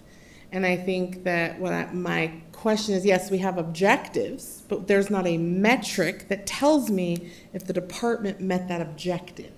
So yes, we have objectives spelled out, but there's not a metric that I could see year over year, and that's what this asks for. The administration shall report annually for year-over-year benchmarks. So that is not included in the budget right now for me to be able to see, like, let's take health, housing, and homelessness, for example, right? If we do not see some changes to the lived, like, daily numbers of homelessness in our community, why would we continue to give that department more money?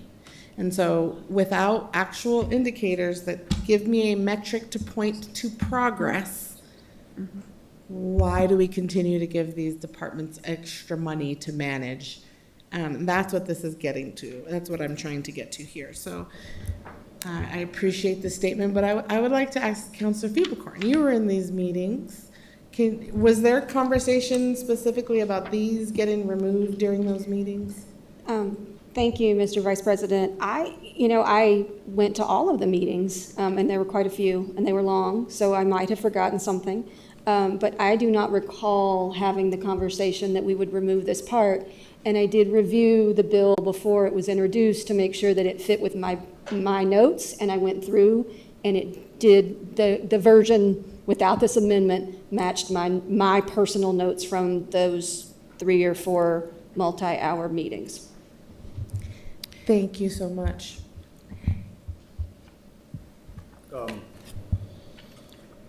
Mr. Chair, members, I was also at the meetings. I think as far as this amendment goes, I would agree with Counselor. I don't remember specifically us debating or talking about this exact item in our meeting. So we went through, as a starting point, the legislation that failed a year ago and all the adopted amendments. And I think, Counselor, you had one specifically around the IPC, and other counselors had different amendments. And we kind of reviewed those one by one and went through those. But as Counselor Fiebelkorn stated, I do not also recall this being a specific topic of discussion during our working group. Counselor Grow. So thank you, Mr. Vice President. Counselor, I remember, I don't, I'm good either way with this, but I thought I remember that we didn't think that this belonged in the budget ordinance. It belonged in a different document. Is that what I remember? Who wants to chime in? Go for it. Vice President Champagne and Councilor Grau. Yes, it was discussed about where the specific measurable indicator section belonged. Mm-hmm. It was in the summaries, however, that specific one was left out of the summary because it was under discussion when we had that meeting about whether or not we wanted to move it. So it was left in at that time. It was in all of the drafts that were sent out. It was still included in the drafts that were sent to the administration, to the counselors. So it remained in the document, but it was discussed whether or not we should move it in or out. I do remember that conversation. Okay. Anything further? So I urge your support. I don't think we have any more questions. That's a good closing. All those in favor of amendment number 1, raise your hand and say yes. Yes. Yes. Those opposed? So it's a 4-4, so it fails. Okay. We're back on the bill not as amended. Okay, so I already said a whole bunch of things, Mr. Vice President, but can I ask our budget staff to kind of go over the changes? Staff. Vice President and Councilor Grau. So really quickly, 058 is updating and amending Chapter Actually, 2. Before you start that, Councilor Grau. Mr. Vice President. This feels odd for me, but okay. Yes. Mr. Vice President, I move to suspend the rules to extend the meeting to 11 this evening. So motion to suspend the rules. Second. Seconded by Councilor Fiebelkorn. Do we really need to talk about it? No. Okay. All those in favor of suspending the rules to extend the meeting till 11, raise your hand and say yes. Yes. Yes. Those opposed? Passes. 6-2. All right. Staff. Thank you. Thank you, Vice President. Okay, so 058 is amending Chapter 2, Article 11. It reorganizes the chapter, as mentioned earlier, that hasn't been updated in quite some time, with the exception of a couple of sections which have not been touched in this particular revision. So since some of them since 1995 haven't been reviewed, but 2001 seems to be the last time that we went through this. So this is updating the goals and objective structures, it's codifying budget questions and deadlines, it's formalizing the council access to financial information. It's including now the measurable indicators, it updated the IPC duties. It does include an informal mid-year study session that will be required every year. And it does require deadline turnarounds for what you guys know as the general questions that are now being codified into this particular proposal. It did replace the printing and indexing section, which is now a submission and distribution section, to include electronic copies sent to all counselors and printed copies for the president and the co-chair. It does change the transfer threshold for the mayor from 100,000 to 500,000, but the existing 5% remains. There will be quarterly fiscal status reports due within 70 calendar days, and then there is the new access to financial information section towards the back. We also added a cross section, so you'll see that as section 99, and we'll be adding to that over the next probably forever. Any cross sections throughout the ordinances that have to do with the budget. Thank you. Anything further? Councilors, after that description? Councilor Grau? I want to thank the committee. I want to thank the administration and their staff and our staff. It was really good. It was really good. And I know it's a big lift. And I look forward to seeing it work together. And I hope that this next year is a really good one. So I urge your support, everyone. All right, all those in favor of 02658, raise your hand and say yes. Yes. Yes. Those opposed? Passes 8-0. Councilor Grout or Rogers, R51. And just so noted, I noticed that, Ms. Garrett, there was public comment, but they are no longer here, so 458, 058. Pardon me, Mr. President, we do have James Shanley that wanted to speak on this item, and he's still online. Remember, he was on the wrong one. Okay. I thought he was on 51. Okay. Yeah, but you meant to sign up for this one. That's right. My mistake, the next bill. Thank you. Okay. Sorry about that. Thank you. So we are on R51. Councilors Grout and Rogers. Thank you, Mr. Vice President. R26-51 is directing the city administration to utilize state capital outlay funding for the cottages at 161 Trauma Affordable Housing Development and to facilitate the determination that Street Vision Housing Strategies is a qualifying grantee. And I move a do pass, and I do have an amendment. I second. So we have a motion for a do pass on R51 and seconded by Committee of the Whole. Grout. I apologize, Mr. Vice President, but James Shanley did want to speak on R51, as he stated. Which is what we're on now. Yes, Mr. Okay. Vice President. Perfect. Shall I go to him now? 1 second, please. Thank you. Councilor Rogers for opening. Thank you, Mr. Vice President. I'm grateful to Councilor Grau and Councilor Baca, I think was also approached to help with a gap in financing for a project in our community that has received state capital dollars, received MFA funding and governor funding, as we heard from Roger Valdez, that was a public speaker earlier.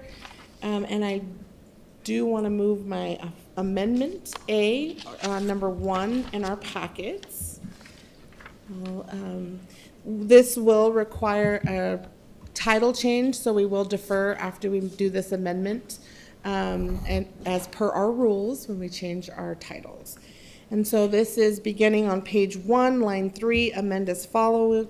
You're just going to remove project number 24-I-2735 and then on page 1, beginning on line 8, we're removing that whole, striking the whole red there, just taking out that fund number.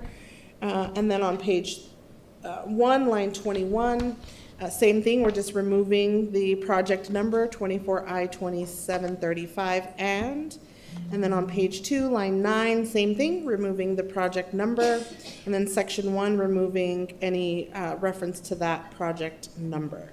And that's because we worked with the administration, so thank you to Jordan, Monica Montoya for helping us find a good solution so that we can make sure 2 projects that are slated to be breaking ground any day really can actually happen. So I appreciate the collaboration from the department, and we were able to come up with a fix where we can take all of the funding from project number 24-I-2699. So we're just removing any language for the other fund number. And I will second that. Okay, that's my question. We have an amendment and a second now by Councilor Committee of the Whole Grout. I urge your support. I know that. She hasn't closed yet. I was about to ask if there are any questions. Yes. Councilor Passan. Mr. Vice President, I actually have several questions, and I get that we're on the amendment, but for those listening, can we have a description of what these 2 projects are from the state? Either counselor. Why don't you go? Sure. Thank you. I'm happy to answer. Are you asking me or the administration? Yeah, I mean, or whoever from the department, or I would like for the public to know, and I would like to have some. Sure. So project number 24I-27-35 was state capital outlay dollars for housing specifically tied to, that was in our equity and inclusion office. That was moved over to a project also in my district for the Choice Neighborhood Grant that we're applying for HUD. That money was slated, and I wasn't aware of that until I met with the department, for replatting of city lot that we would build some housing on. And so we're due to hear about that, but whether we get the grant or not, that project is moving forward. I wasn't aware of that when we wrote it, and so now that we are, we want to remove that so that we don't inadvertently mess up that project. The other one that we're pulling all of the funding from, the 24-I-2699, is just reappropriating affordable housing dollars that already existed at the city of Albuquerque to pull from for this project. And so that's the switch that we're making. So, Mr. Vice President, I guess from the administration, who lobbies for just affordable housing dollars for the city? Is that something that's been already committed somewhere else, or is this available funds that's going to close a gap? You know, I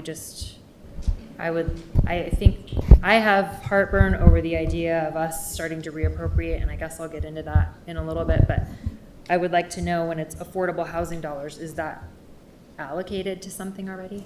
Mr. Vice President and Councilor Bassan, I think Deputy Director Barella can speak to the RFP that we issued and the projects that were awarded in the original RFP that these project funds were allocated to. And I'm sorry to interrupt, just real quick, just also to make sure if it's to be pulling from specifically the one project now, if this amendment were to pass. But then I am curious, and I think for everyone else's benefit, to know. So you said there's an RFP that's already happened. Mr. Vice President and Councilor Bassan, yes, I believe that an RFP was issued and competed for, and I'll let Mr. Barella and Barella, I'm getting mixed up, speak to what that RFP was for and how we awarded those funds previously. Sir. Mr. Vice President, Councilor Bassan, so to the general question, it is not uncommon for the department to get general affordable housing grants through the state CIP process. Generally speaking, when those grants are received, we do RFP them out as a component for funding through a competitive process. For the specific grant that was totaling $780,000, there was an RFP process that occurred for that. So on June 11th, 2025, HHH issued RFP 2025-669, and that was a multi-site RFP process for an affordable housing homeownership project. And there was two components to it. One component was city-owned land and a CIP grant in the Barelas area. And the other component of it was city-owned land and this particular grant in the San Ignacio neighborhood. So through that RFP process on October 6, 2025, an award letter was issued to the Santa Fe Community Housing Trust to provide both the property and both grants to them for an affordable homeownership project. At this point in time, a development agreement has not been executed with the Santa Fe Community Housing Trust for those projects, specifically because the developer is still attempting to find gap financing to make this project pencil financially.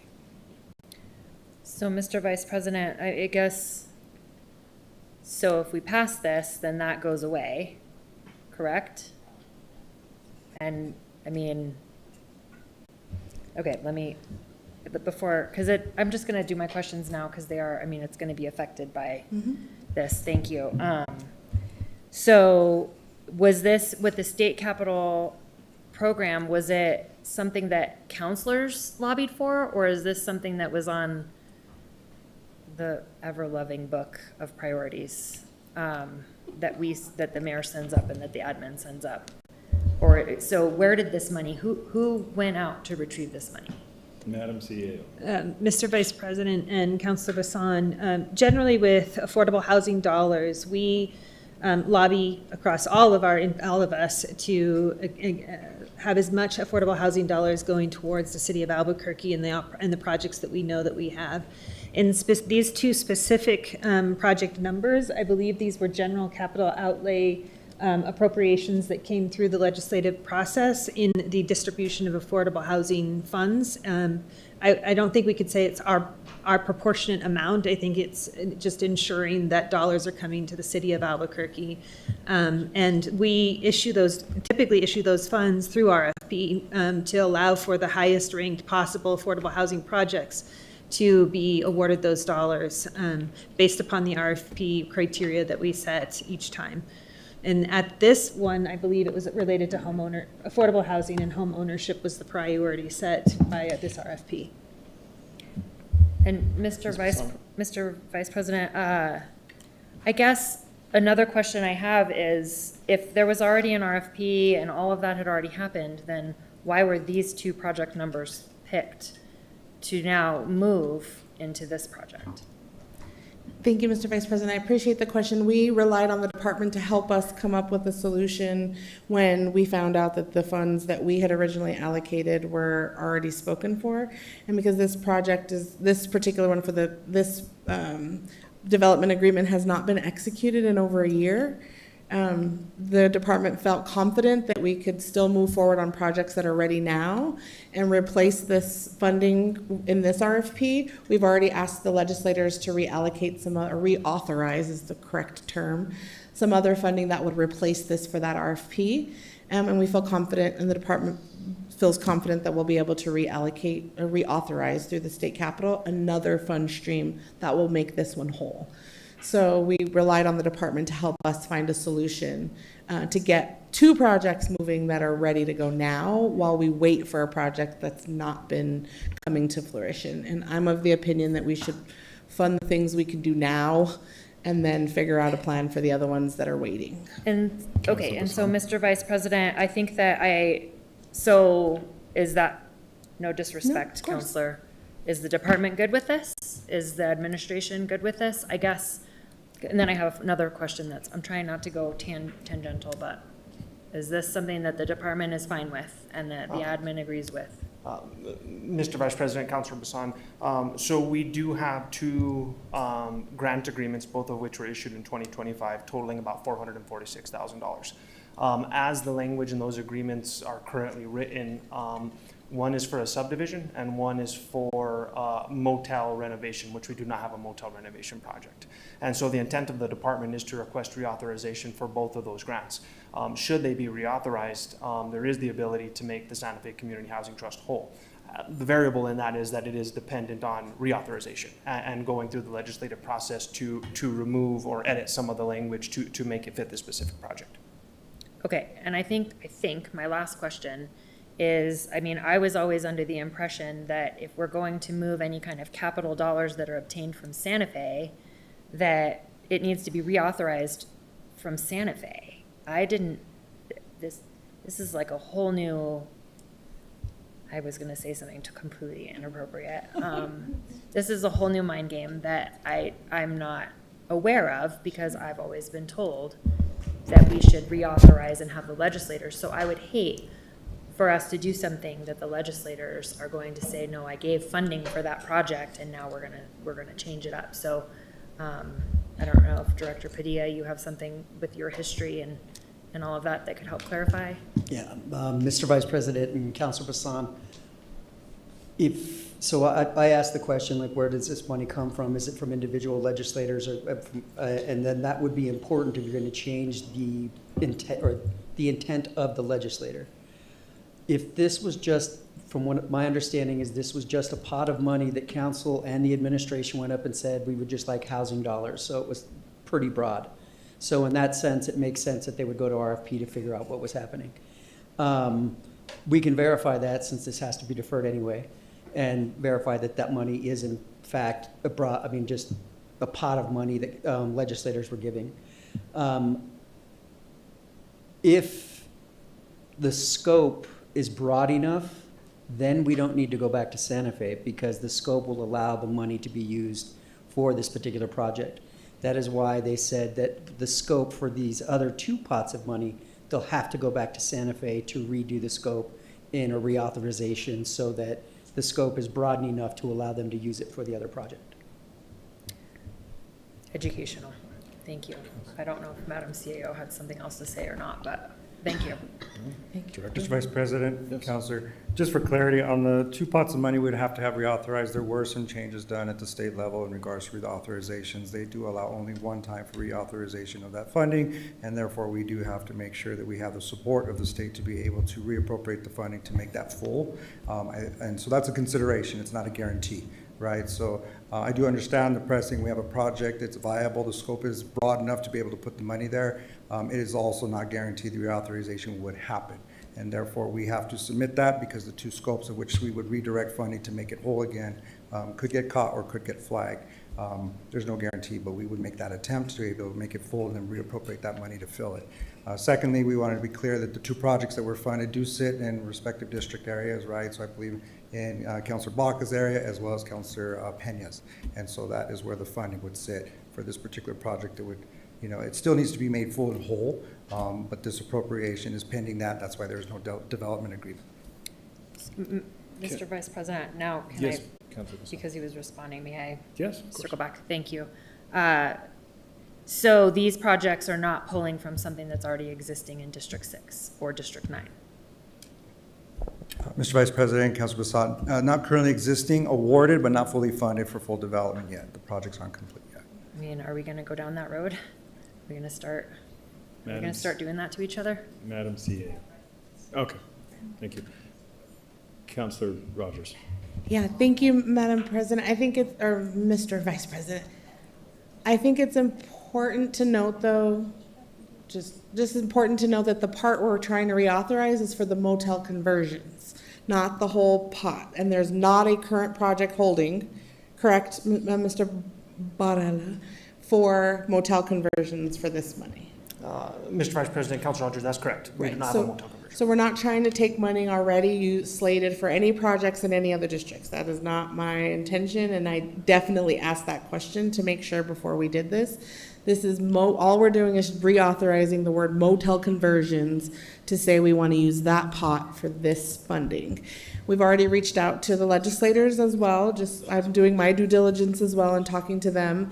And it's really just the motel conversion part of that money that we're reauthorizing and requesting a reauthorization. This is something I'm working on with my legislators. I get their report and I help them see what money we can find and reauthorize. And we do need to wait for the legislative session as well, so I want to be fully transparent in the process. But the part that we're taking from this is for the motel conversions, and there is no project slated or any development agreements right now for motel conversions. Councilor Tejas. Thank you, Mr. Vice President. I just have a question. Can you confirm that this came from HB2? Is this from HB2, the Department of Finance pool of money? Because that's what I'm looking at, where it says to support housing, affordable housing, transitional housing, and the expansion of housing services, providers that facilitate behavioral health services, substance abuse recovery, homelessness assistance, and prevention for persons with behavioral health needs. So I just want to make sure it's coming from that, from HB2 No. DFA. Because if it is, it should be fine. Go ahead, sir. Mr. Vice President, Councilor Tejas, that is my understanding. I don't have the agreement in front of me, but my understanding is it has been appropriated through the House Appropriations Bill, HB2. HB2, yeah, so it's HB2 DFA. No. Madam Councilor President, Tejas, I have several people shaking their it's heads. not HB2. This was 2025 money. Yes. HB2 was 2026. This is money that's been sitting here since 2025.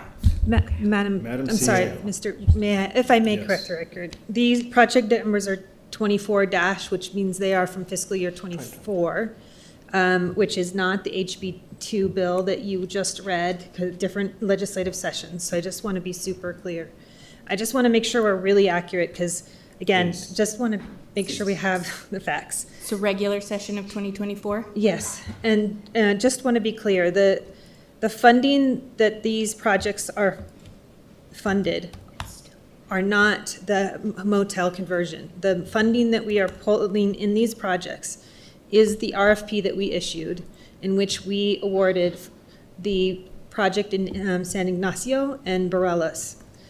What we will have to do is take the motel conversion funding that we received and then the second project and have those reauthorized in the next legislative session, or at least attempt, because we hear that that is going to be far more scrutiny on doing that going forward, to then backfill the San Ignacio and the Barelas projects. So I just want to be really clear about the sequencing, because I don't want anyone to think that we're pulling any fast ones on anybody. The sequence is really important, because I know anytime we get legislative dollars, we need to be able to show where they go and how they progress. So hopefully that's clear. Councilor Tejas. Thank you, Mr. Vice President. So I'm looking at HB2 from 2024, and it does say that there's a specific line item here to convene and engage service providers to develop new community solutions for affordable housing in the International District in Albuquerque. Is that where this is coming from? That's specific in the bill. I think Mr. Vice President Madam CEO and answered that question. Mr. Vice President and Councilor Tejas, what we can state is that the capital outlay project number and the agreement that we signed with the state has the specific scopes that are in these whereas clauses. I can't probably trace it on the fly back to exactly which line in HB2 it was coming from, but what we did agree to was the scope that was in those project agreements that we signed off on. Okay. Well, it shouldn't be too hard. We can review that offline and trace it back if we have to, because there is specific language in here for International District. Okay, and Councilor Tejas, it is Thank you. because of this amendment that we're still on, it's going to need to be deferred anyway, so it gives time to appropriately do this. Okay, so we are on the amendment with a due pass for floor amendment number 1. I urge your support. There we go, the closing. All those in favor of amendment number 1, raise your hand and say yes. Yes. Yes. All opposed? None. Okay, so we're back on the bill as amended, R51. Any further discussion? I think we got through all the discussion on the amendment part. Is that correct? Yes, Mr. Vice President, I would just move a deferral to our next council meeting, which is September 9th. Okay, so there's a motion to defer till September 9th. Do I have a second? Seconded by Committee of the Whole Grout. I'm not going to ask if there's a discussion. All those in favor of the deferral, raise your hand and say yes. Yes. Yes. Opposed? Passes. All right. Mr. Garrett, I believe I made a mistake because we did have a speaker on that. So can we go to that speaker, please? And I apologize to the speaker that we went through this quickly, but please accept my apology. Thank you, Mr. Vice President. We have James Shanley. All right, so you don't have to raise your hand this time, I promise. So, Mr. Vice President, councilors, actually, I probably should defer my comments until you are going to act on this, but my intention was to not only urge you to support this resolution, but actually to engage and activate as a council in replicating this type of project. I'm not sure if all of you understand that this street vision project at 161 Chama will probably produce the most affordable, sustainably affordable housing in Albuquerque for families earning less than 40% of AMI. The majority of so-called affordable housing projects that go on are not aimed at people in that economic circumstance, but we certainly have plenty in the city who are. So I will carry on with this again in the future, but I urge you to consider the value of community land trust in this kind of project and the fact that the mayor didn't point out that the city owns 1,128 parcels comprising 22,581 acres of vacant land. That is abundance. We should put it to work. Thank you. Thank you, sir. I appreciate your understanding and look forward to hearing your comments again on the 9th. R51. No, I'm sorry, R54. Councilor Baca. For Mr. Vice President, a resolution authorizing the execution and delivery of a water project fund grant agreement between the City of New Mexico Finance Authority, NMFA, and the City of Albuquerque, the grantee, in a total amount of $6.16 million. I move to pass. Second. Motion and second by Councilor Feeblecorn. There is an amendment. Yes, we do have an amendment. I believe it's in the iPads, is it not? Yeah, and this is just a technical amendment that changes up who can sign, in this case, the CEO, instead of the mayor. We can see it up there on the TV. Hopefully folks at home can see that. Can I get a second? Second. There's a motion and a second for due pass on Amendment 1 for R54. Councilors, any questions? All those in favor of the amendment, raise your hand and say yes. Yes. All opposed? And that amendment passes. Councilor Baca. Thank you. This is a long-going project, and we've got some funding ready to go. We just need to vote yes. All right. Councilors, any questions? I urge your support.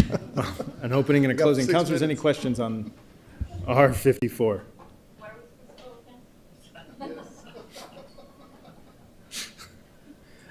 All right.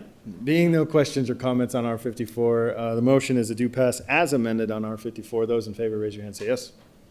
Yes. Those opposed? No. The amendment passes. And I believe that concludes all on our agenda. So seeing nothing further, this meeting is adjourned.